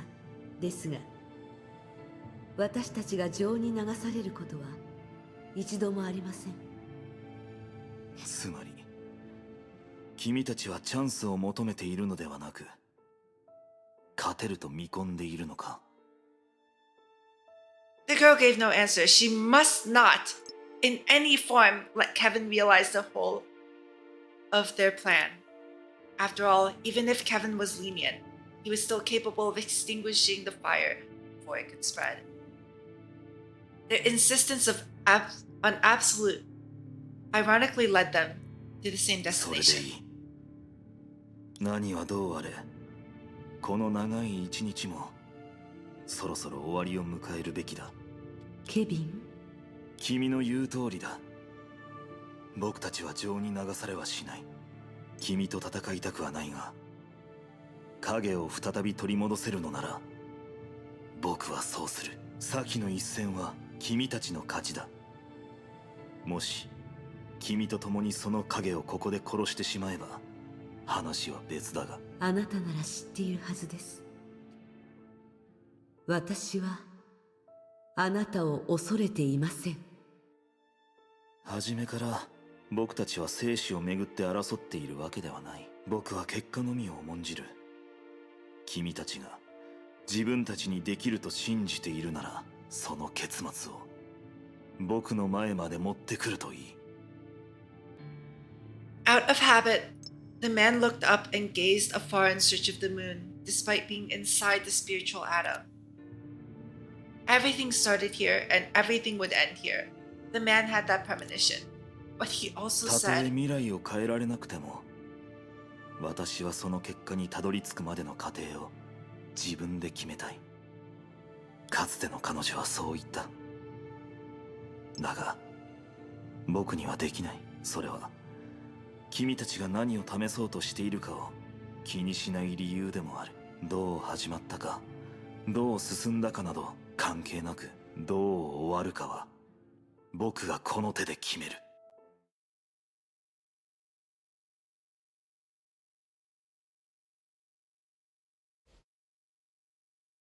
テレサさん、心の準備はできてるだろう。例えば自分の手で全てを決めるとか、そういった覚悟が。いいえ、正直に言って自分の方法なら必ず夢の主を現実に戻せるって誰も保証できないし、だから計画がうまくいくよう私もちょっと強めな準備をしておくわ。夢を飲み込むビシュヌの力を使うのかい？そうよ。初めて精魂空間に入った時に自分の夢を飲み込んだの。だからもし収集がつかなくなったら目覚めたくない人たちの夢を躊躇なく飲み込むわ。人類の心と歴史の中に入ったからにはその未来のために責任を負わなければならない。それに少なくともエネルギーで夢を爆発させるよりはずっと安全よ。思うがままにやりなさい、テレサ。他人を導くことはできる。でも代わりに歩むことはできないとはいえ、無条件で誰か一人のわがままに付き合う義務なんてないわ。どちらにせよこの全ての結果は人類が背負わなければならない歴史と未来になる。だからテレサ、あんたはあんた自身を信じればいいの。ありがとう。もし必要であれば私は誰かを代表して選択するわ。そう言ったけれどその時が永遠に来ないことを私は願ってる。 Fortunately, the fellow humans she visited did not let her down. After breaking through several layers of dreams, the cloud of apprehension that loomed over her heart フカたち dissipated. なら必ず成功するわ。リタの計画によると、みんなは何とかしてケビンから影のかけらを奪取するはず。その後私はキマイラと同じ源を持つビシュヌの力で影にいる崩壊者のザムを飲み込み、 Wait, no, this is much more direct than I thought it would be. Oh. A distant voice pierced the space and interrupted her diffused music. ちょっとあなたたち、ぼーっとしてる場合じゃないでしょ。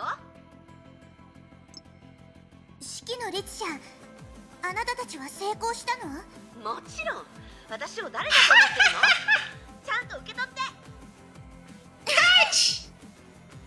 A flame rose from the void and landed in Teresa's arms. It danced about silently, appearing bright and harmless. However, at the core of the flame, there was a cold and distorted force that, like countless formless blades, pierced her skin and bones. It seemed as if her soul was being churned up and dissolved into the same void as the dream. これが本当の終焉の力なの？テレサ学園長？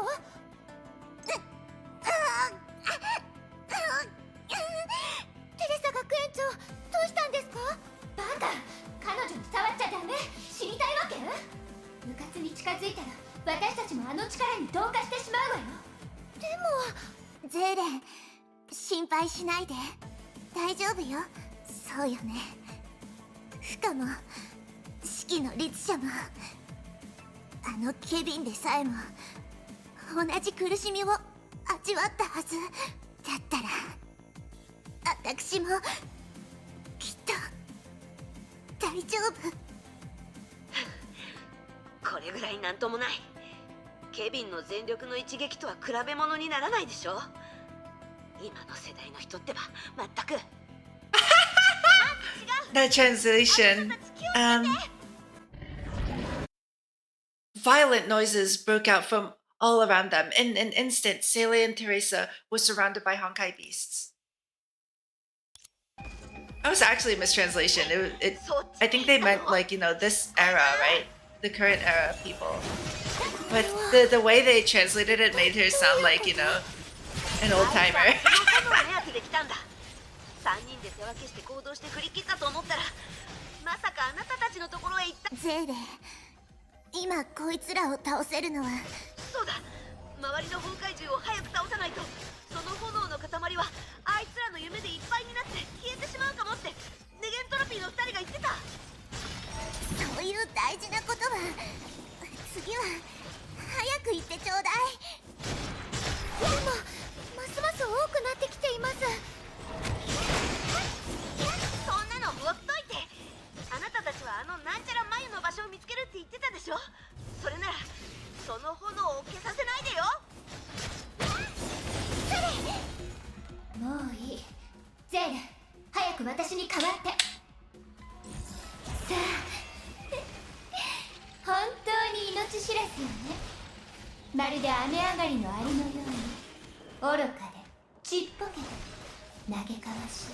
来れば来るほど死んでいくだけだっていうのに。テレサに一歩も近寄らせないわよ。Oh, there it is. 全部消えなさい。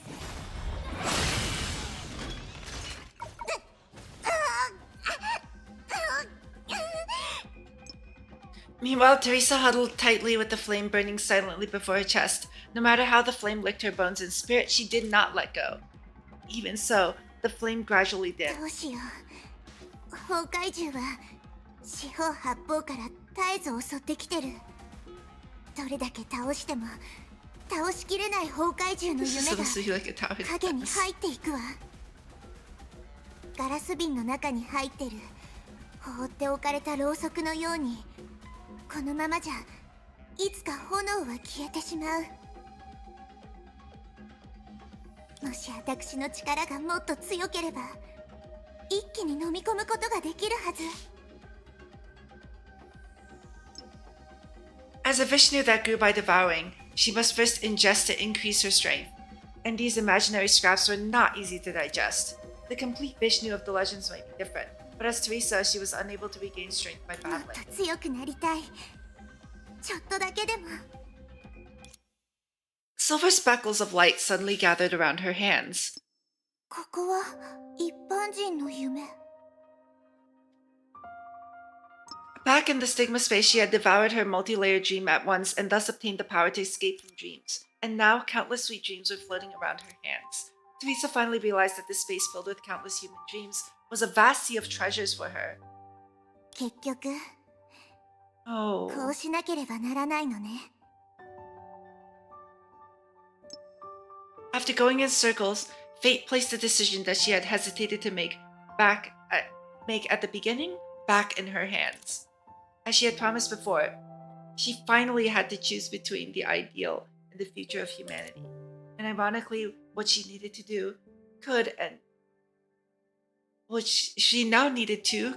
must devour were not those stubborn elements that prevented the dream cluster from disintegrating, but the most mundane dreams of ordinary people.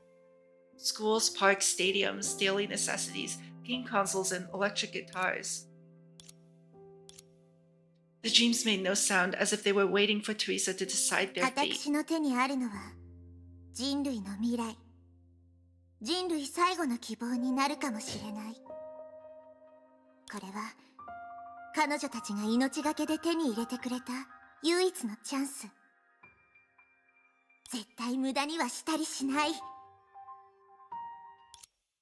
She made her decision in an ゼー instant. レ、ちょっと手伝ってちょうだい。テレサ学園長。 As if realizing what Teresa was to do, the stigma spirit returned the body to Quantum's daughter. 覚えているわ。ここに入ったばかりの時に試したように、あなたには夢を感知して引き寄せる力があるでしょ。それならもっと多くの夢を引き寄せることはできる。つまり全ての夢を崩壊獣の出現範囲から離れたところへ。持っていけってことですか？でもそれじゃ学園長が一人でどんどん湧いてくる崩壊獣と対峙することになってしまいます。それに学園長の力は確か。大丈夫。夢の干渉さえなければあいつらくらい全て倒せるわ。説明している暇はないの。ゼーレ、私を信じて。知ってるわ。あなたならできるって。は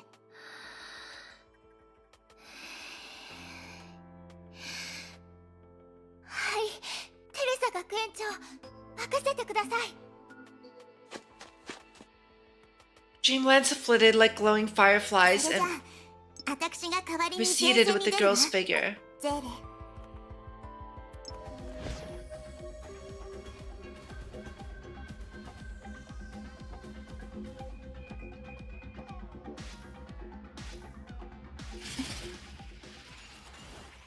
ゼーレ、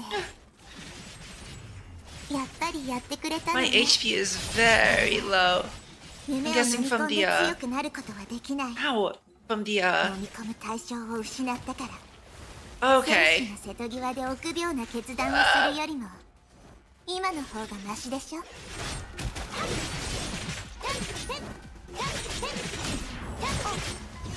Oh my goodness. 全ての人を守るなんて本当に難しいことよね。私は力も心も強くない。ふさわしいリーダーでもなければ立派な戦士とも言えない。人類が運命の十字路に立たされた時、私は誰も傷つけたくはないし、彼らの全てを救うこともできない。そして私はただためらうばかりで前に進めない。でも無理やりの決断、それもまた決断よね。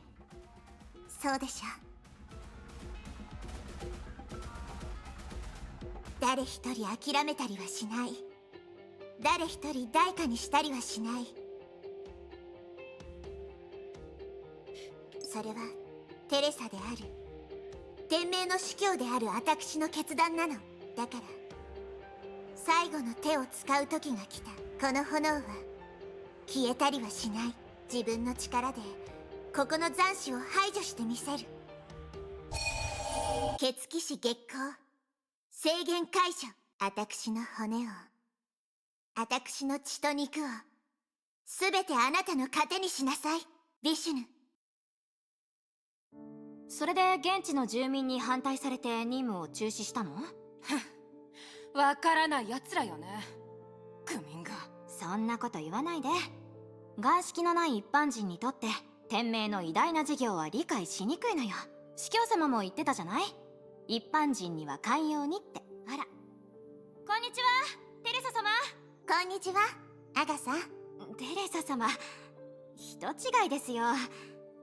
私は極東支部第一小隊のヘレンです。先週会ったばかりですよね。ごめんなさい。何も違わない。それぞれに違う名前があって違う顔をしているのに、言ってることとしてることはみんな同じ。まさか本当におじい様が言ったように、みんなはただ他人の歴史を繰り返してるだけなの？まるで私のように。ここの夜景綺麗ね。どうして？窓からこぼれる光は綺麗だと思わない？それは一般的な蛍光灯でしょ。明度も低いし飾りも華麗なものじゃない。天命本部の照明とは全然比べ物にならないわ。でもその光が暖かいのよ。一つの光は一つの過程を表してる。似たような光でも違う色を映してる。光の主人は誰？どんな物語があるの？誰かを待ってるのかしら。そんなことを思うとこの夜景が守られて本当に嬉しいのよ。説教は終わりました？外で作戦に参加するより疲れたわ。あの子たちったら安心できる子が一人もいなくて。若いですからね。元気があるのもわからなくはないんですけど。あなたの考え方が羨ましいわ。毎日あの子たちと知恵比べをしてたら疲れて死ぬか噴死するかのどっちかになっちゃいそう。あら、先月の始業式ではこうおっしゃってたじゃないですか。バルキリーたちが死と隣り合わせて戦っているのは一般人が自由に生きていくためって。あの子たちは一般人じゃないでしょ。違うんですか？はいはい、落ち着いてください。私たちの優しい学園長。一緒に一杯いかがですか？ In the hazy dream, the past appeared and disappeared in bursts, like the starlight on the sea. Teresa's mind was like a boat on the sea, drifting aimlessly in the abyss of the spiritual あの world. 時の私は何を考えていたのかしら。よく覚えてないわ。だってあの時より私はだいぶ変わったもの。あの子たちのおかげだわ。あの子たちがこの世界のことをもう一度教えてくれた。そして私は他の人と同じようでいて同じじゃないってことを知った。私ったら何を考えてるのかしら。本当に死んじゃうわけでもないのに。The flames stopped dancing and burned silently. Teresa could clearly feel the burning warmth, and the bone-piercing cold stopped disturbing her mind. At some point, she started to feel her limbs again. 終わったの。でも完全な人為的崩落を経験した後だもの。私も今までの姿じゃなくなってるはずよね。帰ったらリタたちは私だってわかるかしら。どうやら過ちを犯さない良い司教になることは簡単じゃないようね。After much hesitation, Teresa slowly opened her eyes.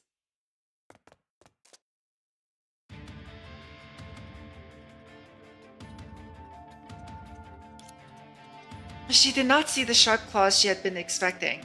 She saw a pair of hands belonging to a girl whose fingers were slender and whose nails were round, just like all the teenagers approaching adulthood. She had seen this scene countless times in dreams, but had never thought that she'd actually fulfill a wish that had long been buried in memories in the sea. 私は大人になったの。 The gift forgotten by fate returned to her in such a surprising form after she had forgotten it for decades. Even in this time of crisis, she wanted to cry and laugh at the same time. これもまたみんなの祝福なのかしら。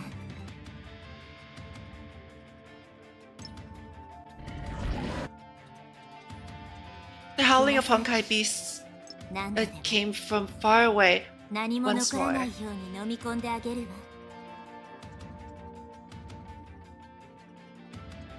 Oh. Where's Adele Teresa? We get Luna instead. Incredible. 私はテレサ・アポカリプス、天命の大司教よ。この距離なら大丈夫だよね。テレサ学園長の方はどうなってるのかな。良くない状況かもしれないわね。どうしたの？私のこと覚えてないのかしら？のこのこと姿を現すなんてね。いいわ。今度は骨の髄まで染み込むほどの恐怖を味わわせてあげる。相変わらず短気なのね。ゼーレ、彼女は前に連絡が取れない状態になったことを覚えてる？つまりそれが彼女の仕業だったの？心配しないで、ゼーレ。もうすぐ彼女は自分のしたことを後悔することになるから。 The woman who had returned the name Hare looked down at the two who had tensed up at the sight of her and smiled hopelessly. She felt that she still lacked the ability to make friends. あなたたちの今の気持ちはわかるわ。私はみんなのことをあまり分かってなくて過ちを犯してしまった。でも今はそんなことを話してる場合じゃないのかもしれないわ。だってあなたの仲間が危険な目に遭ってるかもしれないわよ。テレサ学園長、ちょっとテレサに何をしたの？あら、誤解よ。私はただの関係ない通りすがりだもの。何もしてないし、あなたたちに協力するつもりもないわ。でもあなたたちが聞きたい情報をちょうど知ってたりするわね。変な小細工を考えない方がいいわよ。本当に何も考えてないわ。私が知ってる限りではこの夢の迷宮であなたたちを助けられる人がちょうど一人いると思うの。どうかしら？再び夢に入って探してみる？もし信じてくれたら嬉しいわ。Who could that be? だって私は誠実な人だもの。There's someone who can help with this. それじゃあまたね。あなた誤解しないで。本当はただこういう世界には長居できないだけなの。Hare smiled and her body gradually blurred, ultimately becoming a dreamlike glow that vanished before Saylei's eyes, just like when she appeared. Is there a character who's unaccounted for? Also, really quickly, I need to use the bathroom. I checked, and I had literally like half a gallon of water just now of doing the story. So I'm going to use the bathroom really quickly and refill my water, and I'll be right back. Okay?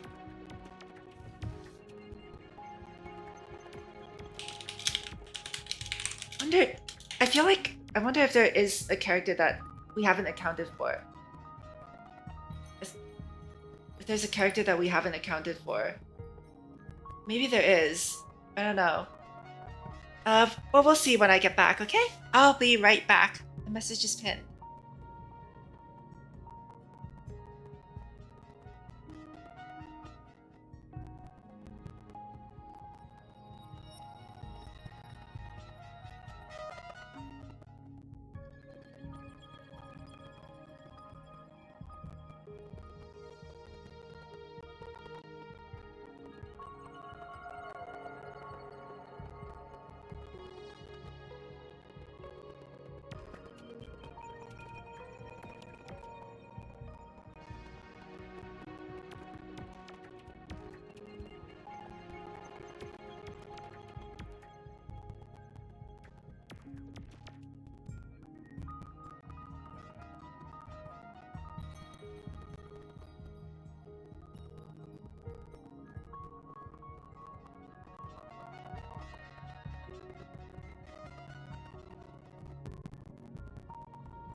Wow, it is 11 p.m.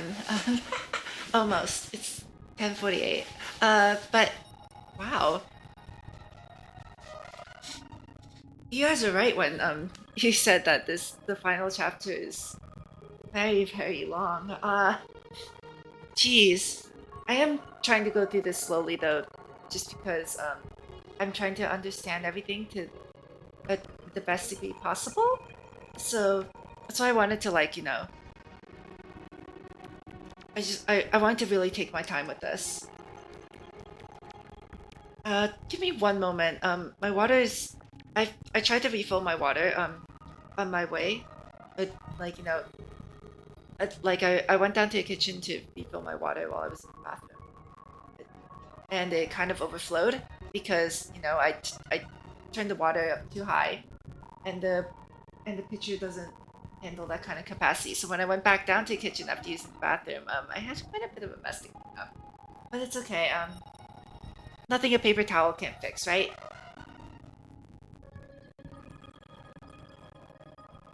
So yeah, I think,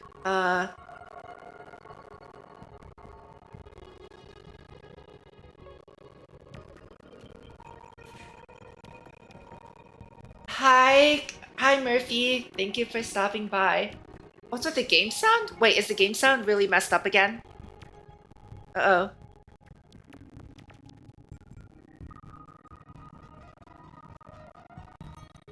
I know how to fix it. I think it just gets messed up when I stream for too long. Okay, did that fix it? Is that better now?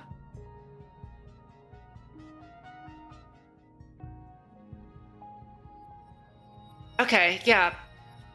I guess after a while I just have to what's it called? Switch it. I have to like switch the input and then just, you know, yeah. I have to like switch the input and switch it back to default.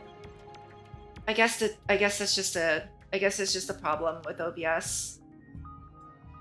I mean okay, to be fair, they did say that that the application audio capture thingy is experimental. It's an experimental feature. Wait, what does it say exactly? Yeah, capture audio beta.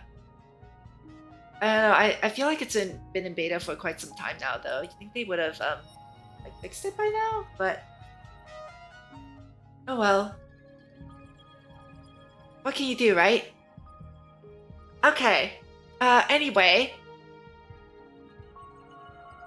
Alright, I finished wiping off my water filter. Okay, geez.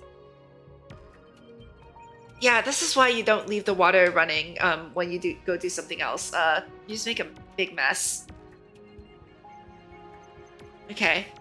Let me pour some water too.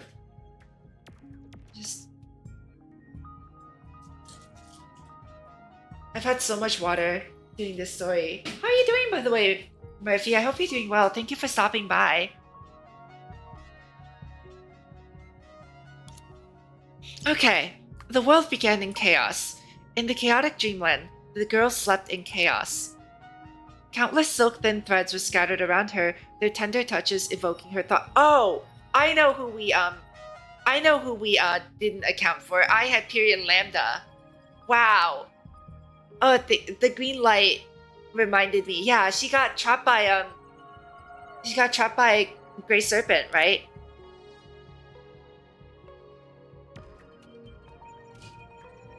Oh yeah, no, I don't play 14, but I hope you're having a good time. There was a complete story in each thread, cycling as the clock went. From a girl in the battleship at dusk to the origin and finality under the starry sky.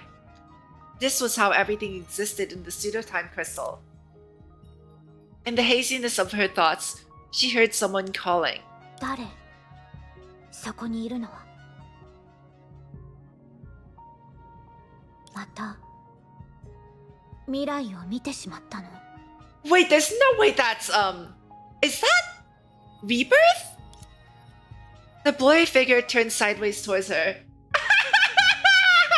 The foreshadowing that I get because I have the character. Unbelievable. They teased Rebirth here too. What? Oh my god.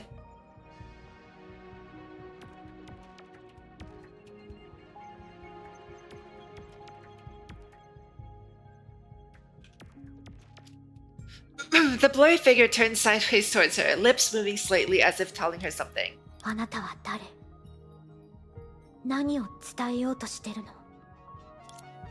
As if aware of the girl's state, the figure shook their head and then faded out of focus.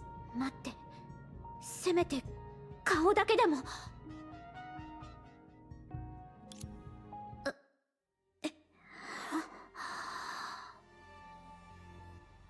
ここはどこ？何があったの？ After temporary confusion, she came to her senses and remembered everything that had happened before she was caged in the だ dream. から今は逆に自分の夢の中にいるってこと？何もないけど。そうだよね。疑似時間結晶から生まれた私の行動の仕方はまるで人間が夢を見ているようなものなんだから。だから私を夢に閉じ込めても新しい夢は見れない。だって私はただの物語の記録者で創造者ではないから。それよりここから脱出する方法を早く見つけよう。メイちゃんたちはどうなったのかな。でも私がこの前見た未来だと彼女たちは無事脱出してるはず。違う。 Oh, I forgot to unpin my message. Hold on. とても大事なことを忘れてるような気がする。Unpin. There we go. このま Oops, ま my じゃ bad. 何も見えない。どうやって脱出すればいいの？ Light up the surroundings. 何？誰が何をしたの？偶然かな。やっぱり早く出口を探そう。Ooh. 私の Where 夢 are って we? こんな風になってるんだ。これは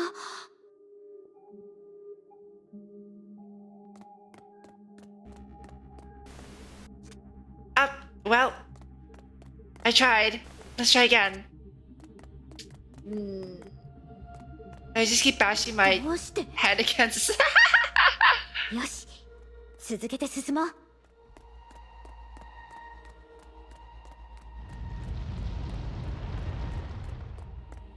広い。私の存在に関わる物語がないからかな。本当に悲しい発見だね。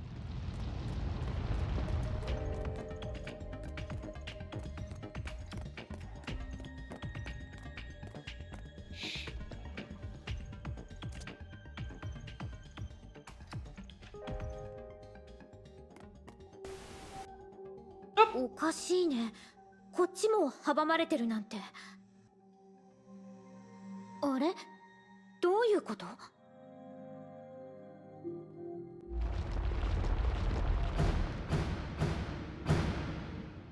Okay.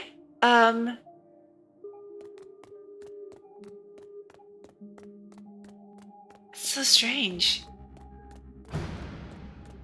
Oh, here we go again. 全然心当たりがない。Give a hint.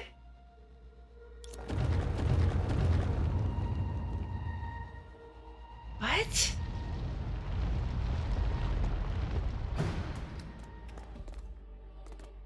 Oh, hi. おかしいよ。なんでここに think it was like 崩壊 this. 獣がいるのかな。 Yeah, there we go. ここは私の夢じゃなかったの？まあいい。考えてる余裕なんてないよね。まずは戦おう。Destroy the Honkai beasts.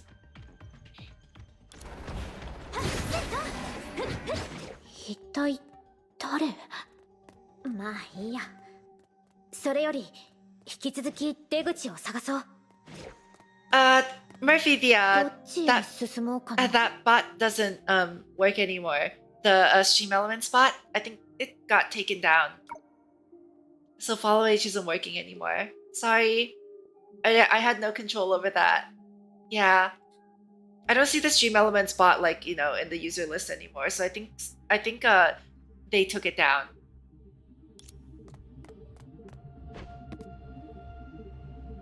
なんだか妙な直感が働いたかも。Forward. Wait, really? Maybe maybe mine just got messed up though. Maybe they put it back up and I didn't know. I remember one day it just like vanished. I think other people were having issues with it too because of a change. It was like crashing their streams and stuff. I'll check on it and get back to you. This is more like someone speaking directly to your consciousness. Forward.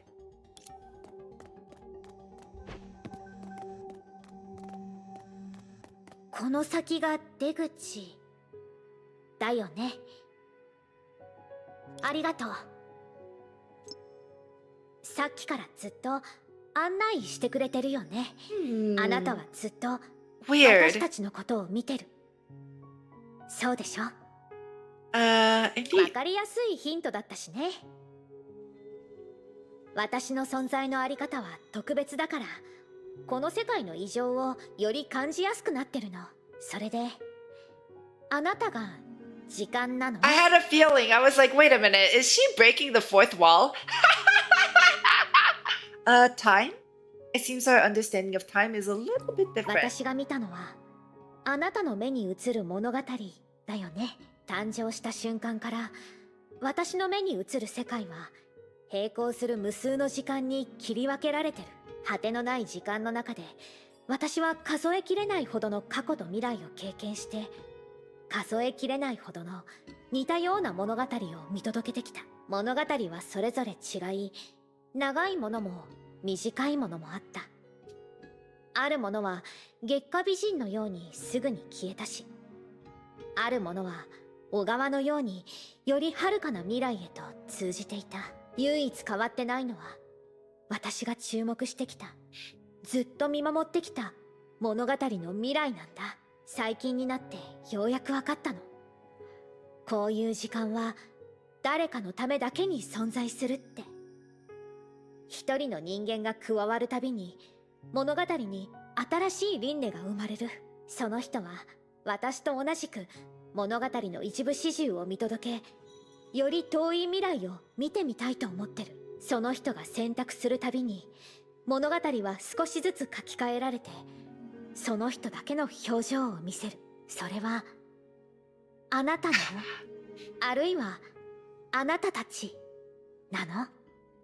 You can put it that way. やっぱりね。こんにちは。時間の起点と終点、すべての物語の起源。まさかあなたたちとこんな形で会えるなんて。今まではずっと物語の見届け人として数えきれないほどの過去と未来の可能性の間をさまよってきた。でもそういったすべての創造者に会えるなんて思ってもみなかったよ。本当に感動できるシーンだよね。そして今、あなたたちがここに現れたってことは、私が見たあの未来はもう手の届く場所にある。そうだよね。You are absolutely right. Although to me, you're the creator. But I guess that's about relative perspective. You should witness that ending together with them. And I want to witness that ending together with them. 彼女たちの物語を見たら、見て見ぬふりをする人なんていないって知ってたよ。だって、それは長くて美しい物語だからね。何も知らなかった少女は、つまずきながらも数えきれないほどの笑顔と涙を経験して、やがて頼もしいバルキリーになっていった。お疲れ様、よくやったねって言ってあげたいでしょ。そしてこう伝えたい。This is a story you all created. This is a story we created. Can I pick both of them? そうだね。どうやら私はやっぱりあなたのために生まれた命みたい。ありがとう。あなたと一緒にいた長い物語もやっと思い出せたよ。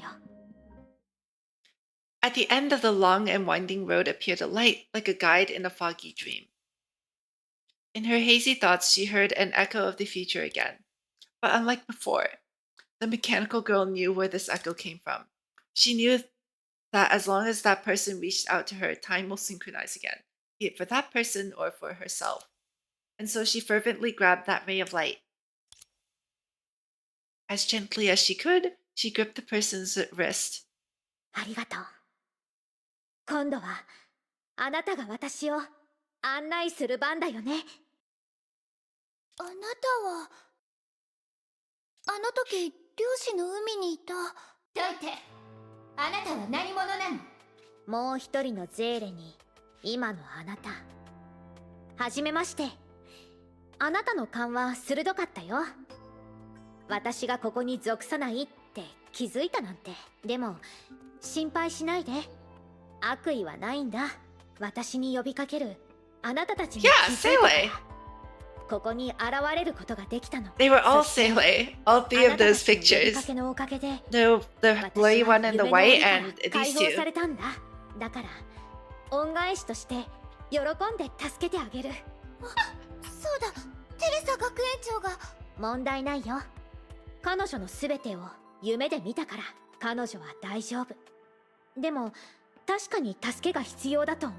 さあ、一緒に彼女がまだクリアしてないことをやり遂げよう。Seriously, that's the first thing you noticed? これはちょっとした移動技術だよ。The space in front of them seemed distorted and abstract, like a dissolving soap bubble. ただ、虚数空間でしか力を発揮できないから、あなたたちの役にはあんまり立てないんだ。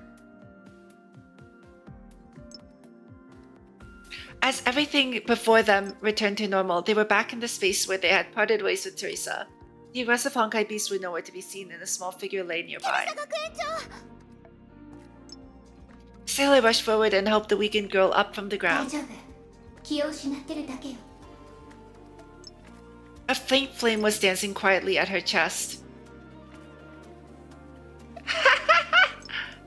Even while unconscious, Teresa had her arms slightly folded, carefully protecting the flame in front of her chest. Although it had become as weak as a candle flame, it still burned steadily, as if it could never be お疲れ extinguished. 様、テレサちゃん。後のことは私たちに任せて。The mechanical girl held her hand out to the flame, and the moment she touched the flame, several faint glows floated away from behind Teresa. They were human dreamlands that Seele could not take away, and they were left behind. 力尽きてもあなたは人間たちの夢を守ってたんだね。本当によかった。あなたはやり遂げたよ。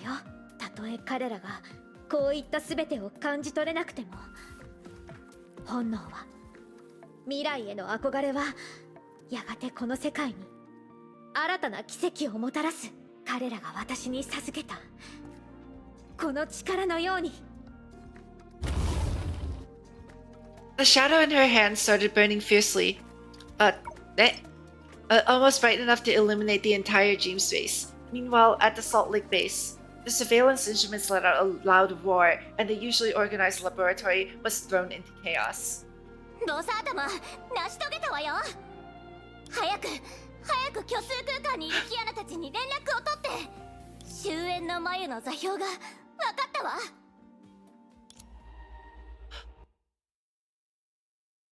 Wait, we found it! Through the countless samsaras, humans had found the cocoon's whereabouts for the first time.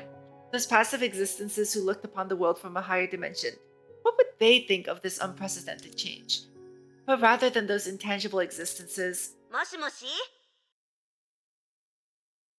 聞こえてる？ずっと待機してたお子ちゃまたち。 An energetic voice suddenly sounded in their heads and instantly lifted their waning spirits. They had taken turns to deal with the waves of enemies surging from the chaos since they received instructions to be on standby, and had rested here for a rather long time. ちょっとそんな大声を出さないで。頭が痛い。ごめん、大丈夫？大丈夫に決まってるでしょ。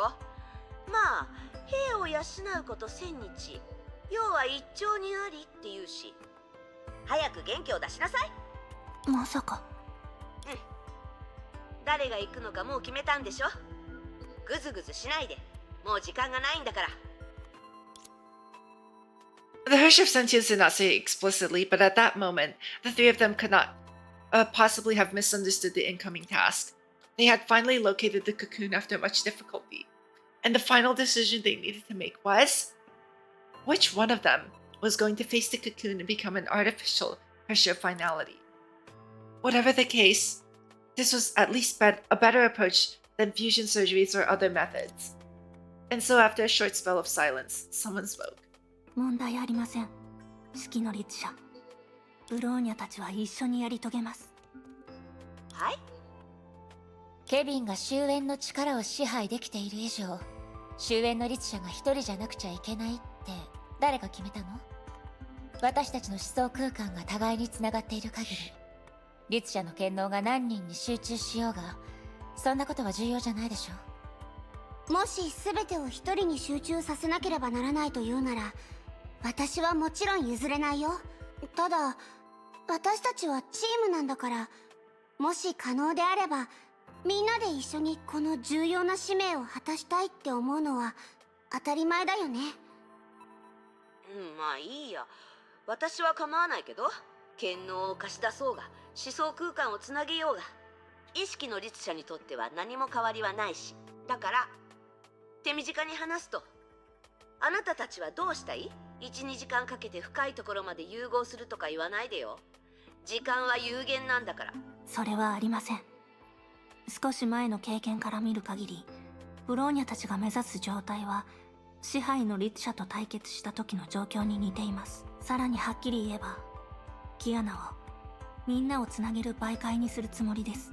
ただ今回私たち3人以外に必要なのは委員長じゃなくてあんただよ、式の律者。勝手にすれば言ったはずだよ。時間は有限だって。先陣を切るのは誰？期限の律者よりもっといい選択があるかしら。Wait, what? Let's see. It was as if they had discussed it at length. All the noises had died down. What is the authority of origin? The first Hershey of human clearly did not want to explain it with words. Leave the theories and facts to textbooks. As our successors follow the trails of our lives and marks of our souls to find your answers. Perhaps at that time Raiden May had not fully assimilated these words, but at this moment, her intuitive move had proven everything. Sorry, Murphy, I have absolutely no idea what you mean by that. It's okay though. それから思いのままにすればいい。残りのことは私に任せて。I just like caught me so off guard too. Like, wait, what?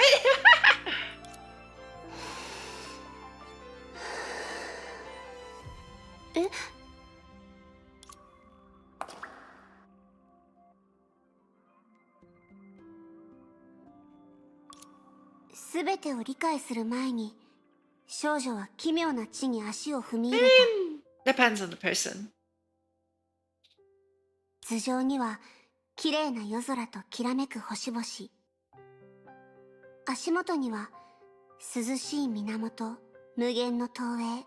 それは彼女が見たことのない景色だった。まるで人類が憧れる美しさを全てここに集めたようだ。胸の鼓動を感じながら優しく導かれ、彼女は正解の奥へと出発した。時間は完全に止まっている。旅の道中で彼女は起源の律者の全てを終点にたどり着き、彼女は雷の律者の本質を理解した。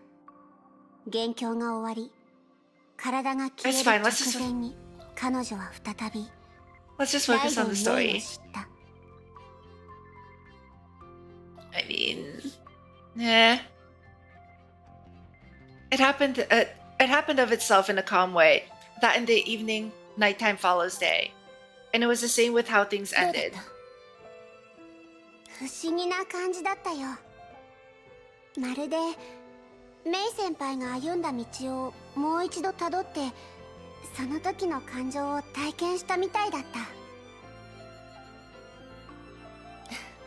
キアナちゃんの今の気分を聞いてるのよ。もちろん最高だよ。体に101人分の力があるみたい。大したことないじゃない。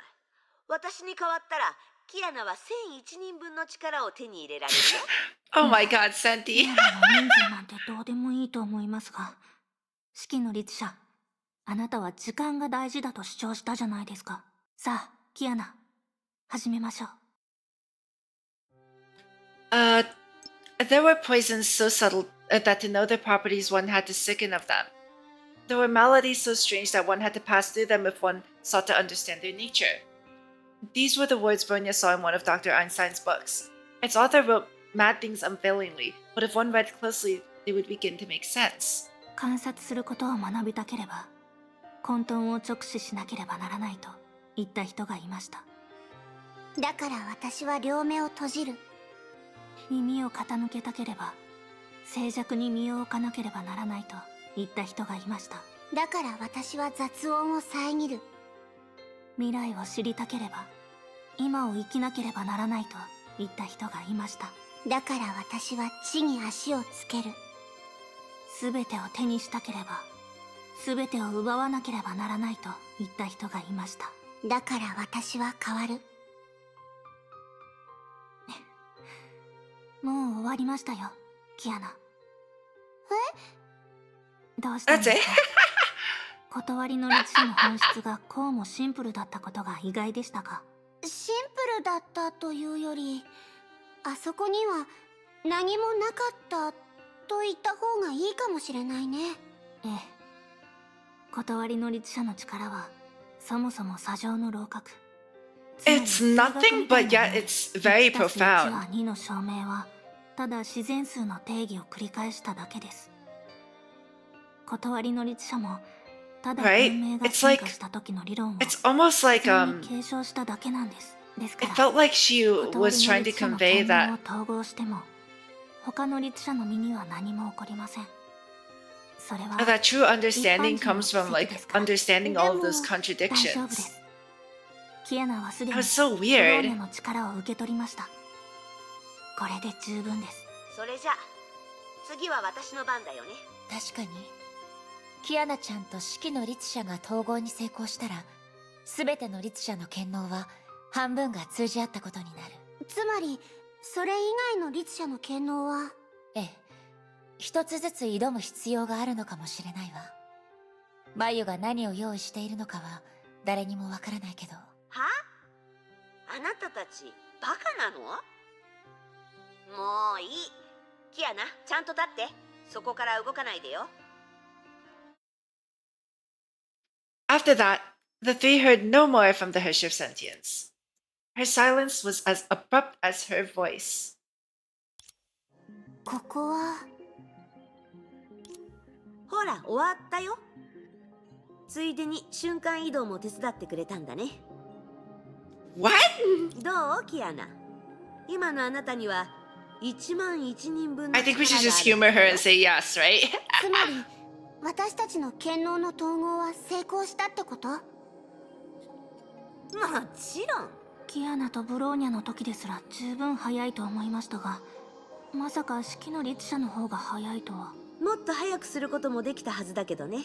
理由についてはライデン・メイ自身が一番よく知ってるでしょ。それはここが数十億の意識が織りなす巨大な網で、あなたが意識の律者だからなの？は？ライデン・メイとぼけてるの？あなたがついでにやれと頼んだんじゃない。今はそれをわざ How と close 使うわ Siren け？ was to destroying human civilization? え、何？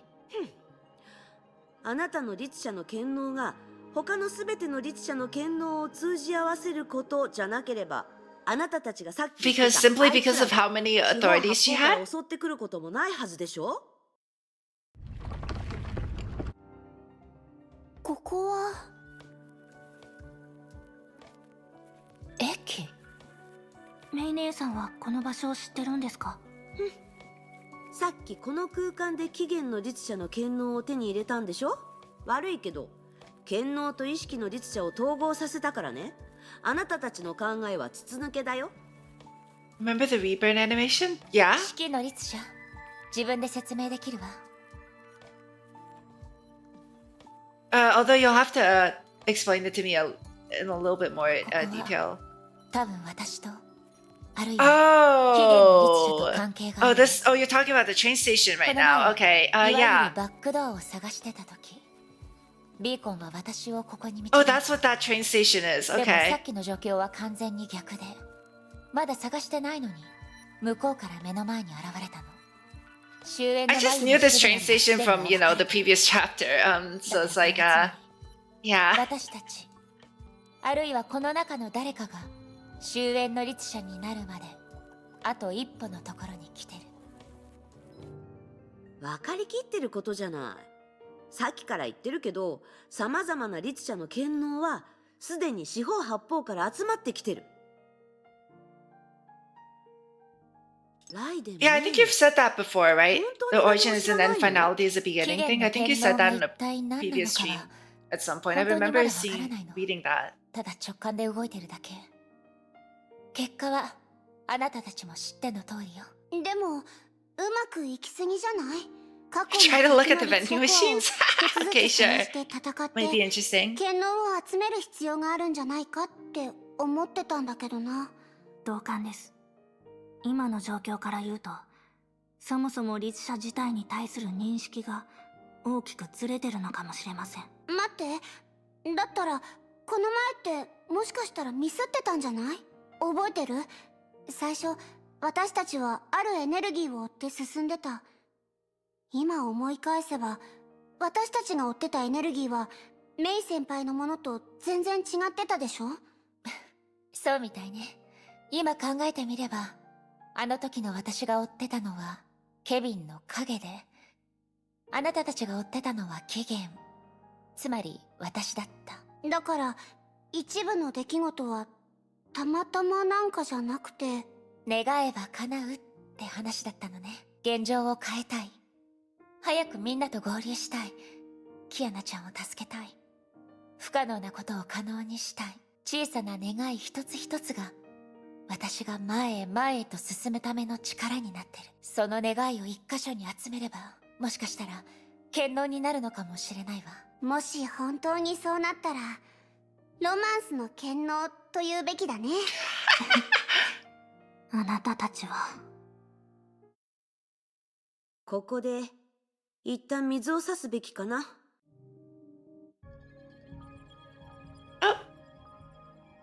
式の律者、何があったの？さあね、ライデン、メイとブローニャはまだ見えてる？ It's foggy here. Can't see anything. Did I get a spoon to like scoop up this fog soup so I can see stuff? 私は誰も見えなくなった。みんなと連絡が取れる？動かないで、目をつぶって。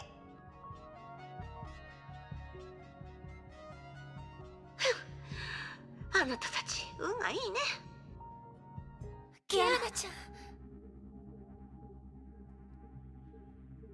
メイ先輩、ブローニャ、私は大丈夫だよ。でも Past. Oh, you mean like the stops? Okay. I don't know Chinese, so thank you. キアナちゃんはまださっきの駅にいるの？そうだよ。それはもしかしたら終焉の眉がキアナを選んだのかもしれません。でもここには霧くらいしかないんだよ。どうすればいいんだろう。式の律者、ちょっと手伝ってくれる？もう乗りかかった船だし、遠慮する必要なんてないよ。ありがとう。今感じたんだけど、すべての律者の意志と力がキアナちゃんのいる方向へと集まっているようなの。それを見分けて、その中に潜む危険を排除してほしい。それってつまり数人分の律者の意識に私一人で抗えってこと？やったー。できないなら無理は言わないわ。それでも私とブローニャちゃんは自分の意識をそこに投影させる。 That was like the most dead yatta I've heard from her. Ah, yatta. 意識の律者を見くびってない？たかが死んだ数人の律者の意識に抗うだけで？生きてるあなたたちだって別に怖くなんかないよ。さすが式の律者ですね。でもこの状況で意識を投影させるなんて危ないんじゃ。能動的か受動的かの違いしかないわ。この白い霧はキアナちゃん以外の全ての律者を見分けてる。だから私たちはもう一度吸い込まれるかもしれない。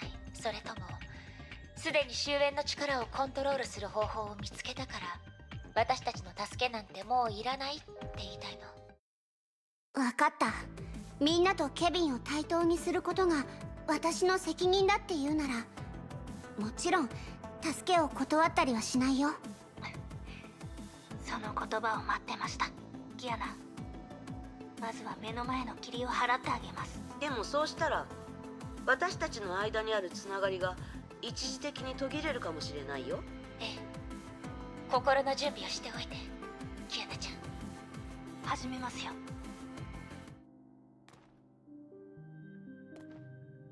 霧、確かにちょっと薄くなってるみたいだね。メイ先輩、ブローニャ、式の律者。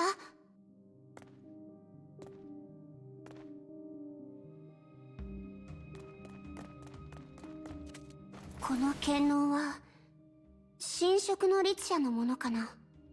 なるほど、以前起源の律者に倒されたんだね。あんたの願いは理解したよ、神職の律者。あんたに証明してみせる。どんなものが永遠に存在すべきで永遠に存在できるのかを。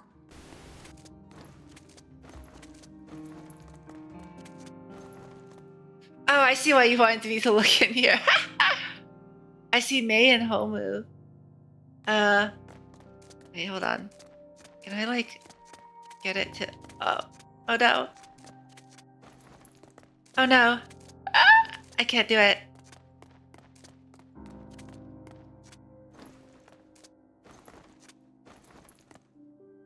Oh.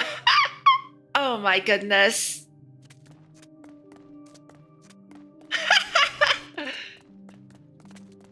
What's the map from? Is it like an actual like subway map or something? Or 大丈夫。これはみんなが私のために作ってくれたチャンス。今回だけじゃない。十数年前にパパたちと出会った時からすでにこの道を歩んでる。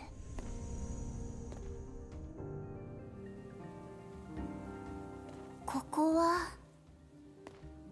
こは私たち3人が初めて律者を迎え撃った戦場、そして悲劇の舞台でもあった。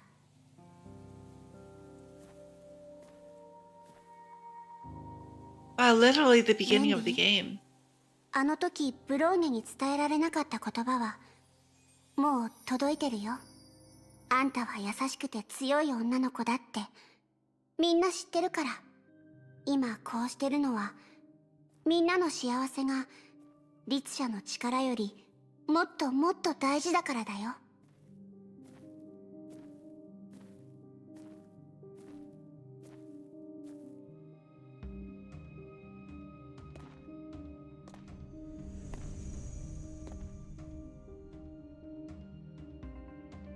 懐かしいね。あんたのものだよね。説得できなかったけど、あの時あんたは私に自分の選んだ道を歩くように言ってくれたよね。あんたは結果しか認めなかった。私はそれが全てじゃないって思ってるけど、確かに結果にも大事な意味がある。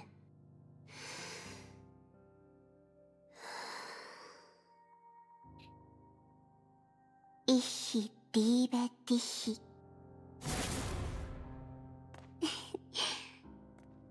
花はやっぱりいい香りがするよね、セシリアママ。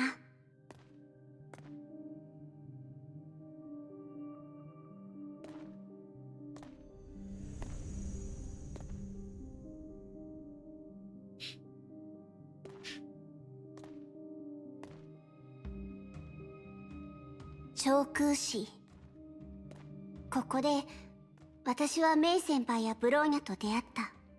幸せなことも悲しいこともたくさんあった。すべてが終わったらみんなと一緒に長空市に帰ってみよう。その時この都市は別の顔に生まれ変わるのかもしれない。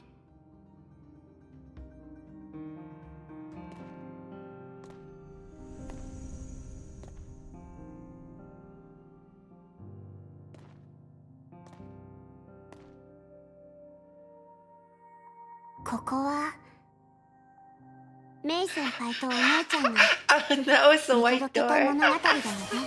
Hi, Crucible! Thank you 運 for 命 the にいたずら idea に redeem. 翻弄された人 Welcome. たちに Hope you're doing well. 安らかな Thank 眠 you り for を。 stopping by. たとえ悲劇が避けられないものだとしても、私たちはずっと戦い続けていく。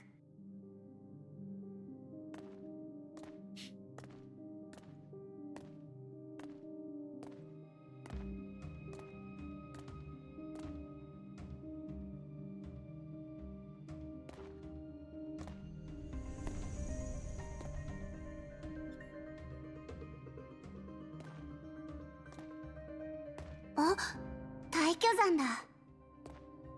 いろいろあったけど、四季の律者はもうすっかり頼もしい仲間だよね。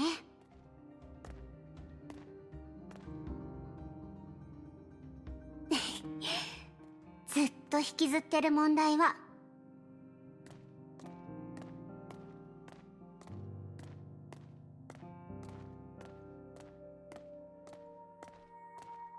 もう答えを探す必要はないでしょ。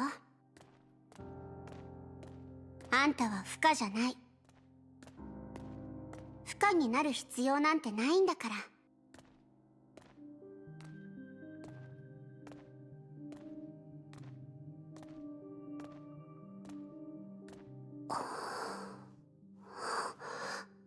この扉の裏は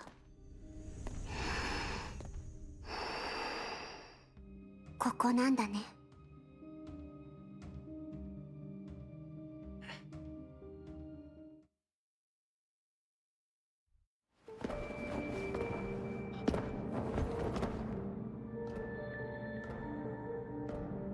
終焉の眉、どんどん近くなっています。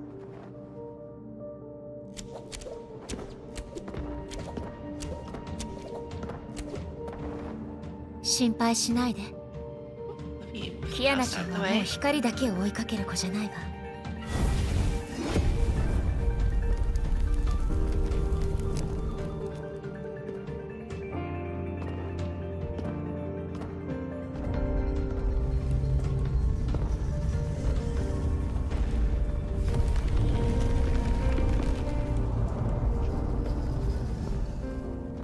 今のあなたは他人を照らす炎、耐えられない過去も。あなたの力にしかなりません。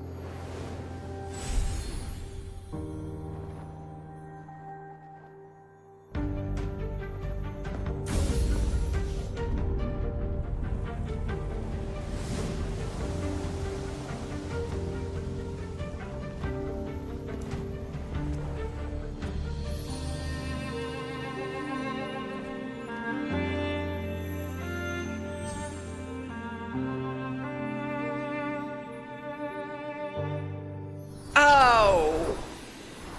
Wait.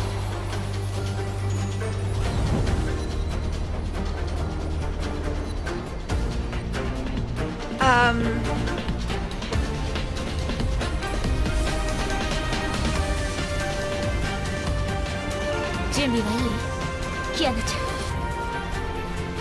次は本当に終点。 Yeah, that's all the authorities, right? They all became one.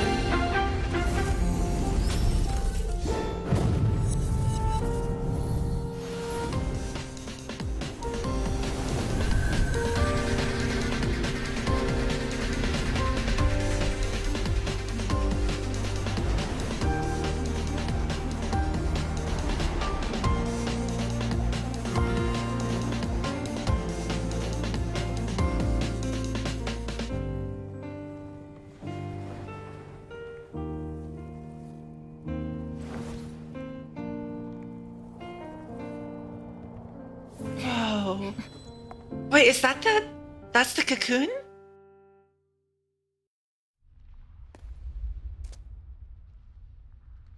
Whoa. What?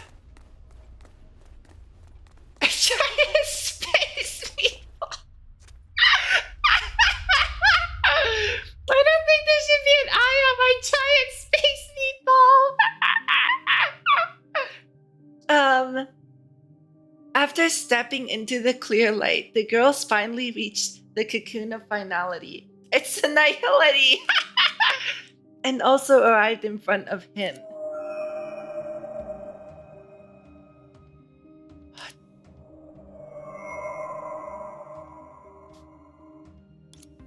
He didn't say a word, but still a question echoed in their minds. It reminded Mei of when she faced the will of Honkai, but this is different. Who are you? Not you, Raiden Mei, not you, Brunia Zajcek. 私はキアナ・カスラナ。普通のバルキリーだよ。そしてオットーによって作られた実験体 K423 でもある。Look at the eyes. Oh yeah, it's the same さ eye. らにシーリン、彼女の延長とも言える。もちろんそれよりも私はジークフリートの娘、テレサの姪、デュランダルの妹、姫子先生の生徒、メイ先輩やブローニャ、委員長たちの友達、そしてケビンの後継者。 Why did you come? Yeah, a whole paragraph. 理由を聞いてるの？それとも私の願いのこと？ I feel like 遠い昔の私の願いは that was actually so fitting because the only reason she's standing here is because of all of those people who 最強 supported の her. S 級バルキリーになること。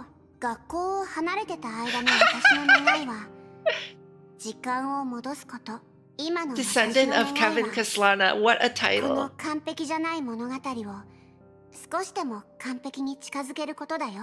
昔の人々が熟食を手に入れ、猛獣から身を守るために火を起こすことを学んだように、今の苦境を解決し、早く願いを叶えるために、 Too many letter Ks. あんたのとこ Too ろに many. 来た時間の尺を伸ばせ Too たら many. 火も終焉の力も最終的には日常生活で最も普通で Yeah, どこでも sorry, I 見 might られる have 一 to 部になる。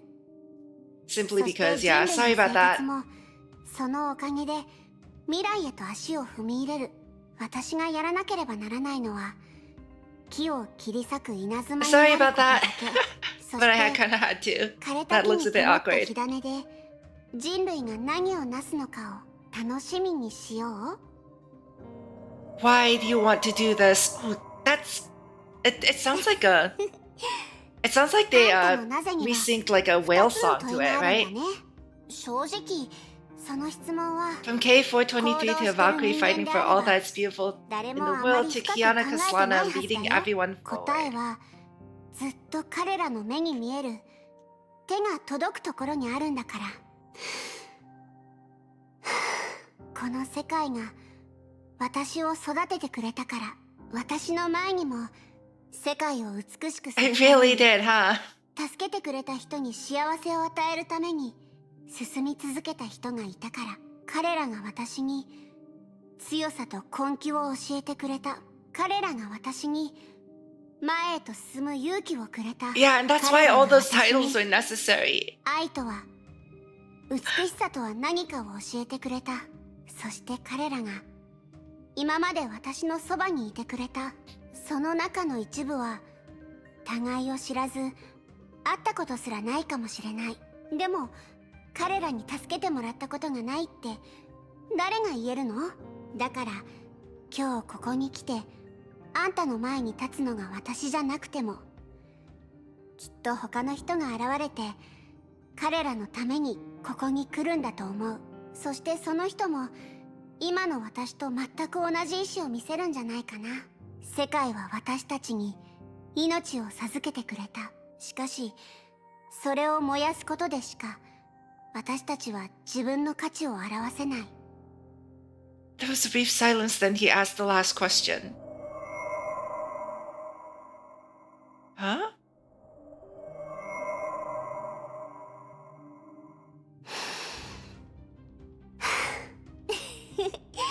決まってるでしょ。 Of course I'm willing to fight for all that is beautiful in the world. He took a step forward, smiling without any reply, and the moment he stood still, something rushed into the body, resonating through the mind. やっぱりあんたはただの鏡なんだね。あるいはあんたは私。真の自分と向き合う。これが終焉を継承する資格なのかな。どうやらやっとケビンと同じスタートラインに立てたみたいだね。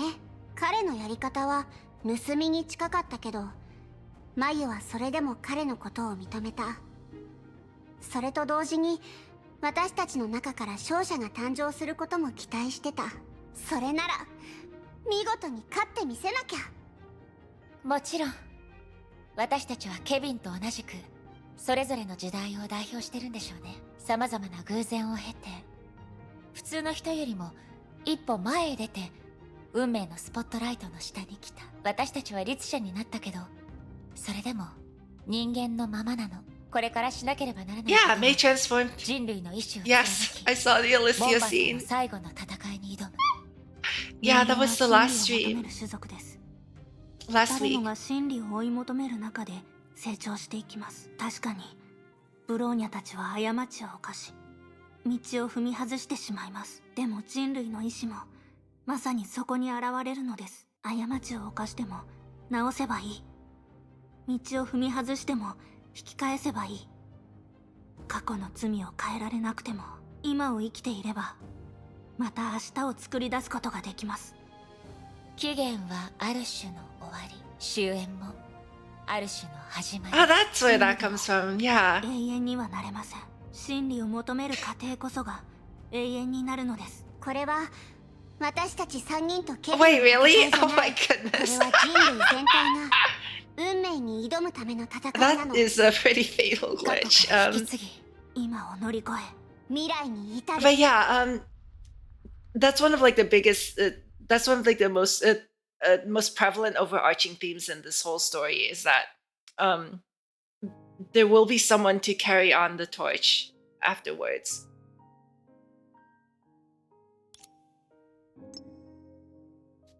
The world had flipped open a new page, and the Earth's destiny would soon experience unprecedented changes. But before that, oh my goodness. Shaoji, no! There must be someone to recall the past, recall the beginning of everything. For example, a story. 私がかつて読んだ夢の中にこういうシーンがあったの。それはとある晴れた朝のことだった。作家を目指す男の子とヒロインになりたい女の子は芝生で物語を作るゲームをしてた。男の子は長い間考えて Our purpose is to be a やっと物語の witness. 始まりを書いたけど、 I had forgotten どう about すれば that, actually. 女の子に勧めても That らえ was る a か long わから time なかっ ago. た。そして彼はこう I 聞いた thought that の。 was もし there was also 真っ like 暗な洞窟に閉じ込められたらどうやって脱出する？ that was also like 女の子は reinforced in こう Sumeru, 答え right? た。大声で助けを呼ん with で Irminsul. 洞窟の外にいる人に It's a 助け it's て a も role ら that う。 only そ the して traveler 男 can の子 do. はまた聞いた。もしそれが夜で洞窟の外に No. 誰もいなかったとしたら、女の子は少し考えて I haven't done character そして答え stories yet. Awkward. そうしたら松明を作って Awkward. 自分で出ていく。それはうまくいきすぎだなと男の子はつぶやいた。そして彼は自分が読んだ物語を真似て女の子に新たな障害を設けた。もし洞窟の外に大きなドラゴンがいたらと彼は言った。そうしたらその子が夢を見てる間にお尻に火をつけるよ。女の子は元気いっぱいに手にした枝を振り回した。驚いてどいてくれたら家に帰れる。男の子は驚いてこう言った。てっきりかと思った。女の子は真面目に答えた。そんなことはしないよ。洞窟に閉じ込めたのはドラゴンじゃないかもしれないでしょ。それにもしかしたらその洞窟はその子の家なのかもしれないし。男の子は物思いにふけった。彼らのゲームはここで終わった。面白いゲームでしょ。でも人はそれぞれ違う。だからこそ私もとても気になるの。物語が終盤に入り、ヒロインである女の子が松明を手にして巨竜と対峙した時、あなたは彼女にどうしてほしい？どんな結末が見たい？任務完了。思い通りの結果だね。Wow! We have the whole trio! Oh my goodness.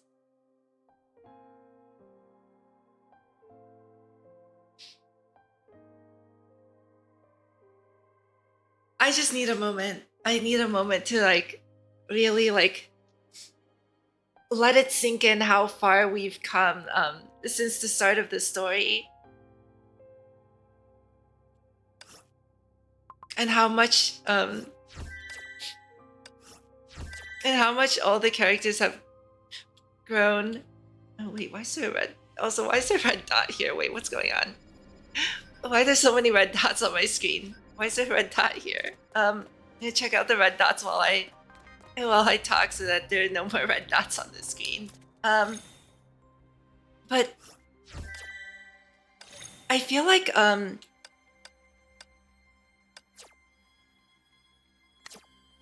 what? How do I put it? Gosh, it's like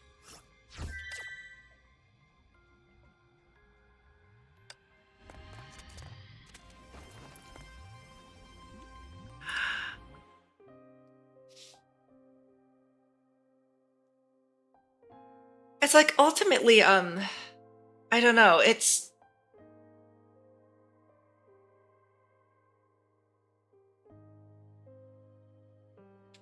going off to I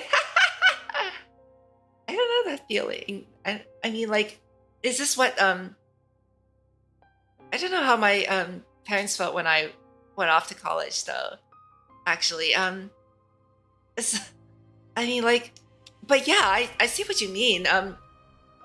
It's like because like we were also there for their growth, right? We saw their development firsthand, and in a sense, it's like saying goodbye a bit, but not really.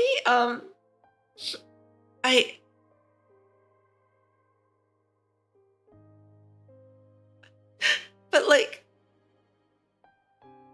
you know, you just can't help but be so proud of everything that they've accomplished, right?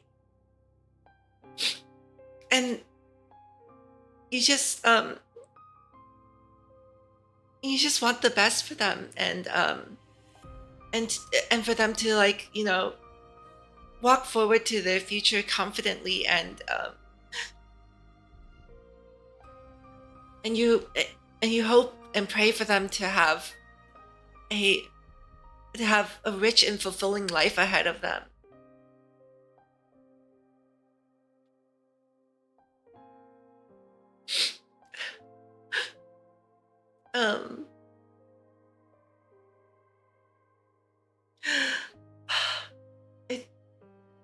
Thank you, Chris. But yeah, this was a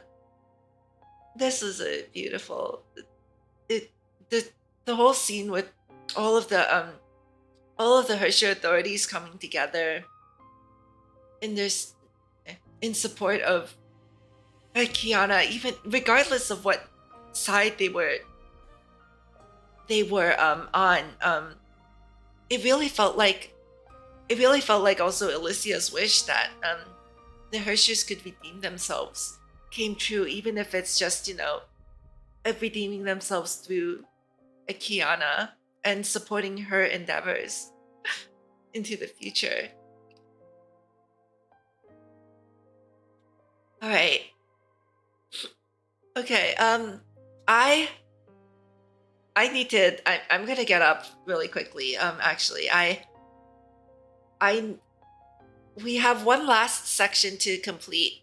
I'm just going to treat 10 through 16 as one whole section by itself. I know it's split up like this, but I'm going to quickly make some hot chocolate and get some tissues. Let me write that in chat too.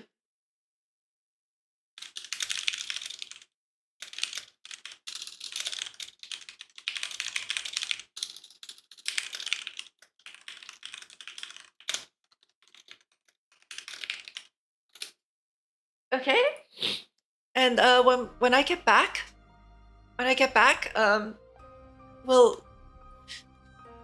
finish the we'll finish the rest of the chapter, and I believe will be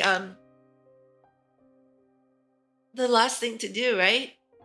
Is to fulfill the cocoon's wish.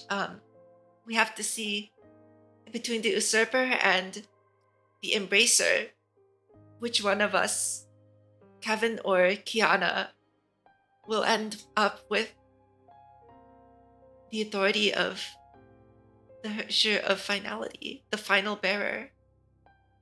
Okay. I will be right back. Let me get some hot chocolate, okay? Be right back.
Okay, I had my time to recompose myself.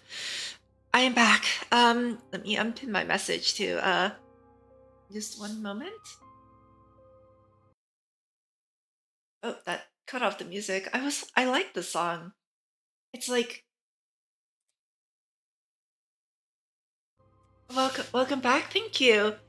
The song, it's like a bit mysterious and but also calming. Like it's like a like ironically you know, I think the best way to describe it is it's a song that could be used as like a prelude to something greater, an or like an ending song that you hear at your final destination. So in a sense it really embodies the origin is an end and the finality is a beginning. um that's like if you listen to it, right, there's like if you listen to it and try to put it to a situation, um it feels like it could be something you hear on either the title screen or like the ending screen. At least that's the way it feels to me. Yeah, like ethereal with a tinge of melancholy. Yeah, it's difficult to describe with words. I definitely I I feel the song more than I can describe describe its properties. You know. Okay. Chapter 3510. We have one last section until we finish part 1. Let's do this, everyone. The showdown. Hector knew the kingdom would fall, and Achilles knew that he was on the road to death, yet the two of them still went to war without hesitation. Ooh.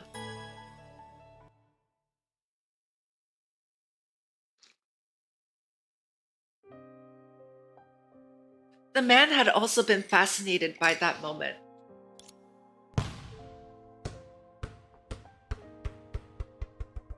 All the way back from chapter 12.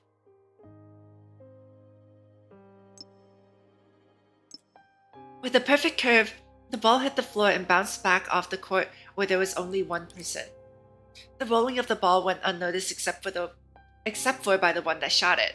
Compared to that, the vibrating hoop was far more exciting. This was the so-called moment of triumph. Detached from time and space, cause and effect, it's a moment that has the world's full attention without a care for what happens next. できた。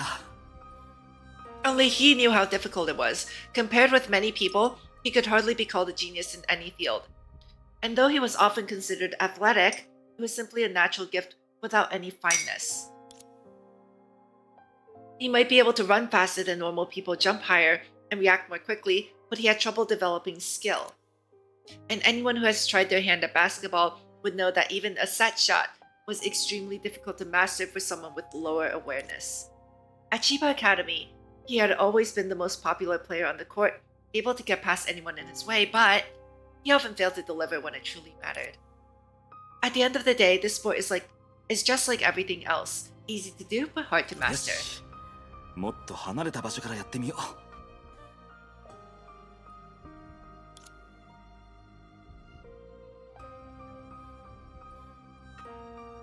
He picked up the ball again and walked to a further spot.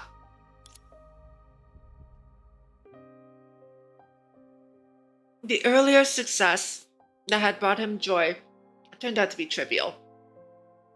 He stood close to the basket like a child learning for the first time.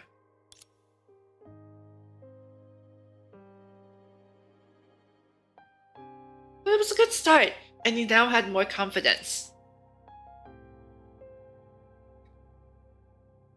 He glanced at the basket and closed his eyes and shot the ball on instinct alone. The basketball left his hands once more,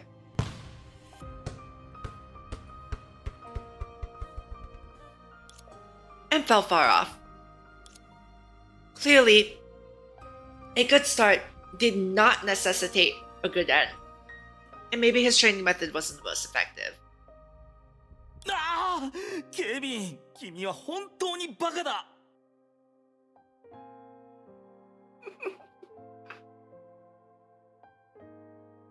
Yeah, it's like Steph Curry and not Kevin Curry, right? はあ、やっぱりここにいると思っていたよ。スー、どうして？メイ、君も来てくれたんだ。どの口が言うんだい？今日は一緒に食事をすると約束しただろう。せっかくの休みなのに、また昔みたいに一日中コートにいるつもりかい？そんなこと一度もしてないだろう。大丈夫よ。好きにさせてあげて。とっくに慣れてるから。おい。It was a common scene you'd find anywhere. Teenage boys and girls enjoying their holiday and living up their youth. Having fun without a care in the 結 world. 局のところ、ケビン。 My voice is still breaking バ up スケは because, like, 君に向いているスポーツじゃない。my voice still crying a little bit. 水泳、陸上、重量挙げでも君が本当にスポーツ選手になりたいなら、それこそが君に向いているものだよ。そんなの面白くないだろ。ただ体の限界に挑戦するだけなんてつまらないよ。全然かっこよくないし、僕が気にしているのは勝負なんだ。わかるかな？一つのボールをあちこちに投げるだけで嬉しくなると思うのかい？僕が気に入っているのは勝利の瞬間だよ。分かってくれよ。そういう話は僕たちの前ならまだしも、他の人たちの前では言わない方がいいと思う。功利主義者に見られてしまうからね。別に気にしないよ。それに事実はスーが考えてるようなものじゃない。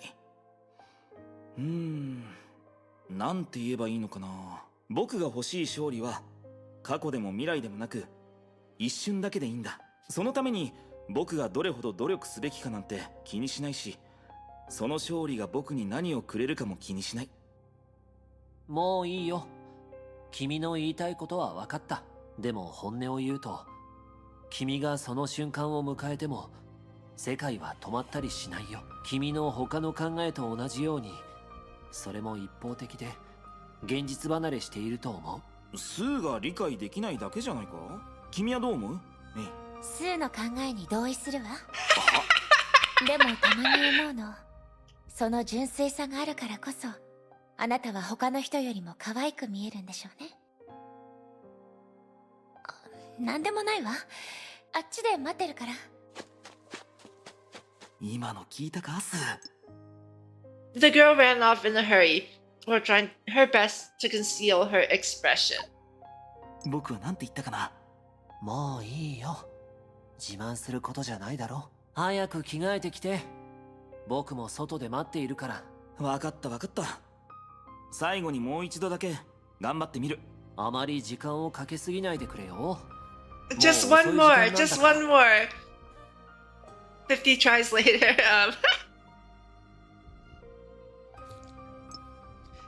Trying to prove himself, or perhaps encouraged by something, he stood at the three-point line this time. He closed his eyes again and raised his arms. With a flick of his wrist, he shot the ball. His movements were still a little awkward, of course, almost comical even, with his eyes closed. But when he opened his eyes, did it actually go in?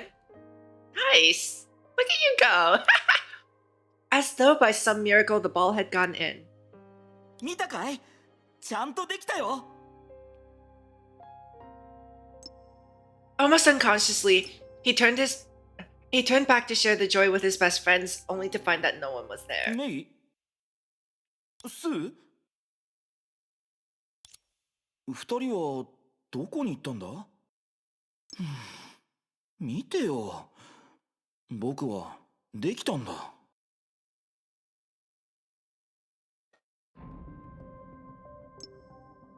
To this day, he couldn't tell if it had actually happened.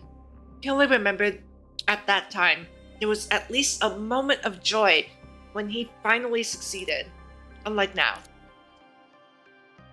He was so different back then. He had finally conceded that victory lasts longer than the moment.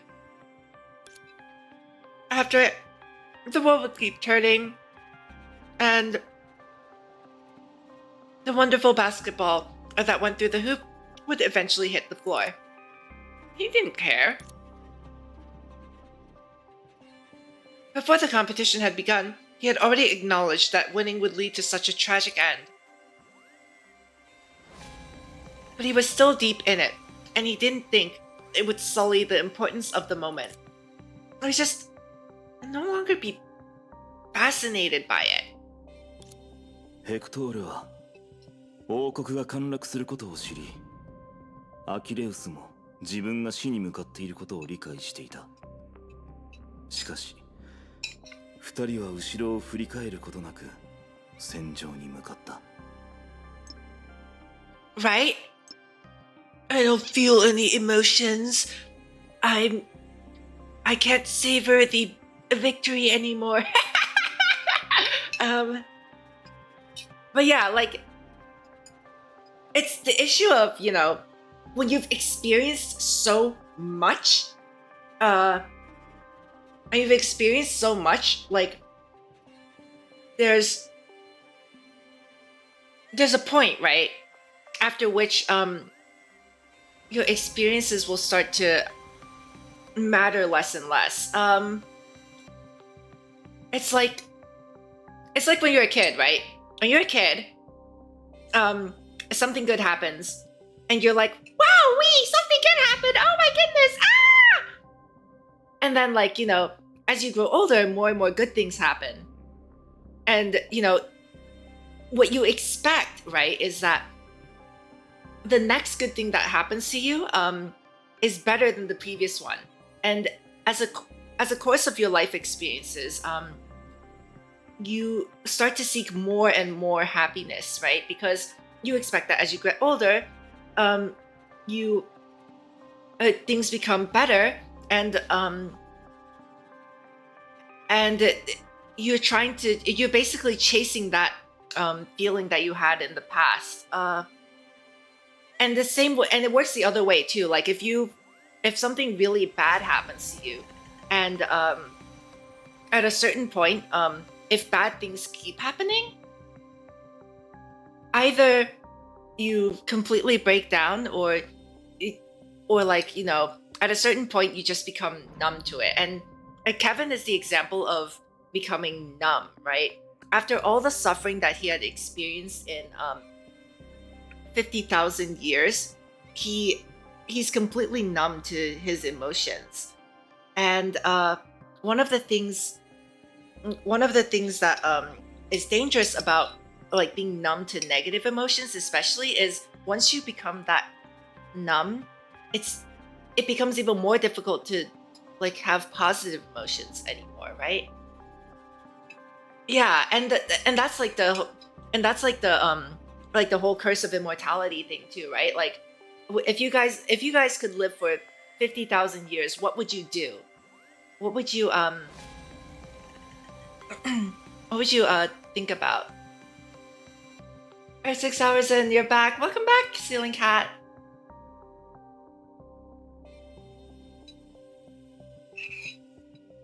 Yeah. Exactly.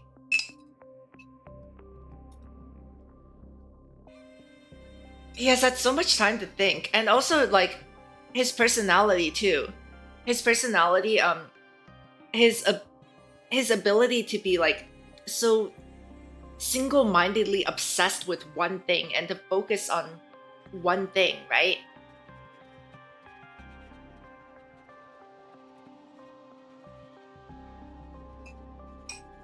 Yeah, and then also the psychological effects of like the surgery and everything on top of that. Exactly.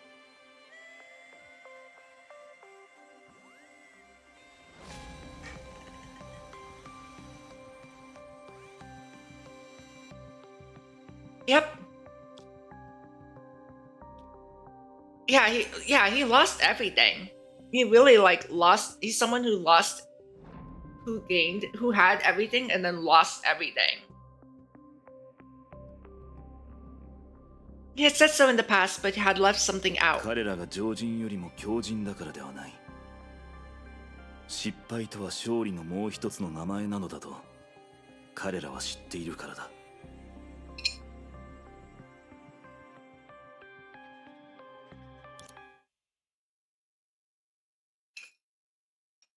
Yep. And the thing with Kevin is, right,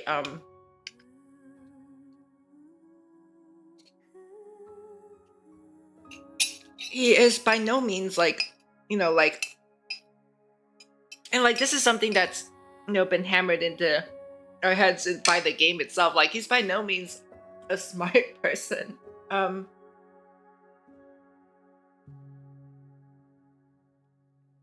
But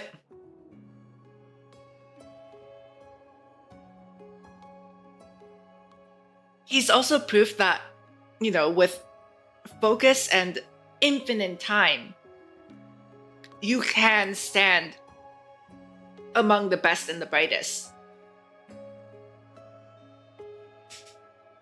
Kevin did have a child, right?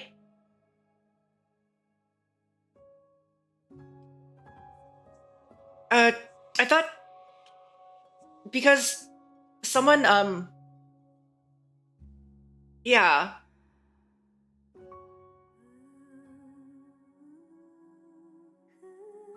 Yeah, I thought it was heavily implied that the first Kaslana in the current era was his direct descendant. Yeah. Although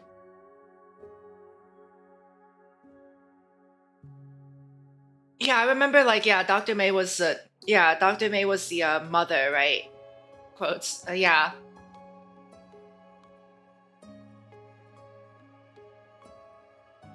Yeah, test tube baby makes sense. But yeah, it was. But yeah. I mean, what? Oh my goodness. Chi, look what you've done. Look upon chat and look what you've done.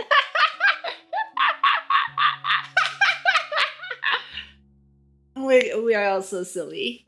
I love you guys. Your legacy will live on. Oh my goodness. Thank you for the highlight, Gigi. Oh my goodness, thank you for the other highlight too.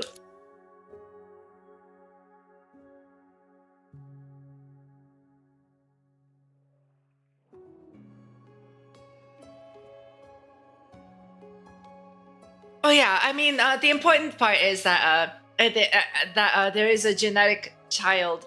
There's a child bearing Kevin's genes, and that was the first Kaslana in the current era. However you want to because unless it was explicitly stated in like the manga or something and I missed it because I haven't looked at that part of the manga yet, then other opinions, like, yeah. Something Kaslana. Where does the horrendous Kaslana cooking originate from? Wait, I would imagine Dr. May would know how to cook, right?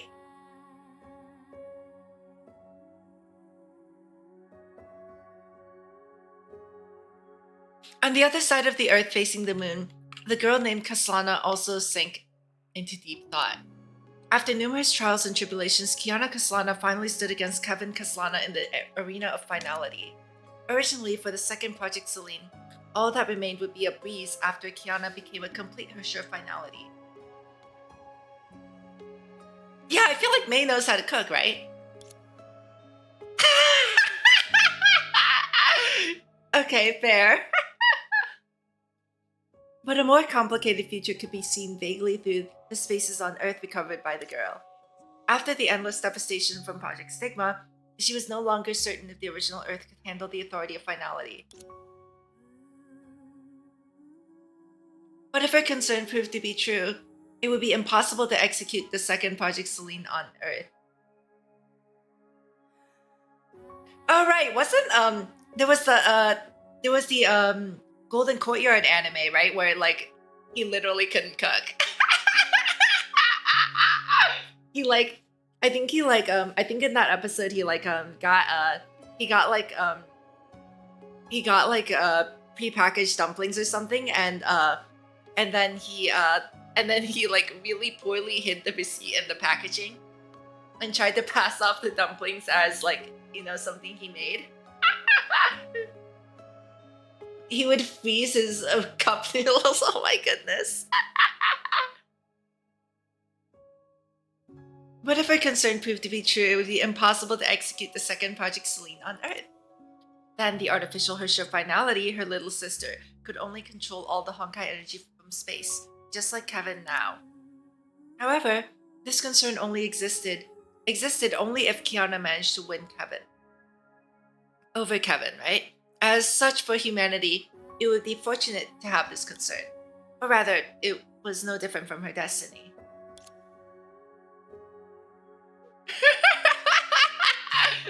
I have succeeded in so much. I'm going to make myself some ramen. Oh. Well,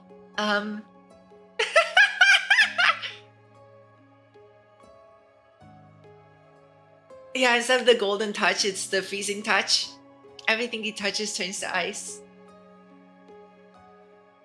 A mixed sense of anticipation and sadness filled her heart. She knew, be it her father or that AE sovereign, they would have felt the same. After all, scars are badges of honor for a man. The crown of a hero is a form of desire known as responsibility. Unrisen splendor of the brightest sun, to rise upon our darkness, if the star, now beckoning thee out of thy misty throne, could thaw the clouds which wage an obscure war, with thy young brightness. And before that, she and her comrades still had a lot to do. これで作戦は終盤に入りますね、長光様。ええ。途中でいろいろあったけど、ワルキリーたちはその努力で、あらゆる先輩たちが共に期待してた局面を作ってくれたわ。共に期待ですか。どうして？ When is Nagamitsu playable? いいえ。努力という面で She looks suspiciously like Eden. Oh yeah. I suppose. 終焉の権能を完全に奪うことは美しい世界を作るための第一歩です。それは間違っていませんが、その後もしかしたら今日の計画よりも難しいものが待っているかもしれません。でも少なくとも私たちは彼女たちの勝利を確信してる。過去の視点から見ればすでにすごい奇跡でしょ。確かに。ですが奇跡が現実になるとそれはもう普通の過去になってしまいます。そういえばビアンカとジークフリートさんはもう地球奪還の作業に慣れてきたわね。 What if we got like Nagamitsu as like an elf or something?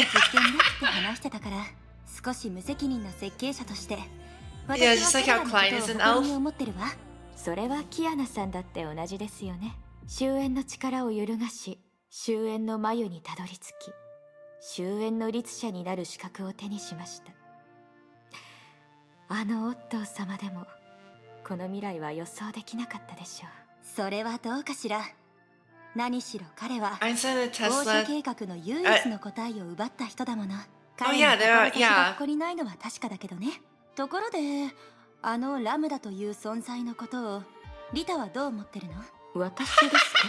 あ、ごめんなさい。自問自答だと思って。疑似時間結晶。彼女がこの言葉で何を表現したいのかはわかるんだけど、それが So perfect. いわゆる運命の意図と何の違いがあるのかはわからなかったわ。運命が何度繰り返されても私はそれを選ぶ。それが私の欲しい選択。それは本当の意味での無限。凡人の命では背負えない重さなの。特に自分の命の意味は今を生きる、自分として生きるだけじゃないって私たちが気づいた時、時間の重さは果てしなく切り離せない昨日と今日を私たちの夢と思い出にしてくれる。もしかしたら神のような無限の愛を持つ者だけがそうやって人類を愛してくれるのかもしれないわね。一瞬の愛でそれができてしまう可能性もありますよ。ラムダさんの技術に関して詳しく存じておりませんが、彼女の力がデュランダル様やキアナさんと同じということはわかります。それは最も素朴な愛から来たものです。具体的に言うと、ケビンさんとの決戦時に正門を使えれば十分便利だと私たちは思っていますが、もしかしたらそのラムダさんが私たちに新しい可能性をくれるかもしれません。存在論という意味では、彼女もあのハイペリオンのYou can move on and still have 英語を回 favorites. 帰する沈まない船。彼女の話を信じ And る like 理 the 由 whole point of は the story 十 is 二分 moving にあ on, る right? そう思いませんか？ The whole point of the story is embracing everything that's happened and then taking that and moving on.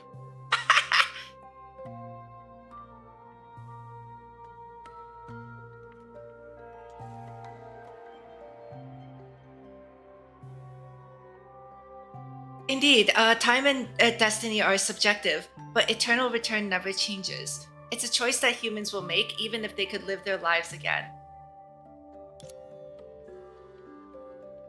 And just as time had experienced their lives again and again from the other end of the dimension, to time perhaps all lives are but an illusion, but even an illusion will leave its shadow in the heart of time, a shadow related to time itself.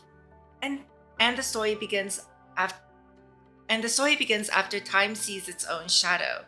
The story begins from eternal return and reaches its climax at the other end of the dimension, before eventually going back to eternal return. It's fine to be afraid of change. I mean, that's normal. But, like, at a certain point, you know, just try it at least. Like, if you're, okay, like, if you criticize a change, but then never try it, then, you know, like, I mean, like, you haven't even tried it. What's there to criticize? If you tried something after a change, and then you're like, okay, I don't like this change because of insert specific reason here, then you actually have, you know, your argument actually holds water, right? It's important to just try.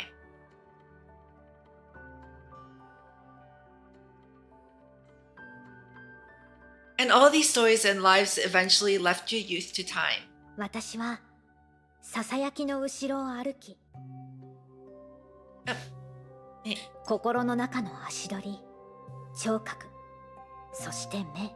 ささやきは心の動き。私には自分の足取り、自分の心の声が聞こえる。私がその声を思い出すとき、その声が I think that's Lambda, right? 私のことを Is that Lambda 思い出してい narrating る。 it? 私は私の言葉が投げた姿である。There's no way. ハイペリオン？ The elevator! ハイペリオンだよ。 Approximately 15 minutes ago, St. Freya High School. A short farewell was in もう progress. 準備できたかしら？そろそろ出発の時間よ。 Kiana on the bridge. さっき博士たちが知らせてくれたように、旋回一条の観測結果によると、この2時間はめったにない空間安定期なの。最悪の事態を考えても、この時間なら She's actually 終焉 Nahida. の力の帰属がどう変わっても、私たちが奪還した地球空間に影響はないの。うん、わかってる。これが最後の一戦だって。 Ironically, 私たちもそう I 思って also る。 realized that, み you んな know, にとって最高の both 結末を。 Teresa and この世界に Nahida もたらす準備 technically は have で the きた power わ。 to over dreams. 3人が一緒 Nahida なら can make them and ケビ Teresa ンの can eat 力と them. 対等に New なれる。 Vishnu. そしてケビンは3人を待っていると思う。長い時間、果てしない苦痛の中で彼はずっと私たちの答えを待っていたから。私たちは事実に基づいた答えを出す。彼に対しても、すでに歴史に埋もれている名前たちに対しても。 Is that a song? 私たちの答えが Is 彼 it ら cat? に Which ほっと song し is た笑 that? 顔を与えることを願ってる。ブローニャお姉ちゃん、キアナ、メイさん、ファイト。そうよ。勝負はあんたたち次第なんだから。人類の運命は今僕たちに託されている。安心してください、博士。ブローニャたちは孤独な戦士ではありません。この戦いがなければ、ブローニャたちは億万人の人類の一部に過ぎません。文明にとっても取るに足らない存在です。でも私たちはみんなの大事な宝物を手にした。その重くて矛盾のある理想も受け継いだわ。ブローニャたちはその足跡をたどって終焉を乗り越えます。Well, that would be like 5 times the amount of alcohol I've ever had in my life. Thank you for the hydrate, Chi-Chi. Am I out of water? Oh no, I have a little bit left. では Thank you. ここに正門を構築してブローニャたちをニューアトラに転送します。そして I'm going to pour some more water for the next ケビン hydrate と対 though. 峙し彼を終焉の玉座から引きずり Usually 下ろします。 you know when you drink it's alcoholic though, but okay.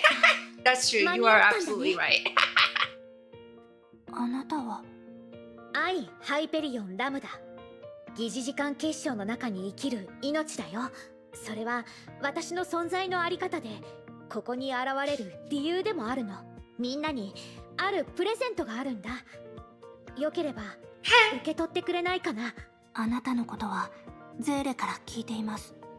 でもどうしてここに現れたの？どうしてあなたたちを手伝ってる？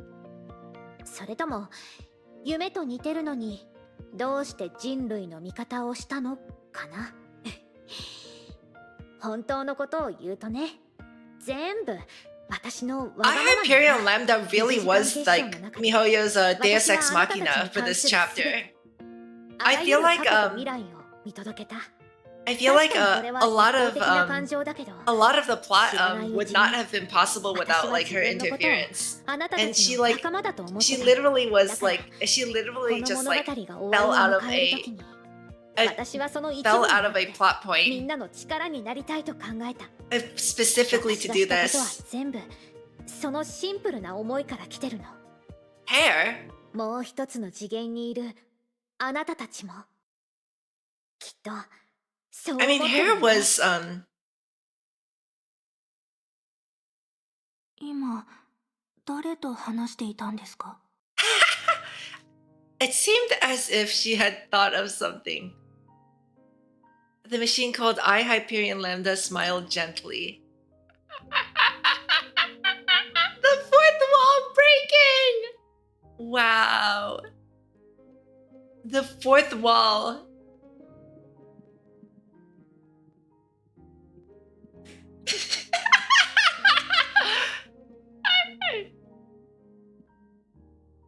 What's a fourth wall? Let me just take the fourth wall and yeet!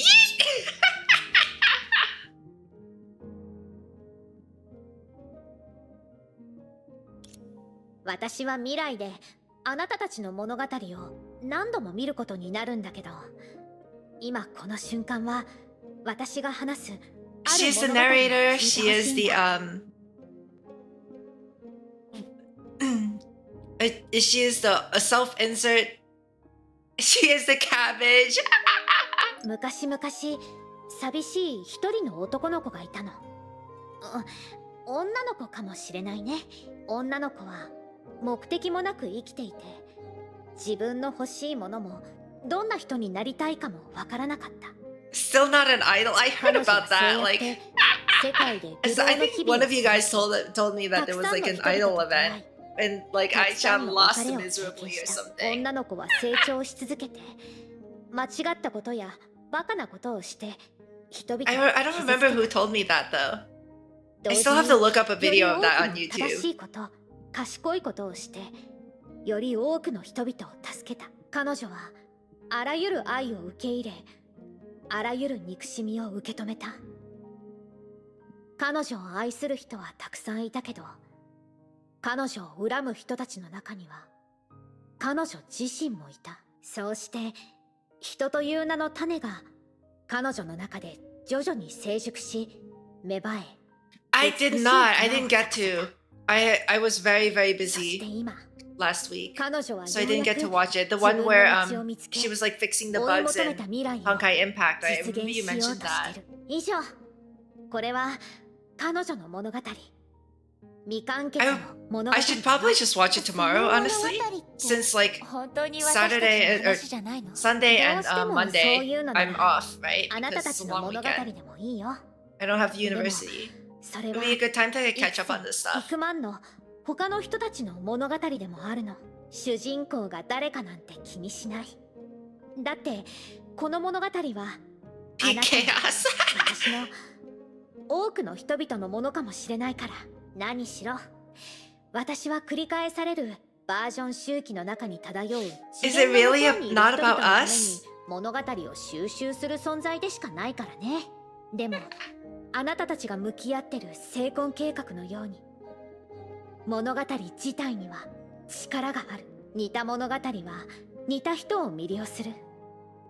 それはほんの一瞬、一言、一つの経験、一つの会話で彼らは互いの影から自分の存在に気づく。そして物語は物語ではなく一面の鏡となる。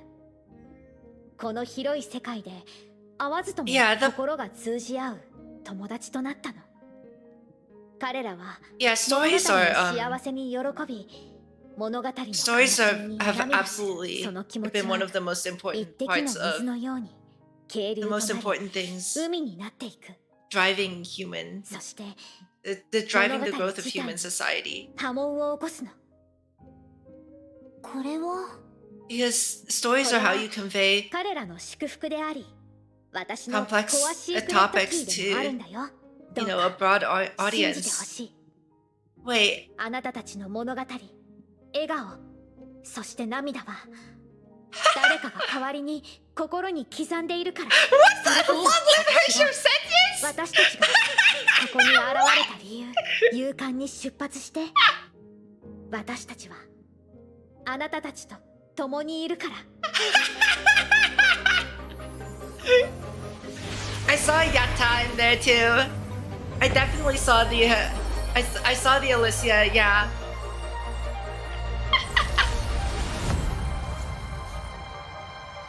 Okay, woo. Wait, did we just get a new ハイペリオン？さあ、ハイペリオンだよ。愛ちゃん？愛はどこに行ったの？何を言ってるの？ここにいるでしょ。 Oh my goodness. そうだ、ここにいたんだね。ありがとう、愛。それから彼女の後ろにいるあんたも。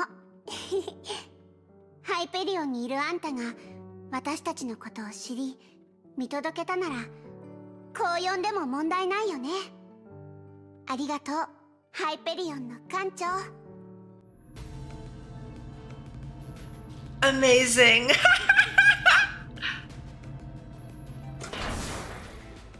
We don't need a fourth wall.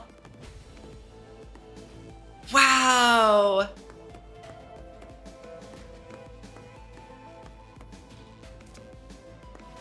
環境がいつもと少し違うみたい。今回の特殊な遠征のために必要な改造を行いましたから。もちろん新しいムーンライトスローンの手法を含めて。どう？コアシークレットキーはすごいでしょ。そのコアシークレットキーの力って一体どんなものなの？まるで何でもできる宝箱みたいね。こういった世界の外から来た力については簡単に教えるわけにはいかないよ。 You miss Chibi Ai-chan? 知られてはならない秘密。 I mean, you get to hear her every. I hear her every week. She's like, "Have you done your abyss yet?" I'm like, Ai-chan. Stop cheating me, Ai-chan. せっかくの雰囲気を壊してしまう気がします。ロマンチックな言い方で例えると、それは夢の描写なんでしょう。断りの律者の文明の描写と大して変わりません。そう思いませんか？さて、コアシークレットキーの力はとても貴重だから、ずっとここに留まって大事な資源を使い果たしたら本末転倒でしょ。他に質問がなければケビンのところへ出発するよ。待って、他の人たちは一緒じゃなくていいの？応援団が必要だ。 Oh yeah, that's 確かにハイペリオン It's は just three of us. So it's just the three 多くの人たちを連れて行けるけど、別の視点から言うとコアシークレットキーを使用したから最大3人のチームしかサポートできないんだ。これは世界の仮想にある保護機構だよ。保護機構？うん。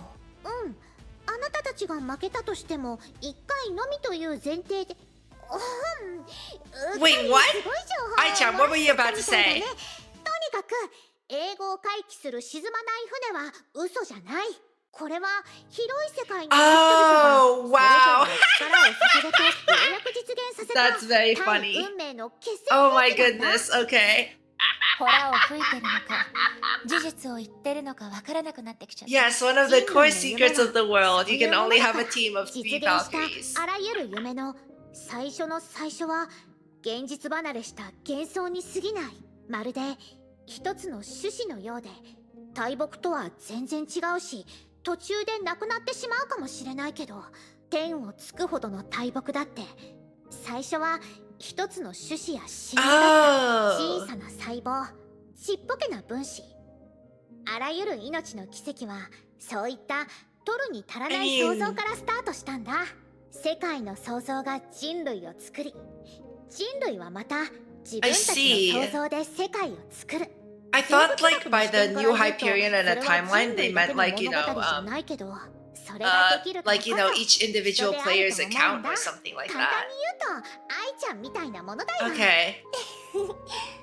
こっちの愛も口がうまいんだね。本当のことを言うと、あなたはラムダなんですよね。みんなはやっぱり大きい方がいいの？彼女は彼女、愛ちゃんは愛ちゃん。記憶の共有はできるけど異なる存在なのも事実なんだ。そんなくだらないことだけを気にしてるならこっちはパワー Yeah, we can restart the battle again. Yeah, so that okay. わかったよ。Got it, got it. ブローニャ、 Yeah, and the, ケビンと向 okay, き合う and 準備はできた？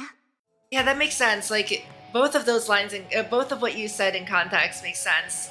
You're like starting, if you need to restart, it's like starting a new timeline, right? So like in case you failed, it's okay. You have like a million retries.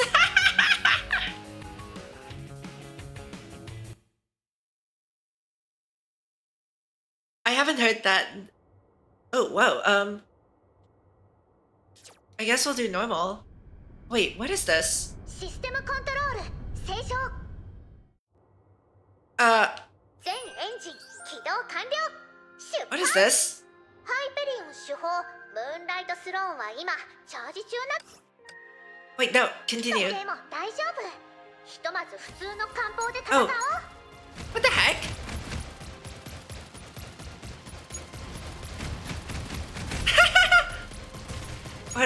We're playing a ハイペリオン手法ムーンライトスローンチャージ完了。反動力に気をつけてね。 It's the old arcade games?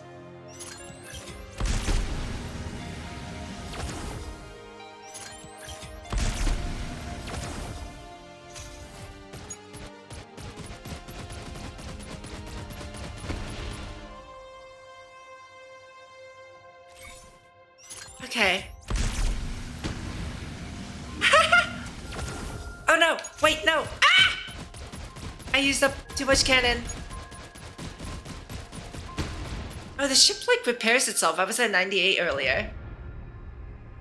Oh, is that where Kevin is? Was that his like silly little solitary throne where the cutscenes were? メイ先輩、見て。 Oh, that 宇 beach? 宙だよ。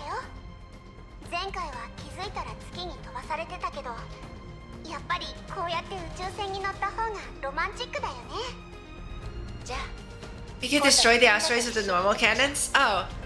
Yeah, I just like didn't want to get hit by them, so I switched. But now we know.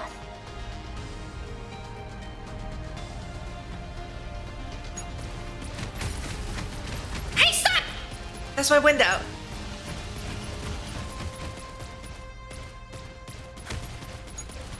Oh my goodness. Oh, there's a lot of... Okay. What's this? Oh, okay, sure.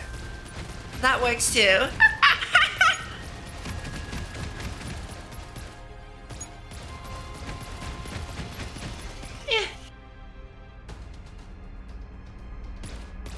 something over there. 気をつけて。異常なエネル Wait, ギー what? の波動がある。この先で点滅してるのは何かが近づいてるの。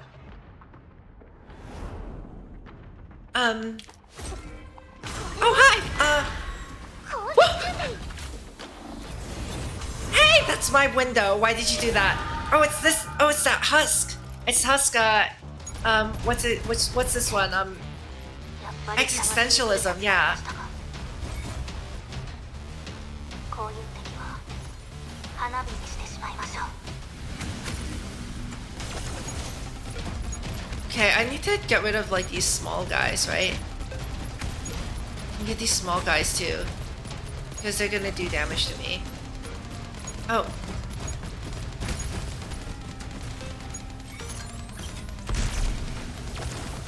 What? Okay. I think I somehow threaded the needle really. Wait, ow. Oh, I see what it did. Okay, my bad. I see that's why I was supposed to use the laser on. Whoops. Come on, I need the buckets.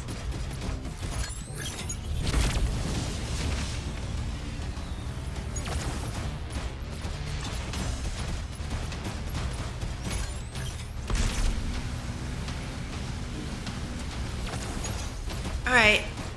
It's very low health though, right now. Wait, where am I aiming? Maybe we can just brute force this? Let me ignore the little guys. Oh, the fight's over. Okay, wait. Oh. I didn't see the indicator. Ah, there we go. I tried to like click on it.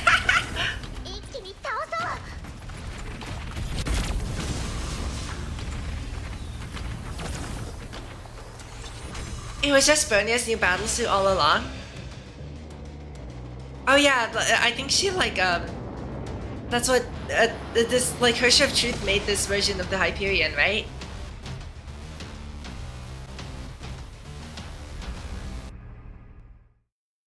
Nice. That was silly fun. I can't believe I let I can't believe I let a planet hit me. A planetoid. That was pretty bad. この先にいます。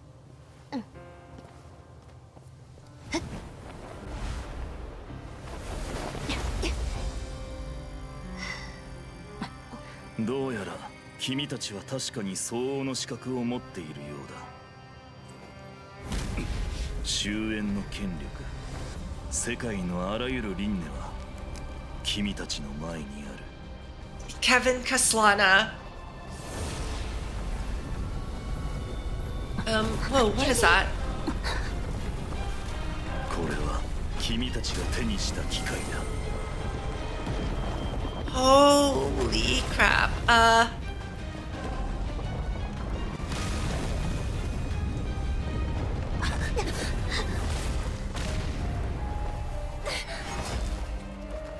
Level 100 Honkai Beast. それを背負う能力も What?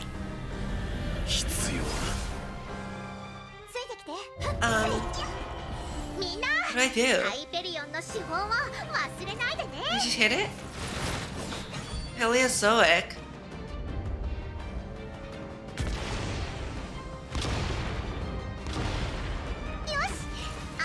Oh. 神経が崩れた。急いでメイ先輩やブローニャと合流しないと。これは地球の歴史の結晶。 Oh my goodness, I'm so bad at dodging this. 進化してきた生命の歴史だ。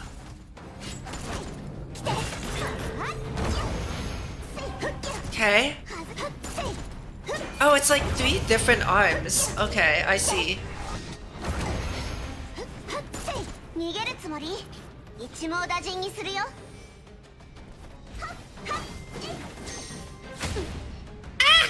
Okay, wait, hold on.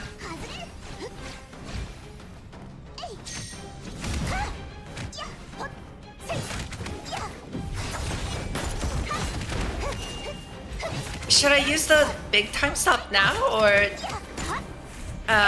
okay. You know what? This is fine. Use grappling hooks to attack enemies in high places? My goodness. Alright, can I just like... You know what? You know what? I don't really... I don't really wanna... Oh crap, it ran out already. Maybe I made a mistake.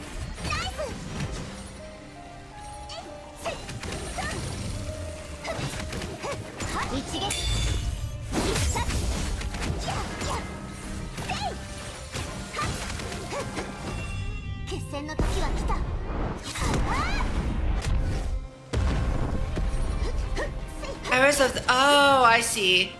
It's named that. Okay. I cannot dodge all of these. Okay, one down.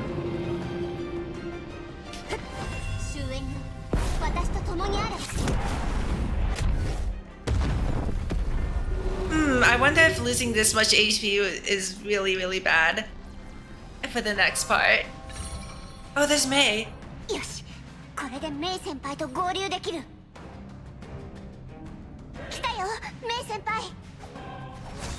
Oh, we get Mei now. Okay, it's fine. Ow.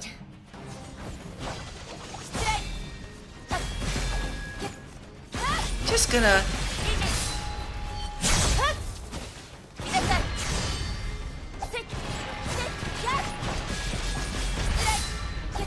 Okay, nice.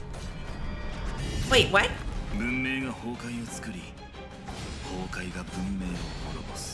Oh, I'm supposed to parry it. Okay, I see.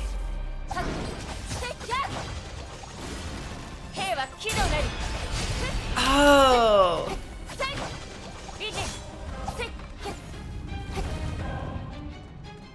Hello?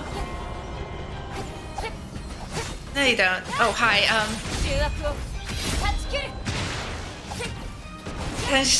It's virtual time trying to show this old part of your motivation. Kevin, you're old. You're 50,000 years old. It's time to show you the motivation of the current era.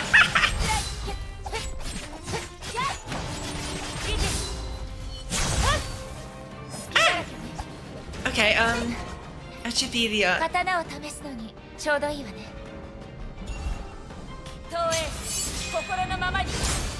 What is with the mask actually? That mask that she puts on during her ultimate?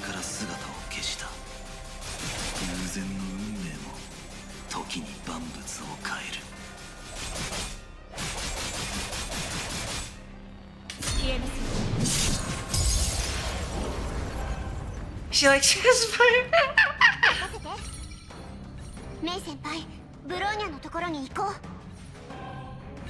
I pressed the wrong button. I accidentally used the on-point missiles. どう？協力した方がいい？ブローニャをサポートしてくれるというなら反対しませんが。手動装置開始。コンプレートにプリペアード。火力連携構築。安全装置解除します。私の番。I should probably use like super time stop again at some point. Wait, unless it's still on cooldown somehow. How long is the cooldown for super time stop? どうやら次はブローニャの得意分野のようです。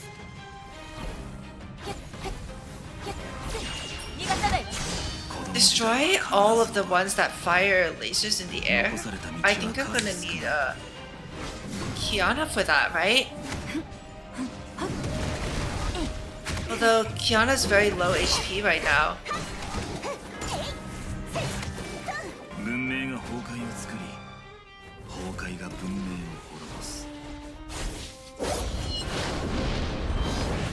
You fill the bar 2 times?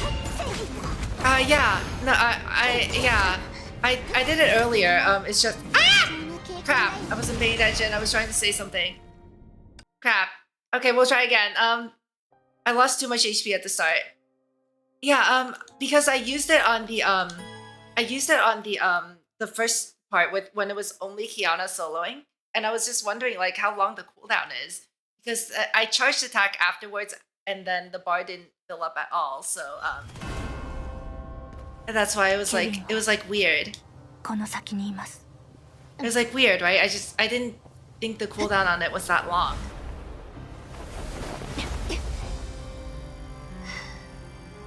Because I think the bar is supposed to fill up, right? When it's ready. If it's not ready yet, it doesn't fill up the bar anymore, even after I use the charge attack.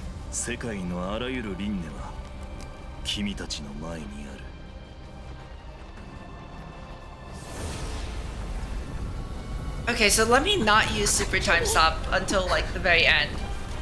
Although I don't know if I can. I have to like do a better job at dodging as Kiana.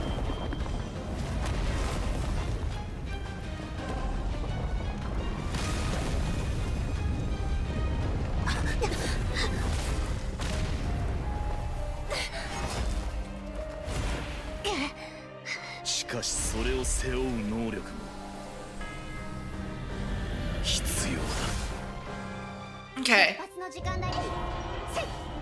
みんなハイペリオンの手法を忘れないでね。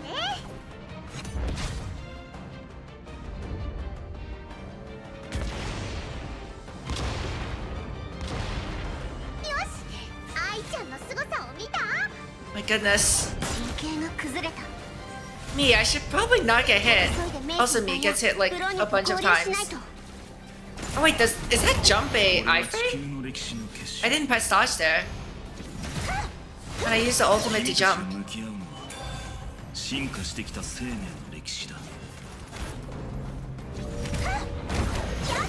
Oh my goodness.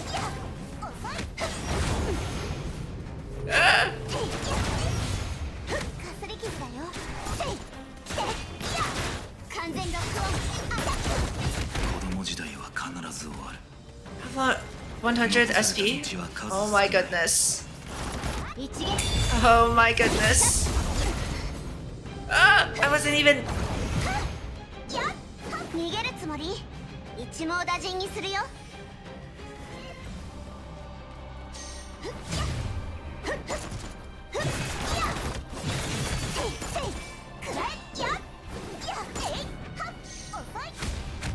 What?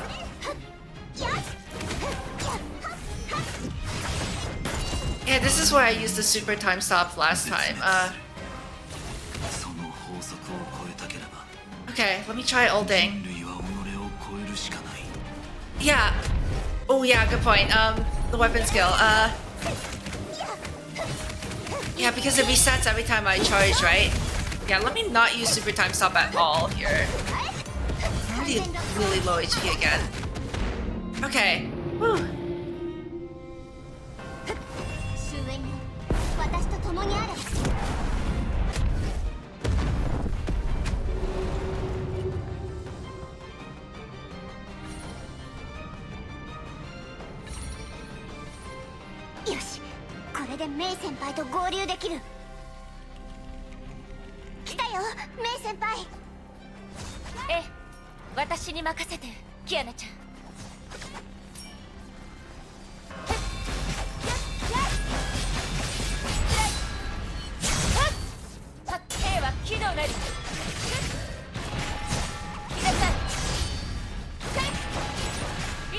Alright, one down. This is the parry, right?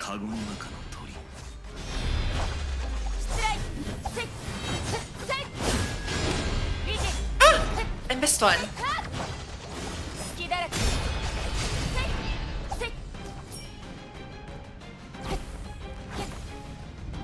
Hello, Limited Sanity. Thank you for stopping by. How are you doing today? I should use the Hyperion onboard missiles as well. There we go.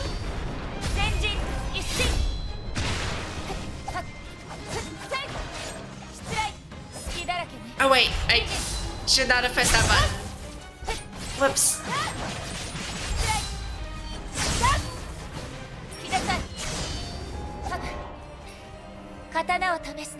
ちょうどいいわね。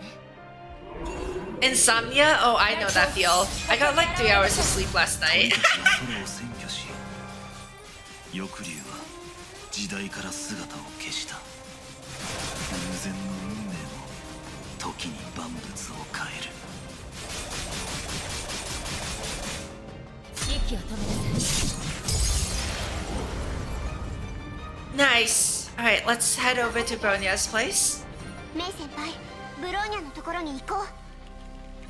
ええ、もちろん。やっと来てくれたんですね。 It's 4 a.m. Jeez. 協力した方がいい。 I think yesterday I went to sleep at like 3 or 4 a.m. as well.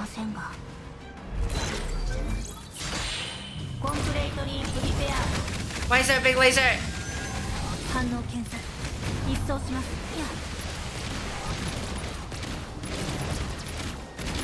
エネルギー解放。全エリア放火。指示安全さ。どうやら次はブローニャの得意分野のようです。逃がさないわ。子供時代は必ず終わる。残された道は数少ない。どうします。はっ。 Okay, 急戦術。コアトレーションモデル。ベストタイミング。フュリーチャージ。 There we go.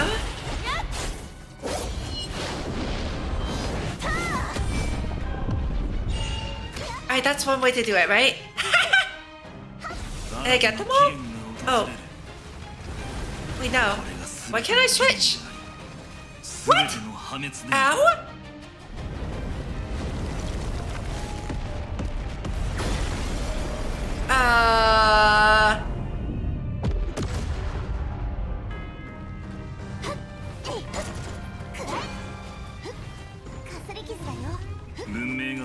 Okay, I need to switch characters because casually throwing planets. Oh my god! Yeah, I streamed Wuthering Waves for like ever yesterday, and that's probably why I couldn't sleep.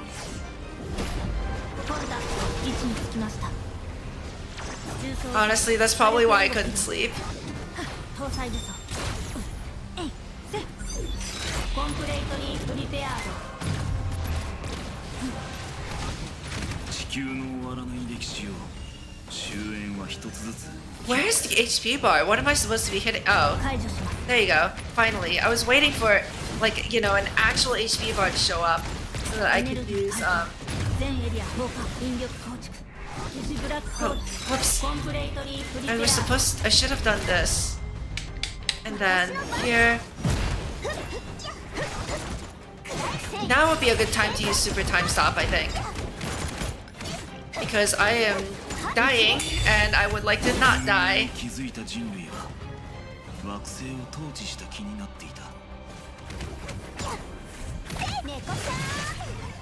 しかしそれは Okay. 子供時代に過ぎない。終焉降臨。 Neko-chan! Alright, we got it. We got it. We should have it. Where are the missiles? Ai-chan! Oh my goodness. There's a phase 2, isn't there? What? What now? Oh my goodness. There's just so much happening on screen right now. There's a lot of meteors. Oh. Oh. No. いいタイミングね。 Oh my god, Bronya! 一層両断。 Wait, are you serious? Oh my god, congratulations. That is wild RNG.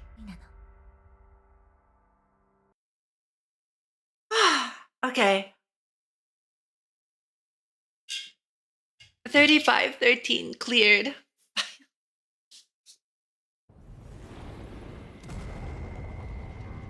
If someone can pull off this version of Kevin as a cosplay, like hats off to them. That's very impressive. That would be very impressive if they could pull that cosplay off.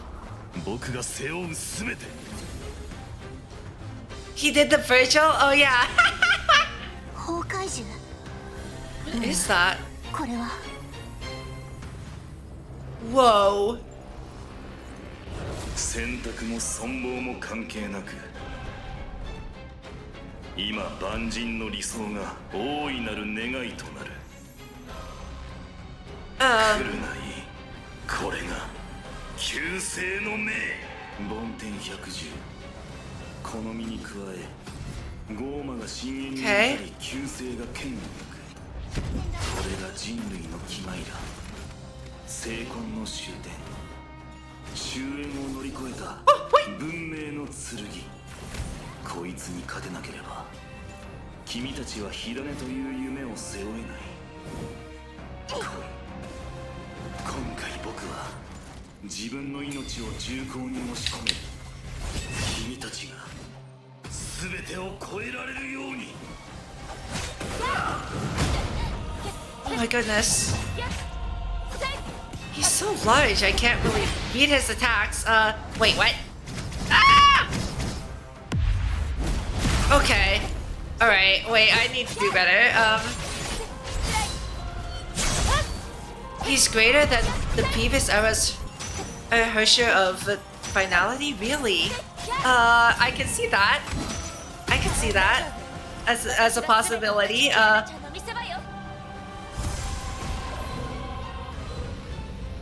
そんなもので空の律者は参ったりしないよ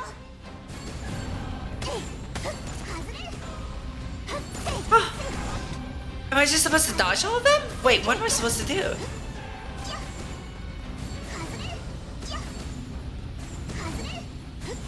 Wait, what am I supposed to do? Okay. Ah!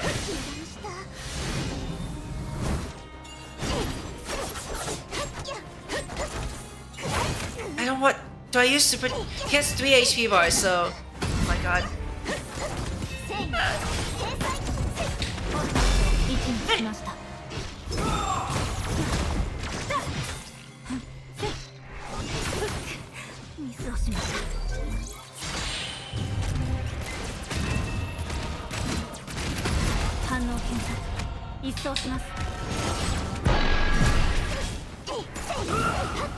I'm just gonna have to probably time stop him and see what happens, I guess.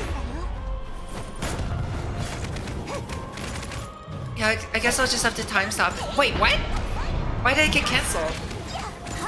Did I press something I wasn't supposed to? Did I press an Ikanai button?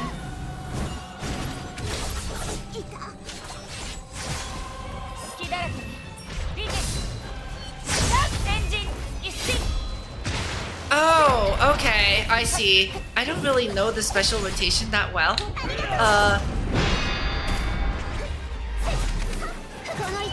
I know like their individual abilities and like their and like the synchronized ultimate, but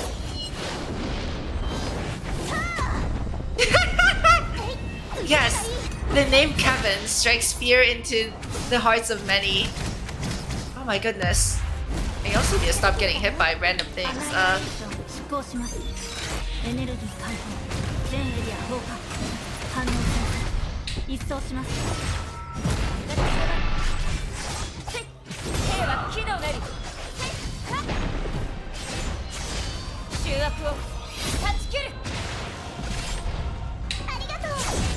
Okay, something like that, right? Just keep QTing them, I suppose. Oh, my thing is off cooldown now. I saw the symbol fill up. Used to be ultimates in a row. Okay, got it.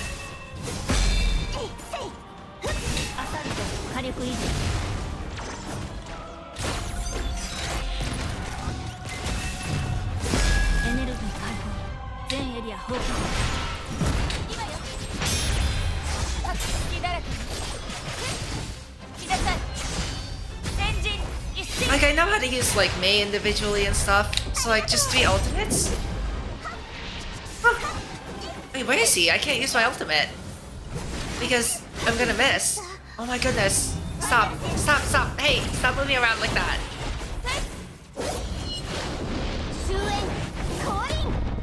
would like to use my super time stop again. Oh my goodness.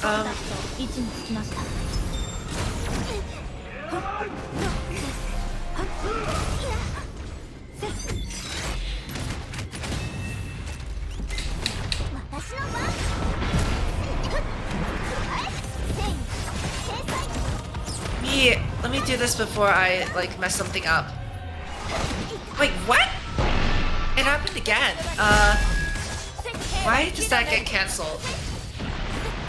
I didn't press anything to cancel it? Oh.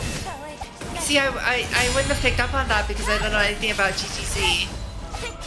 Interesting. Wait, so this is what Kiana looked like? Except, you know. Okay, wait, what the heck? What do I do? Do I just dodge?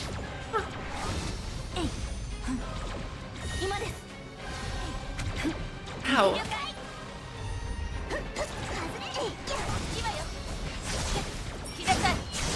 Have Kiana use grappling hooks? Oh my goodness. Kiana's very low HP. Come on.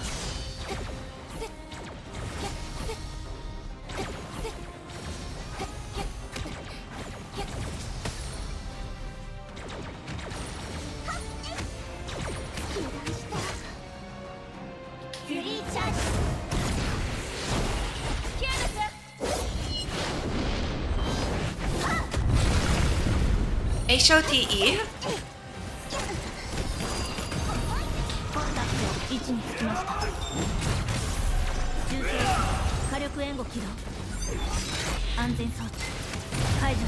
Oh my god, Sam!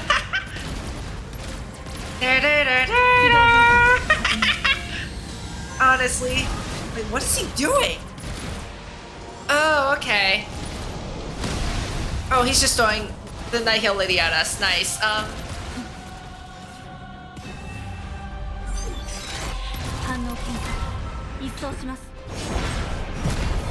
I am nearly dead again. I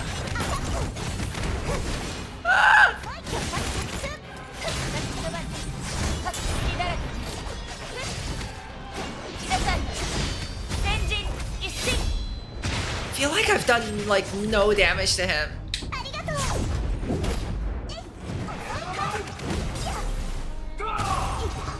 Oh my god.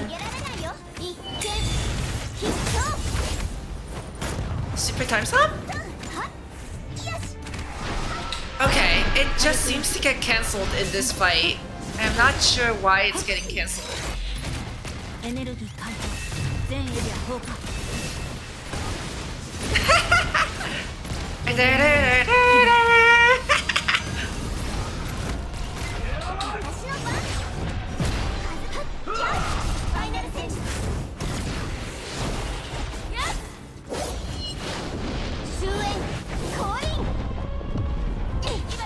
Okay.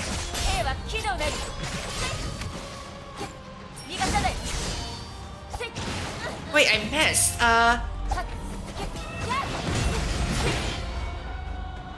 Oh wait, what? Oh crap. I got caught by the thing. Okay. One last HP bar. What now? What? How many? Well, now what?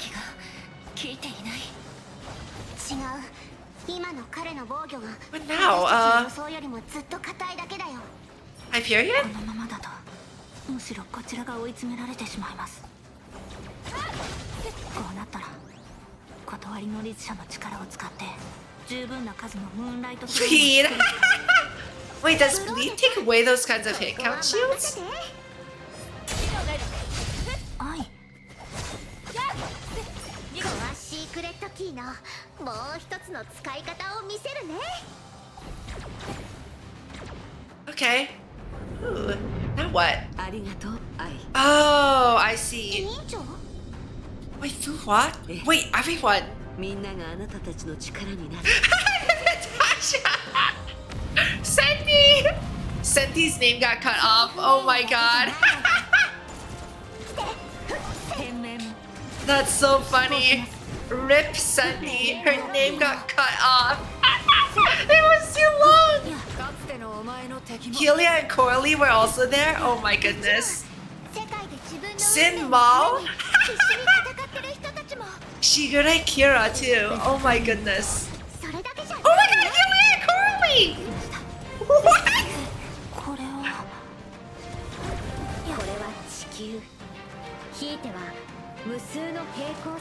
Wait, are these like all the players on the server? Holy crap! Say it! Say it! 大多数の人にとってそれは微々たるものでしかないけど、その力を一箇所に集める方法。Oh my god. 私のコアシークレットキーが I see like people on my friends list. 匹敵することなんてできないほどの強い力になるから。 To make sure I don't randomly die. Kiana's very low HP. There's just so much going on in this fight. I can't like see where to dodge and stuff. Yeah? Oh, hi.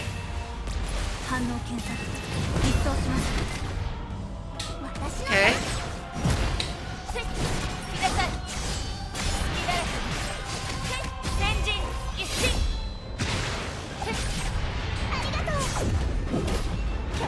I'm going to need super time stop again. Wait, no! I need it!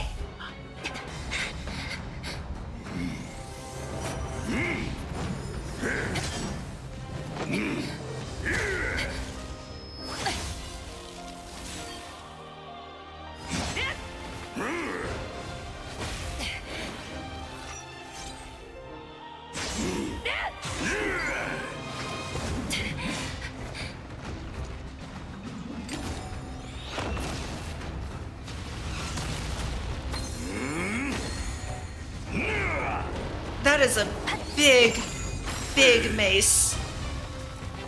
Oh, oh no, no, no, no, no. No. Oh wait, what? Okay, giant sword.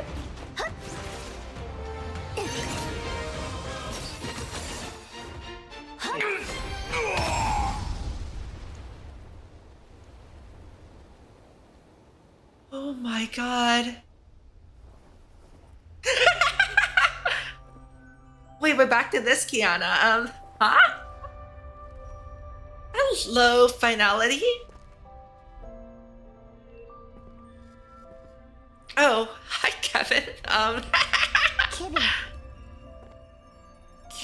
Oh yeah, you could, yeah. つまりこれで終わりなの？ああ、これで終わりだ。成婚計画 It's two regular humans. 支配され、君は本物の地球の神になる。それに関してはあんまり興味ないや。しかし、それは全人類が終焉を超えるために必要な最初の一歩だ。はいはい。神の話はそこまでにして。その逆で人として手合わせしてみない？ Rules are made to be broken. それもまた面白い。Let's go. 私たちは仲間同士だからね。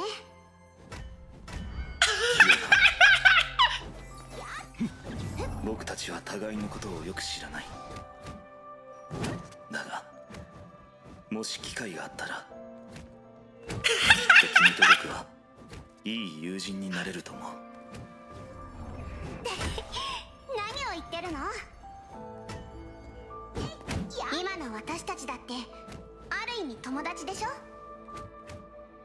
それなら野球のコツを君に教えた方がいいだろうか。いいの？あんたが私に勝てるとは限らないよ。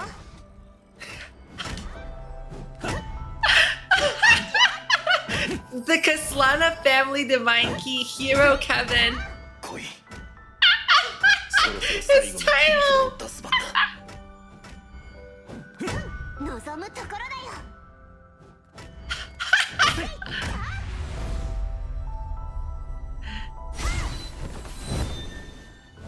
ルールは破るためにある。Let's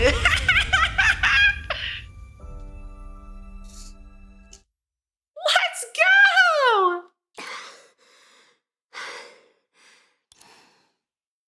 ここまでかな。Is this it? ああ。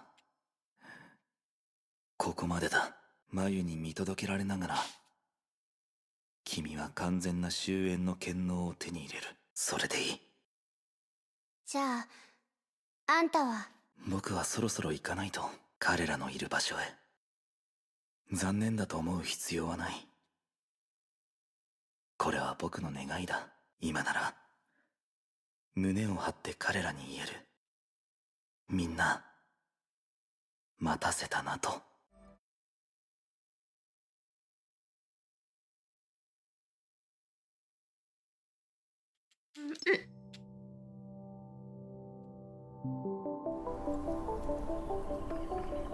Huh?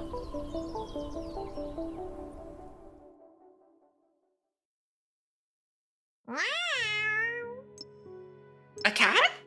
Oh, it's Ken! Between possible dreams, time cycles. カンちゃん、それは食べちゃダメ。 Can we buy him back? He's kinda hot! 頭の上に何かふわ Oh ふわ my god, even Otto's here. Wait, huh? カンちゃん、お父さんの髪を噛んでる。 Not just the flame chasers. そういえば、朝起きたら Everyone from the previous 髪が濡れてた era. とかで何か That was 余計 Otto. な Otto was 発明 never a をしたん flame じゃないか chaser. ってメビウスに聞かれたんだけど。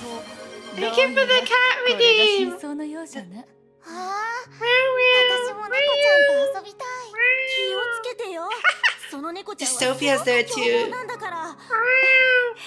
情熱的なディストピアに驚いただけでしょ。猫はそっけなく接すれば接するほどこちらに興味を持 Kawaii っ is て there くれるという説 too. がある。なるほど。缶詰がケビンから離れようとしないのはそれが理由なんだね。外れ。 That makes sense. Yeah, it's this ケビンのことを afterlife. 気に入ってるのはケビンがこっそり餌をあげてるからよ。ふむ。私も夜中こっそりキッチンに入っていくケビンを何度か見たことがある。ああ、道理で缶詰が重くなったわけですね。ダメだよ、ケビンの旦那。このままだとカンちゃんが豚になっちゃう。ケビンの旦那、聞こえないふりしないで。カンちゃんに餌をあげちゃダメだからね。みんなあなたのことを話しているみたいよ、ケビン。僕は何も知らない。 Oh my みんなのところ god. に行かなくていいの？ He finally reunited 静 with. かだ。それにそれに Can I screenshot this? もう少しメイと一緒にいたい。 I'm gonna screenshot it with the text. Actually.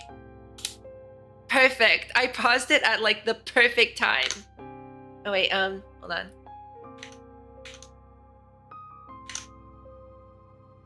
Whoop.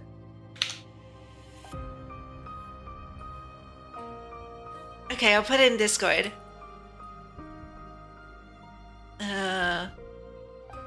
Media.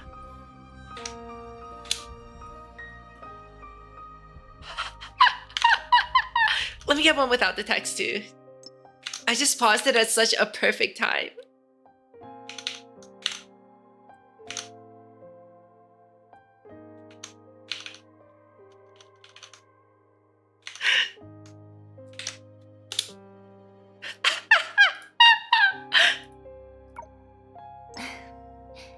私もよ。空を見上げたとき、君は何を考える？いい天気とか？空気が澄んでいて晴れ渡っているから夜になれば満天の星が見えるでしょうね。かつての君は空にある星は全て敵だと言っていた気がするが。ええ。 In like chapter 17 or something, yeah. I remember that quote. 残酷で気を抜いたら私たちを飲み込んでしまうんじゃないかってそう思っていたわ。ああ、かつて I'm so happy for him. そう He 信じていた。 like じゃあ今は wait, 今 like は考えが変わったの？いや、This isn't a bad ending for him at 君は正 all. しい。だが今の僕は信じたいんだ。あの光たちは脅威だけでなく未来を切り開く希望ももたらしてくれるのだ。 He gets to be at peace. That's the most important thing, right? あなたってロマンチストだったのよね。勇敢で何があっても揺るがないのに、その純真な一面を捨てられない。すまない。謝る必要はないわ。私はそういうあなたが好きなんだもの。そういうあなただから、私たちは全てをあなたに託したの。今までお疲れ様。いいんだ。それが僕のす Exactly. べきことだったから。He's free. He can finally rest. だがありがとう。私たちが無理やり押し付けた重荷なのに。You can let go of that obsession that he has held on to for his whole life for 50,000 years. お肉が焼けたわよ。早く来ないと。 50,000 years pursuing one singular goal. Can you like even imagine how much? のはさくらの姉ちゃんなのに。みんなもあなたを呼んでるみたい。そろそろ行きましょう。ああ、行こう。心配しないで。今回は私もみんなも一緒よ。もうあなたを一人ぼっちにはさせない。Of course, hand holding is too you know, you can't show hand holding on screen. It got cut off at the bottom. You're not allowed to show that on screen, guys.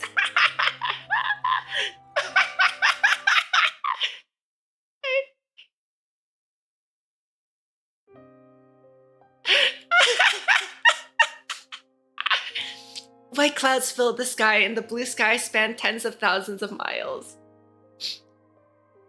I showed Kiana. They sure did. Wait a minute. Hey, that's not fair. You gotta show everyone hand holding now. The shepherd boy has aged into an old man. He will hear those childish lullabies on the mountain once again. I lay and sleep. From a deep dream I come to light. The world is deep, and deeper than ever they thought it might. The old man knew that beyond the skies, he'd see a starry sky he had never seen before. He remembered that a lion once said in his dream, "You look aloft when you long for exaltation, and I look downward because I am exalted." The old man's world had long died in happiness. Its agony ran deep, or rather, the beauty of that world lay in its happiness, which was created with its agony. And the young man who did not enter the samsara walked past the old man. And the old man lay down and saw a hawk in the sky. Like the young man, this type of creature did not enter the samsara and would never let anyone see its wounds. After all, it always blew high. A breeze blew over the grass, and a pine cone rolled next to the old man. It was from the nearby spruce, which needed to grow for thousands of years before it could become a roosting spot for the hawk. But as trees, they did not mind their wounds. Perhaps this was what they shared in common with the old man. The dews of love and hate, the sands of good and evil, when everything has turned to memories, there will still be people and trees that crave for the sunlight of a new day. And new hawks will soar in places bluer than the blue skies. The old man knew that there would always be people who questioned everything at the foot of the mountain. Everything among them talketh, no one knoweth any longer how to understand. Everything falleth into the water, nothing falleth any longer into deep wells. Everything among them talketh, nothing succeedeth any longer and accomplisheth itself. Everything cackleth, but who will still sit quietly on the nest and hatch eggs? Everything among them talketh, everything is out-talked. And that which yesterday was still too hard, for time itself and its tooth hangeth today, out-champed and out-chewed from the mouths of the men of today. Everything among them talketh, everything is betrayed. And what was once called the secret and secrecy of profound souls belongeth today to the street trumpeters and other butterflies. But it is in a world like this that Icarus and his son exist. この世界は君に任せた。キアナ。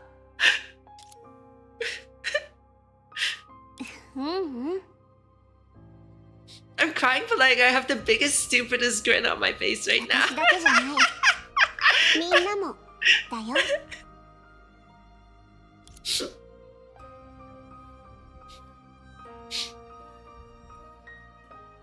She felt like she still had so much to say, but also felt that this was enough.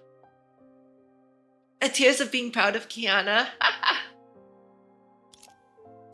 What she wanted to do was completely different, but what they wished for was strangely the same.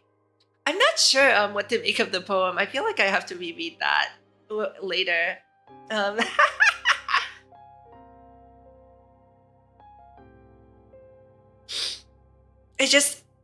I think like the big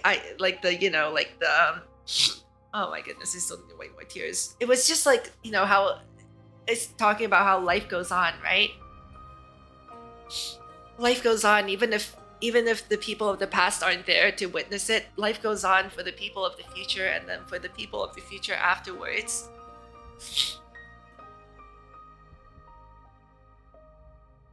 What she wanted to do was completely different, but what they wished for was strangely the same. Animation short? This was anticipation, an anticipation for the victory of humanity.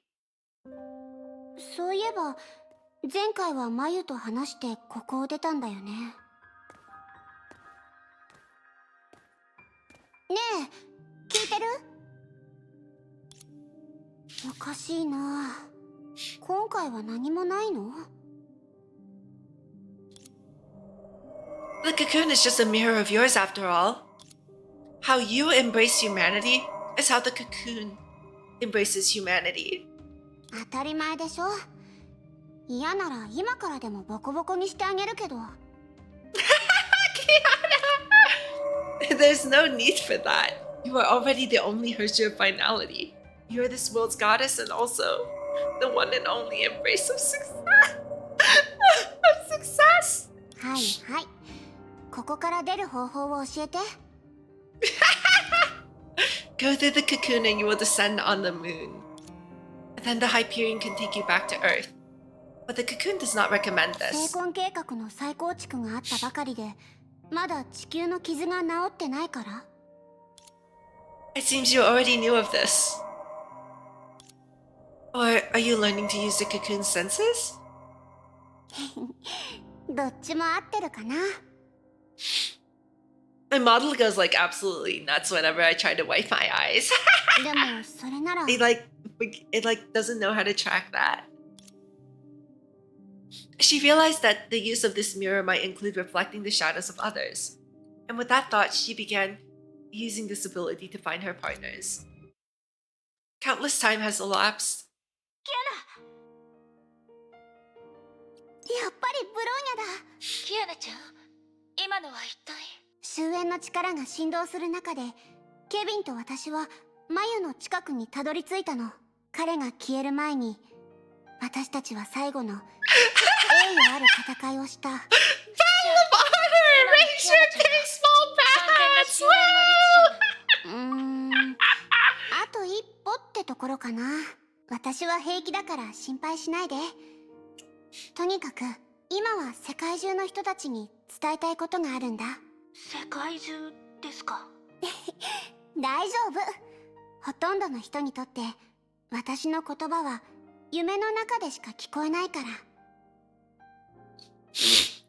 After having said that, oh my goodness, she spoke quietly to her partner for a bit before using a method that was very similar to that of mental sync.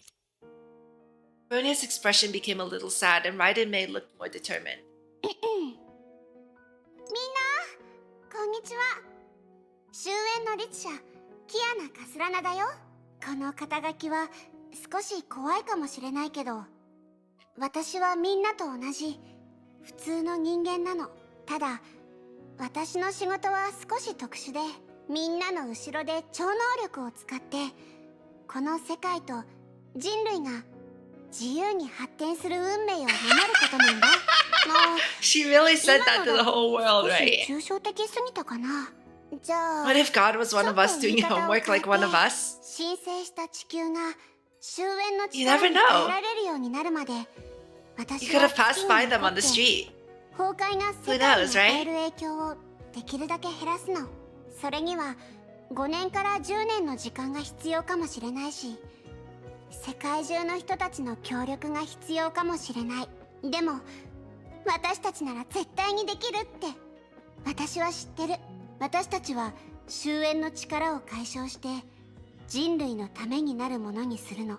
その時が来たらみんなは街でばったり私に会うかもしれない、 Well, ね。we were about to say, こんな感じでいいかな。and falls asleep in class and sneaks out and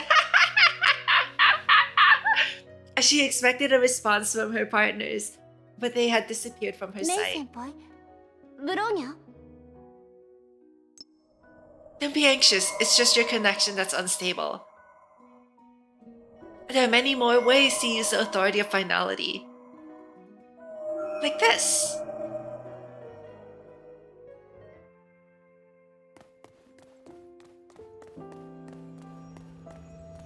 A light gate. あ、周りに何もない。まだ意識の空間にいるのかな。キアナ。あ、テレサ。終焉の権能がこれほど便利なものだったなんて、これからは電話もいらないんじゃない？ Yeah, it's the cocoon that's narrating right now, right? そうかもしれないね。 Whenever the whenever 実 there's 際 that に体験してみると pinging noise, こ that's の the 力 cocoon の危 narrating, 険性も right? よくわかる。普通の人たちがこの力と共存するためには技術的な問題を解決しなくちゃいけない。でもそれにはかなりの時間がかかると思う。具体的に言うとしばらく月で仕事をして暮らしたいんだ。そうすれば終焉の力が無防備な地球に突然降臨することもないだろうし。でも崩壊適応性の強い人なら簡単に影響を受けたりしないのよね。うん、テレサもね。月は面白いから時間があったら遊びに来て。そうするわ。でもみんなにも自分の仕事や生活があるからそんなに気にしなくていいよ。以前カロスタンにいた頃、師匠がある話をしてくれたの。その時は彼女の気持ちを理解できなかったからあまり深くは考えなかったけど、彼女曰く、ほら空にある雲だって集まったり散ったりしてずっと同じ場所で止まったりしないでしょ。人も同じだよ。今にして思えば事実上セーフレイヤーを卒業したあなたたちにとってこの言葉はぴったりだったわね。ちょっとテレサ、こっちに遊びに来たくないからって言い訳してるの？テレサのゲーム機をハッキングするようブローニーにお願いしてもいいんだけど。Hey. そんなことないわ。でも確かに天命主教の仕事は想像以上に忙しい。私よりも先にネゲントロピーの博士たちがキアナのところに行くかもしれないわね。それは仕事の話になりそうだね。テレサ。キアナ、どうしたの？なんでもない。ただテレサには何度か姪っ子って呼ばれてきたけど、今になって妙にしっくりきたっていうか、つまりね、テレサは本当に家族みたいだなって。何バカなこと言ってるのキアナ。やっぱりうまく表現できないかも。違うわ。キアナもデュランダルも私もジークフリートもみんな家族なのよ。キアナがしばらく地球に戻れなくても、キアナが言ったように私たちは月に遊びに行けるわ。そこまでしなくてもいいよ。みんなにだって自分の仕事や送りたい生活があるんだから。ああ、別に拒否してるわけじゃなくて、もし遊びに来てくれるなら歓迎する。知らないうちに本当に大きくなったわね。もちろん。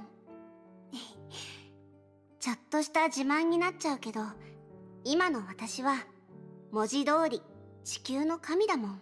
まああんまり実感はないけどね。Right? Like whenever you like you know take on like new responsibilities and like you look back like at how far you've come, it's like wow, how did we get here, you know? Like, and I'm saying this from like you know like just like a personal perspective. Like if you were to look back sometimes you might find that you've accomplished a lot more than you think you have. It's like, you know, sometimes you might be in for a nice surprise. 漫画をこっそり読む機会がなくなるんだもん。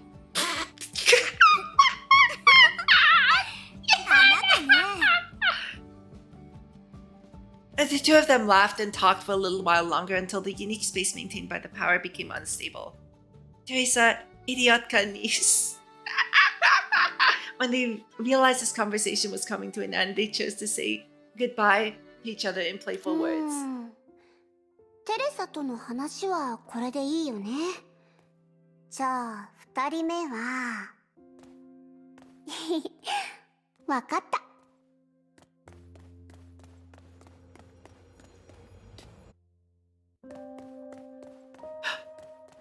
やっほYes! 終わったのか。うん、終わったよ。そういえばパパは月に来たことがあるんだよね。その時は宇宙服とか着てたの？ああ。あの時は真空の中で行動するベルトを見て、It's Dante! 今のニューアトラは人工大気のある場所だと聞いている。環境は俺たちの時よりずっといいだろうな。もちろん。人工温泉からゲーム機まで何でもあるんだから。緑がないこと以外、普通のリゾート地と大して変わらないよ。それは機会を見つけて体験しに行かないとな。キエナ、お前はこれからどうするつもりだ？その月での仕事が終わった後の話だが。ちゃんと考えないとダメだよね。寝ることとゲームをすることは今でもできるから。あ、お花畑を作るのはどうかな。シベリアは夏が短すぎるし、月も植物は育たないからね。世界一周するのもいいけど、空の律者の権能を考えると挑戦しがいがなさそう。そういえば空の律者の権能は金星や火星まで展開できるのか？いっそのこと、そういう場所に行ってみるのもいいかもしれないぞ。それは無理だと思う。でもアラハトならできるかも。あの巨大ロボットたち、アニメの中で銀河系を自由に動き回ってたもんね。それはネゲントロピーの設計次第だな。ブローニャが設計 We're suddenly going from Honkai Impact back to Gurren Lagann. Just like robots flying through space. We won the battle on Earth. Okay, time to fly into space on giant robots. 私たちの想像力だもんね。想像力か。そうだな。数年前の俺は人類と律者が共存し助け合う未来など想像もできなかった。そして今残されたのは最後の一歩だけ。それは私が月で、みんなが地球でしなければならない仕事。私たちは崩壊を人類の道具にする。かつて人類が炎や電気を征服したように、そうすればすべての人類は律者のように強く自由になって、自分の生まれ持った純粋さと美しさを失わずに済むから。それはセシリアが8歳の時に日記に書いたことじゃないか？そうだったの？でもよく考えてみれば、これは誰にとってもシンプルで分かりやすい夢だよね。幸せになりたい、価値を生み出したい、好きなことをやりたい、長生きしたい。みんなが人生をかけて努力するのは、そういう願いを叶えるためでしょ。そうだな。 Fundamentally, yeah, everyone's wish お前の is そういう simply 素朴な理 to 想 be や happy, 初 right? 心を忘れないところが俺の一番の自慢だ。 And whatever, however you define happiness 俺 for は一体どう yourself. したんだろうな。急にベルトみたいに真面目なことを言ってしまった。だって今は真面目な話をしてるもん。みんなにとって一番大事なものは命だけど、去る命は誰にも止められない。たった一度の人生だからこそ、今を生きるだけでなく後悔を残さないことも大事なの。私はこの世界により美しくなってほしい。みんなが過去を振り返るとき、時間を無駄にしたって後悔することなく、自分の命の価値を見出してほしいと願ってるんだ。そういう思いがあったからキアナ・カスラナは終焉の律者になったの。だって何があっても律者が人類を頼らずに救われることなんてありえない。律者が自分自身を救いたいのなら、まずは全人類を救わないと。すごいなあ。お前ベルトより口が回るようになったんじゃないか。私の方が正直に話してるだけかもしれないじゃん。何しろほとんどの人にとってこういう話をするのは恥ずかしいことだからね。でもお前の父親はそれが正直な思いなら何も恥ずかしくないって思ってるぞ。だからテレサやしぐれキラたちは俺のことを大雑把だと言っていたんだろう。パパ、それはパパがママと結婚したからだと思う。とにかくパパ、私が言いたかったことはこれだけ。この機会に他のみんなとも話したいから、他のことはまた今度ゆっくり話そうと思ってるんだけど、いい？あ、いいぞ。確かにいい機会だからな。頑張れキアナ。私を誰だと思ってるの？テレサ。Who do you think I am? 当然彼女もいるよね。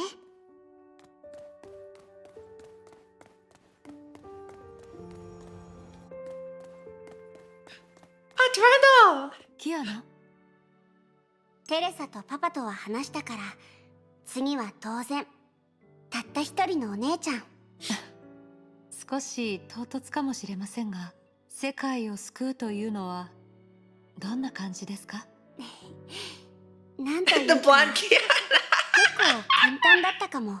半年前とか1年前の私なら大丈夫って言いながら心のどこかで重荷だなって思ってたかもしれないけど、その日が本当に来た今、むしろ実感がないんだ。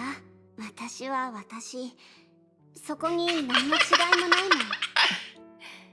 安心しました。当時の私とほとんど同じ感想ですね。それって世界の泡のこと？ええ。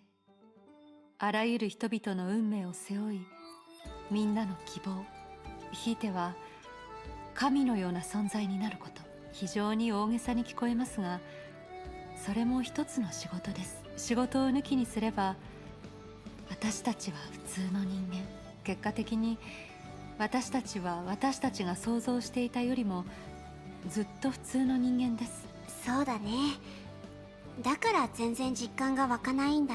でもラグナが言ってたように、未来に咲く希望の花もいつか自分の守りたいものを見つける。私たちもこれから先の世代の人たちもそれは変わらない。それに私たちは自分の能力に自信がある。そうだよね。ええ。誰かが世界を救うべきというより、私たちが世界を救いたいのです。極端な話をすれば、私たちがしたことは救いとは言えないのかもしれませんが、そんなことは関係ありません。私たちは私たちの力でこの美しくない世界を少し良くしただけですから、責任とは関係なく面白いことをしたいと思った。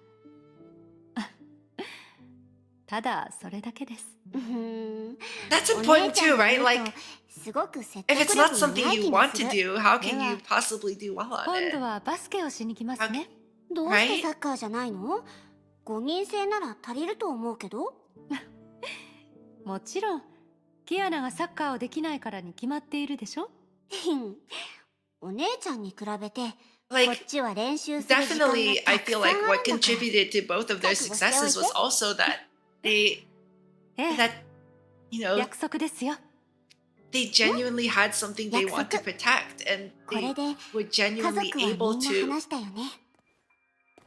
they こ were の順 genuinely 番 able だと to, you know, 次に来るの step が up to the plate for their, for what they believed in, out of a true heartfelt desire to do so.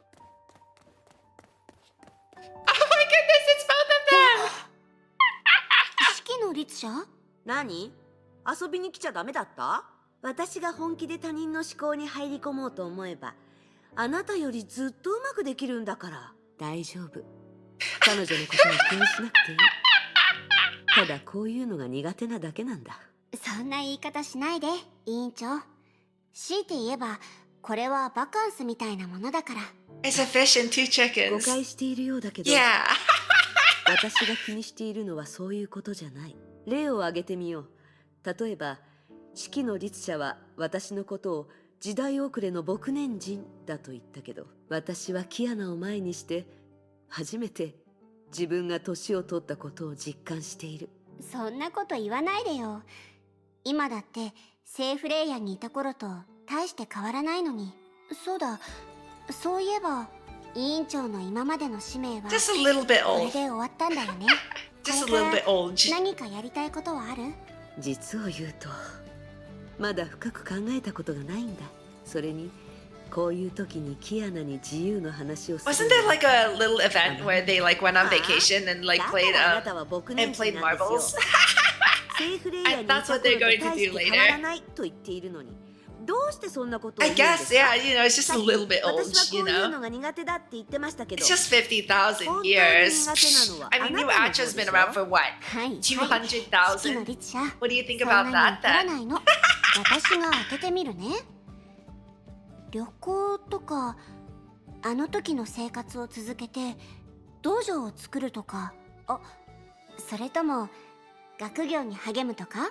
旅行かもしれない。式の律者が信州を巡りたいらしくて、どうしても馴染みのある私をガイドにしたいと言われたんだ。馴染みのある？まさか1000人にガイドしてもらったら自慢できるとか思ってるのかな？ちょっと、私まだいるんだけど、何がどうしてもですか？意地でもついてこようとしているのはそっちでしょ？私は律者コアがなくても大丈夫だと言ったのに、信じてくれないんですから。それとこれとは They should honestly just make it just like all of those events that they've そうい done うことにしておきま are しょう。 enough for like their own とにかく standalone games with 定 how 期 much 的に会 effort って they've put into 一人で events. は回れない場所まで Like- 彼女を案内することにしたんだ。 The events go hard, especially the 昔と一 marbles 緒だね。 event, the でも marble 確かに Pachinko pinball event 式の thing 律 with, 者は with 昔より when 人の助けが必要かもしれない。ま when だ何が起きるか KF わから when ない spicy けど、 chicken came out. 崩壊エネルギーは今までより確実に少なく Like な that ると event 思う。 was so much fun. That definitely じゃあ deserves its own し game. ばしのお別れだね。委員長、しきちゃんもいろいろ気をつけてね。 We wish they'd make a もう Honkai 十分。 third anime. お互いバカンスに行くだけなのに。 That would 永遠の別れみたいに that would し be ないでく very れる？ difficult. But if they managed to pull that off, that would be しきちゃん so は余 amazing. 計だから。 It would be そ so うだね。 amazing if they actually managed to pull something 今度 off こそ like that. 本当に Or お like 別れ even だよ。 like if they just made like OVAs of all of the あなた。 manga, まあいい。 just for like とにかく you know better よく exposure やっ to て the くれた。 manga. 悪くない。 Yeah. ずいぶんあっさりしてるな。委員長も式の律者も心配はいらなかったみたいだ Exactly. ね。 Yeah, like じゃ it あ like 次は they could start with like やっぱ they り could start with like あの adaptations 二 of 人 like かな。 all the manga. That's like so like everyone who like you know has played the game can like you know go through the manga and stuff because I always watch something while I eat. Like I would ただいま。 100% watch that. キアナちゃん。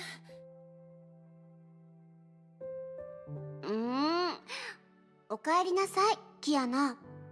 一人くらいはそう言ってくれると思ってたのに。キアナがそうしてほしいなら、ブローニャもキアナの想像に合わせて言い直しますがもう急に信号が切れたっていうのにブローニャは全然心配してくれないんだからキアナだってそうでしょそれでキアナちゃん、もう他の人たちとは話したの？うん。テレサ、パパ、お姉ちゃん、委員長と指揮の律者、メイ先輩とブローニャで最後だと思う。私が終焉の眉の力を完全に吸収するまで。I saved the best for last, メイ or 姉さんを最後に取っておきましょう。I mean ブローニャもいろいろ考えたのですが、わざわざ I mean, out of everyone, ことはないと思いました。 these three are definitely the キア closest, ナの right? 未来をブローニャは少しも心配していませんので。 And they've just become so much closer throughout the whole story. あなたはキアナですから。キアナだから誰よりもそちら All の of 生 them 活 have, に適 all 応で three き of ると them 思い have ま been す。 through so much together and apart. 誰よりも簡単に They've had so much time 仕 to 事を成し遂げられると思っています。そして to both grow personally and to like grow as a group of friends. ブローニャは笑ってお別れができます。ブローニャ、もちろんキアナがブローニャたちを必要とする時間があることも考えました。その問題を解決するためにブローニャは毎晩キアナと協力プレイすることを決めました。そして何をプレイするかについてですが、 This would be at end of a 7 years? Oh my goodness. 312個のゲームを全部プレイしましょう。いいね。でも気をつけて。もしかしたら私がブローニャの順位を抜かしちゃうかも。重装ウサギの分析結果によると、そうなる確率は 1% です。え？ 0.0001% じゃないの？終焉の律者になっただけでそこまで上がるんだ。ゲームは実験ではありません。コントロールできない変数も存在します。例えばメイ姉さんが手加減してあげてって言ってくるとか。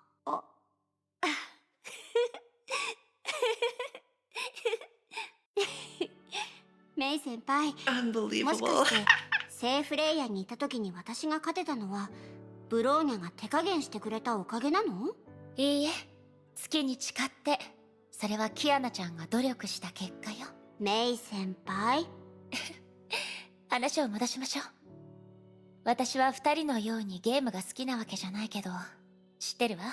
ホップスコッチ、あやとり、サッカー、バスケ、囲碁、将棋、もちろんあらゆる種類のデジタル製品を含めて、どれだけ時が経っても、どれだけ種類が増え入れ替わったとしても、ゲームが発明された目的はゲームをプレイする人にある感情を抱かせること。 Random thought, but I haven't played Go in like years. 勝利やクリアから I was never good at it, but 単純 I にゲ enjoyed ームを it. プレイすることによって生まれるものもある。私はただ勝ち負けにこだわる。 I think I've lost like 90% of the time actually.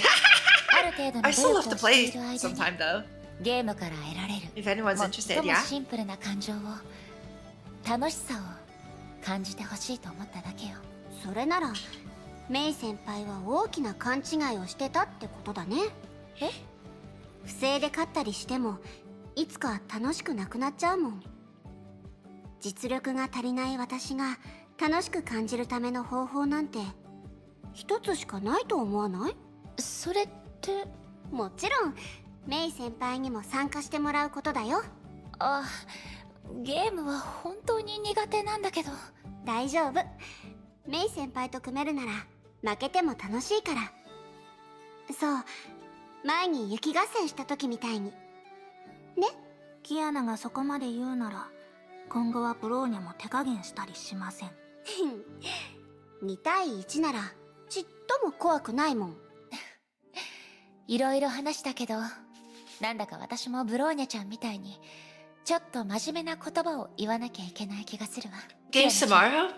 I wish I got a co-op unlocked in Wuthering Waves. We could have played together. But yeah, I mean I have a long weekend, so I'm definitely going to be on みんな tomorrow も night. 月まで遊びに行けるけど、それは本当の意味の帰るじゃないわ。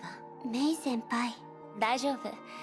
別に誰かに怒っているわけじゃないの。ただみんなが地球で仕事をしたり生活したりするとき、きっと空を見上げて、キアナちゃんのことを思い浮かべるだろうなって思ったのよ。だってキアナちゃんはみんなにとっていい友達だもの。だから私が言いたいことは早く帰ってきて。Yeah, we can watch the third concert next week. And start part 2 as well. I was planning on starting part 2 next week. 遠慮なんかしないよ。実はね、今からネゲントロピーの博士たちと仕事するのが楽しみなんだ。あ、最初に終焉のデータを研究する人、もしかしたら長光かも？まずは料理を覚えることが先ではないですか。When is your exam, by the way, Chris? それは冗談を言うのはまた今度にしましょう。キアナちゃんは最後の、いえ、 Is it really? 仕事が残って Wait, do I need to know 1.5 stuff for the third concert? Or... キアナがうっかり列車を間違えるんじゃないか心 Oh, I mean, I'm streaming Honkai Impact on Saturday. I'm not going to stream that during the weekdays. Weekdays will probably, I might play some extra Wuthering Waves next week. これで失礼します。ブローニャ。 Okay, awesome. はい。最初に遊ぶゲームは一番面白いやつにしてね。ブローニャのセンスを信じていないんですか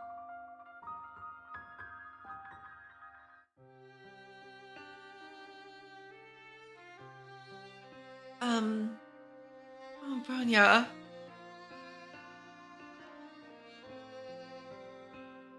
No, Bronya, don't cry. You're gonna make me cry too.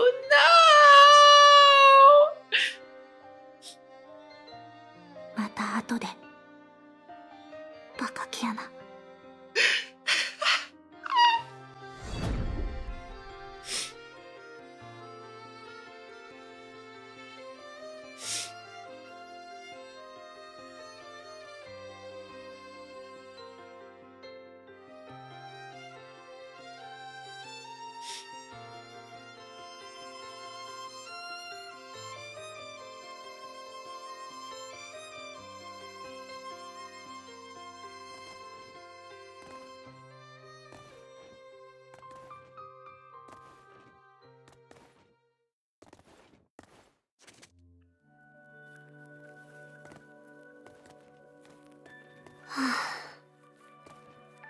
話したいことはいっぱいある What's の in に。 the distance? Is that the train いざ station? 口にしようとすると何を話せばいいかわからなくなるんだよね。こういうのってブローニャにアドバイスをもらった方がいいのかな。ブローニャってばスマートすぎると思わない？確かに私たちには学ばなければいけないことも歩まなければならない道もたくさんあるわね。でも幸い Wait, a limited time 私たち bridge? には Wait, 十 what? 分な時間があるわ。うん。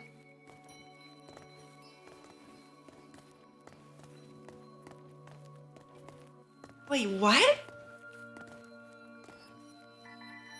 ところでまだキアナちゃんには将来の計画について話してなかったわよね。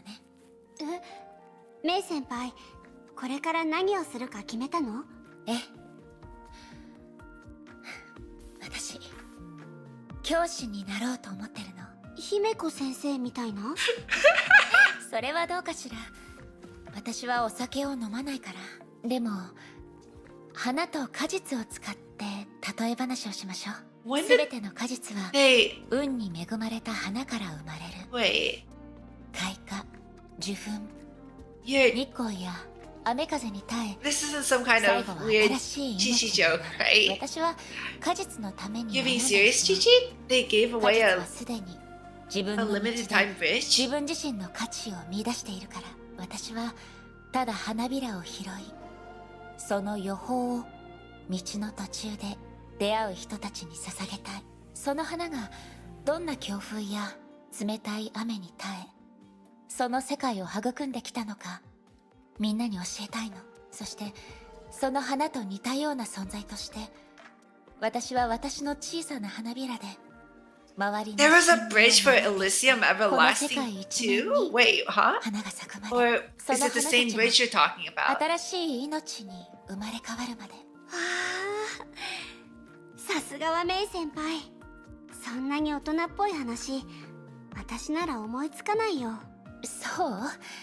じゃあ、これは人類全体が運命に挑むための戦いなの。この言葉を言ったのは誰なのかしら？メイ先輩。A train whistle interrupted the chatting girls. The train slowly pulled into a station where no other train had stopped, as if beckoning those who befitted it.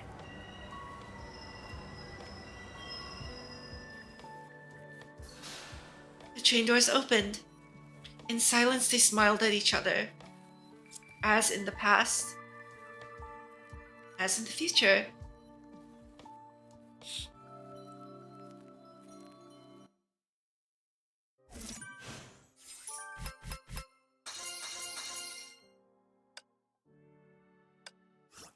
Oh, the movie. There's a movie. I thought the game broke. There was a loading circle. 私たちはその始まりを思い出す。まるで昔に戻ったかのように。例えば今のように。そうだろう？ Hi, Otto? 君は驚いていないようだ。I recognize that sussy voice. この景色、懐かしいだろう？うぬぼれないで。彼女は私たちと違う。まだ進み続けるんだから。No, I don't have tissues. I used them all. I didn't actually have tissues at my desk. I should have. I didn't learn my lesson, guys. 足りないね。これで Oh, hello, her shift corruption tooth. The expression. しかし残念だ。僕たちの物語はもう終わった。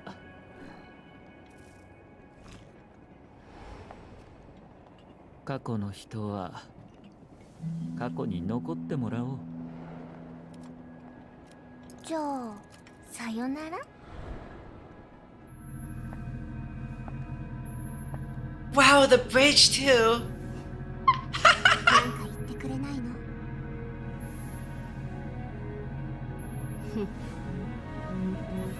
よくやった。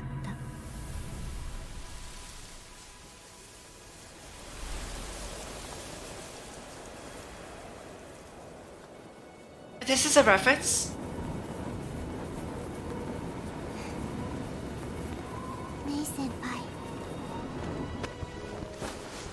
Oh, wait. Oh my god. Oh, wow.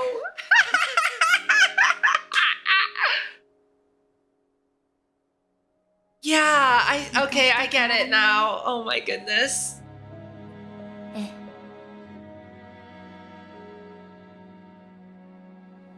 いろいろあったね。本当にいろいろあったわ。今回もここでお別れなの？いいえ。今回は最後まで一緒に歩くわ。Shaoji making us cry at the very end too. Of course. That's his job after all, right?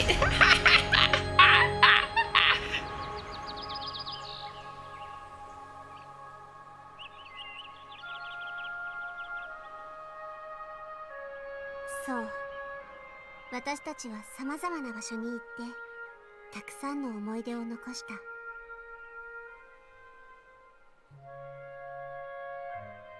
これは愛の物語。きっと愛に満ちた結末がある。Wait. Oh, geez, yeah. だから昔と同じように。 Is this Pashable's canon? Wait, what the heck? 前に進もう。 They used the song here too? And for Kafka, really? 私たちの足跡どんな時もここにある。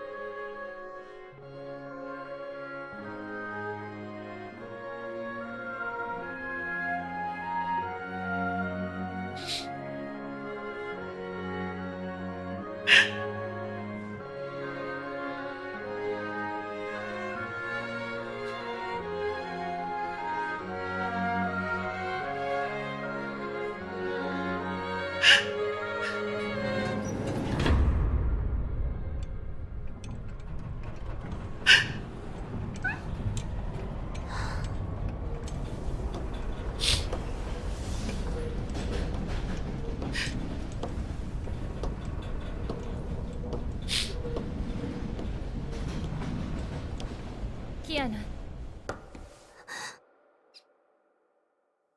When good friends are going away, will you wish them to remember your name?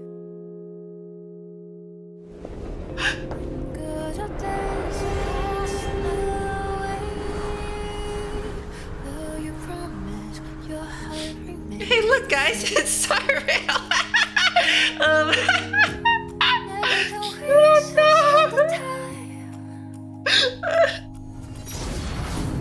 Having to leave the tracks behind. There is a longer way ahead.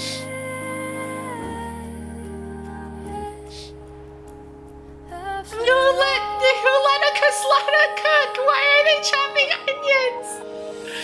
There used to be a storyteller who always painted the sunshine and the rain.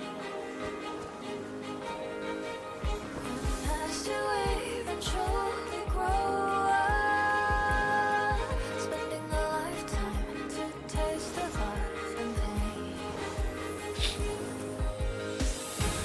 Never can we suspend the time, having to leave the tracks behind. There is a longer way ahead.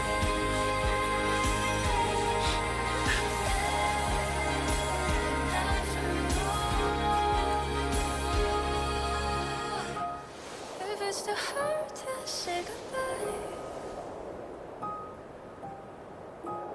give us a try to sing around.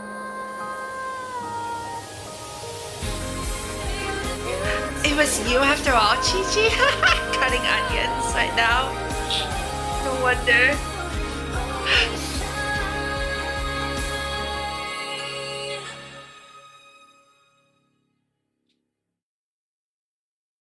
Dedicated to every captain supporting the game. Honkai Impact 13 current cast members, production members. Thank you for sharing the journey. This is a story we created together, as in the past, as in the future.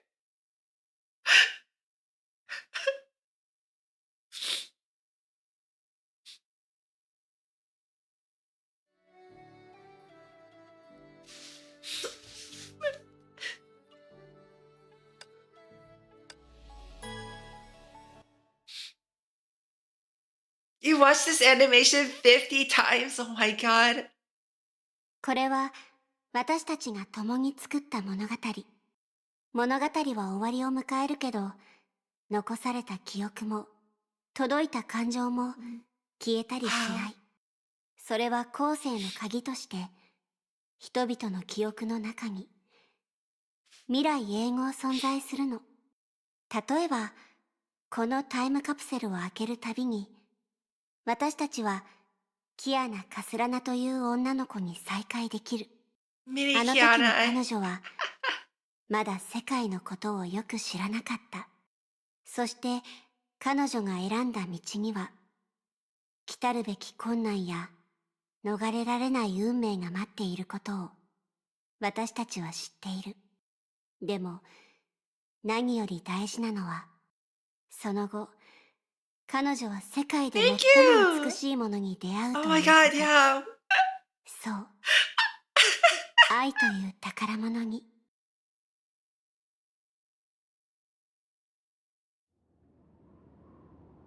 I feel it too. It's like, oh, someone's phone is ringing. Hey, whose phone is that?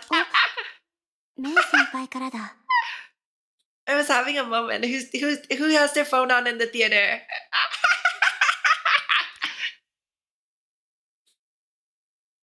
Kiana, you're up early with the new Earth Moon comms tower. Dr. Tesla is ready to show everyone what she's got. Bandwidth. そうだよね。新しい仕事、あっという間に始まっちゃう。でもその前に。 In that mood, she took a picture of the surface of the moon. The Earth was blue and pure at the moment, just like every other day in the past billion years. Project Stigma seemed like just a dream, and the samsara of finality seemed to have become a long-lost myth. Just like when she jumped off that drone on an afternoon long ago. 何か足りない気がする。あ、そうだ。こうして、次はこう。よし、これでいこう。キアヌ、出撃！ That pose!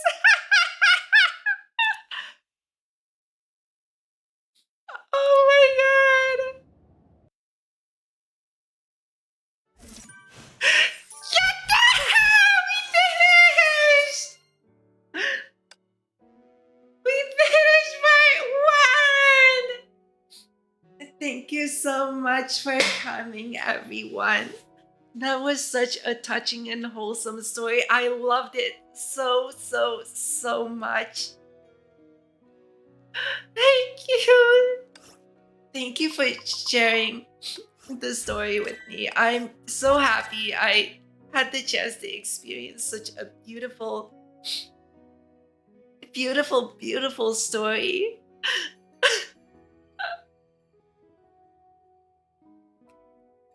I'm just so moved and inspired right now to, like, like I feel like this is like, the people who wrote this story have so much hope for the future, and it really shows, and it makes such a deep impression. It made such a deep impression on me when I was playing.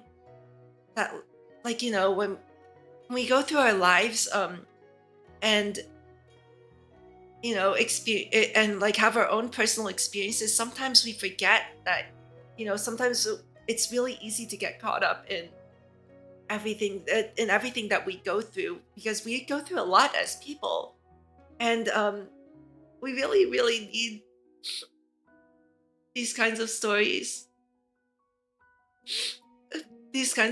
to remind us that sometimes it's important to have hope and to support each other and give each other hope too. There's a behind the scenes documentary for part 1 from the devs. We can watch, and it's like 40 to 60 minutes that we can watch. Yeah, definitely. But yeah, please don't forget that please don't forget the message that the story is leaving us with, to have hope for the future, to do everything that you can to protect the things that you find beautiful, and to just and to accept the past and be able to move forward from it.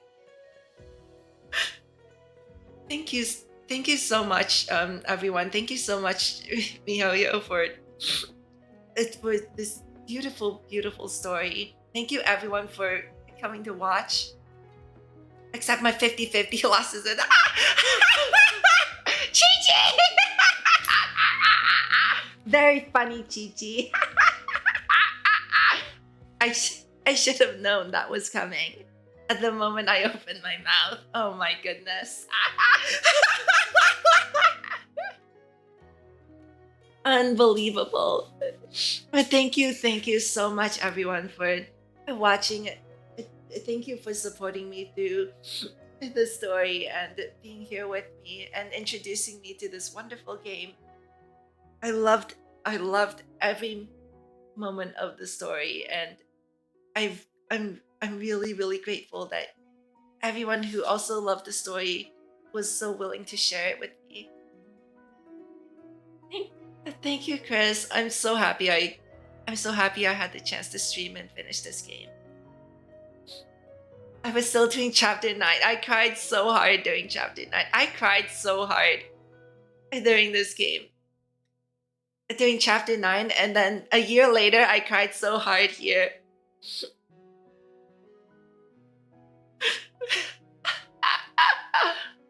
Wow. I know, right? It's like it's been a year already, and it's like, you know, I'm looking back on everything I've done in this game, and there were moments and stuff, you know, but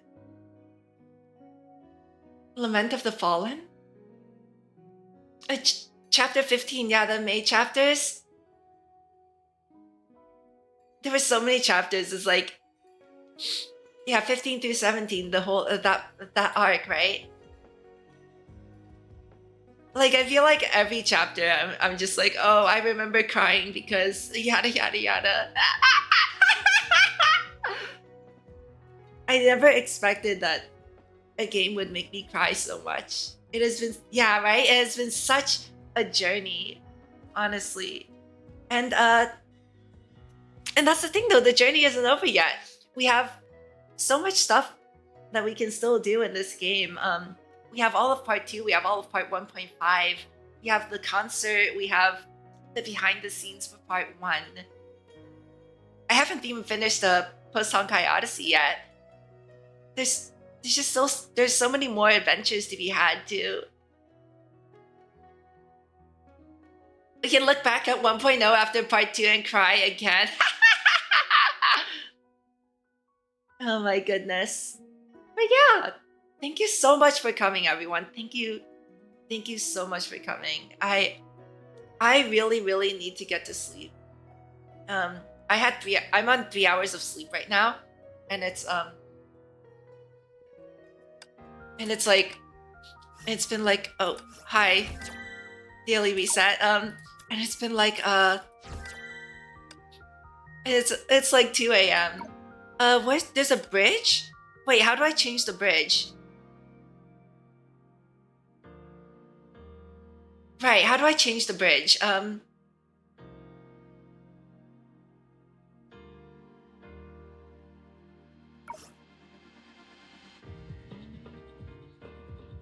Is there a way I can preview it though?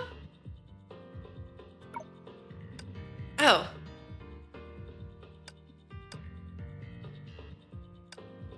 Oh. Taishuan. Arc City, Timeless. What? Oh my god. Huh?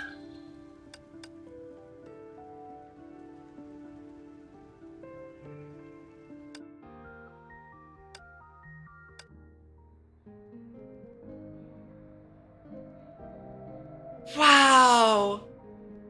Wait a minute.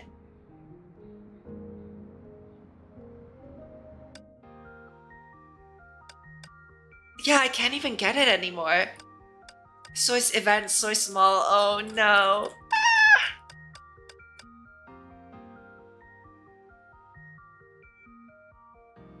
And then there's I guess this is part 2, right?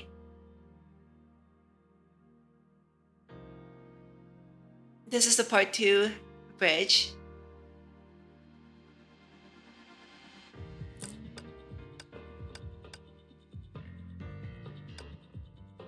Wow. 1 year.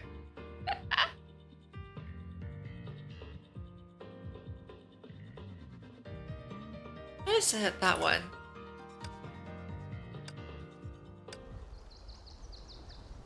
Okay, that's very pretty. Can't change the weather though.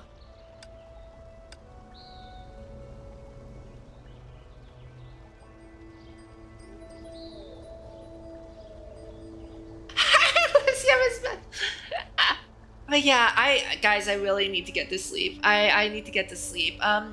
So as usual, the schedule will be up tomorrow or Monday. I have Monday. I don't have university on Monday anyway. It's Memorial Day.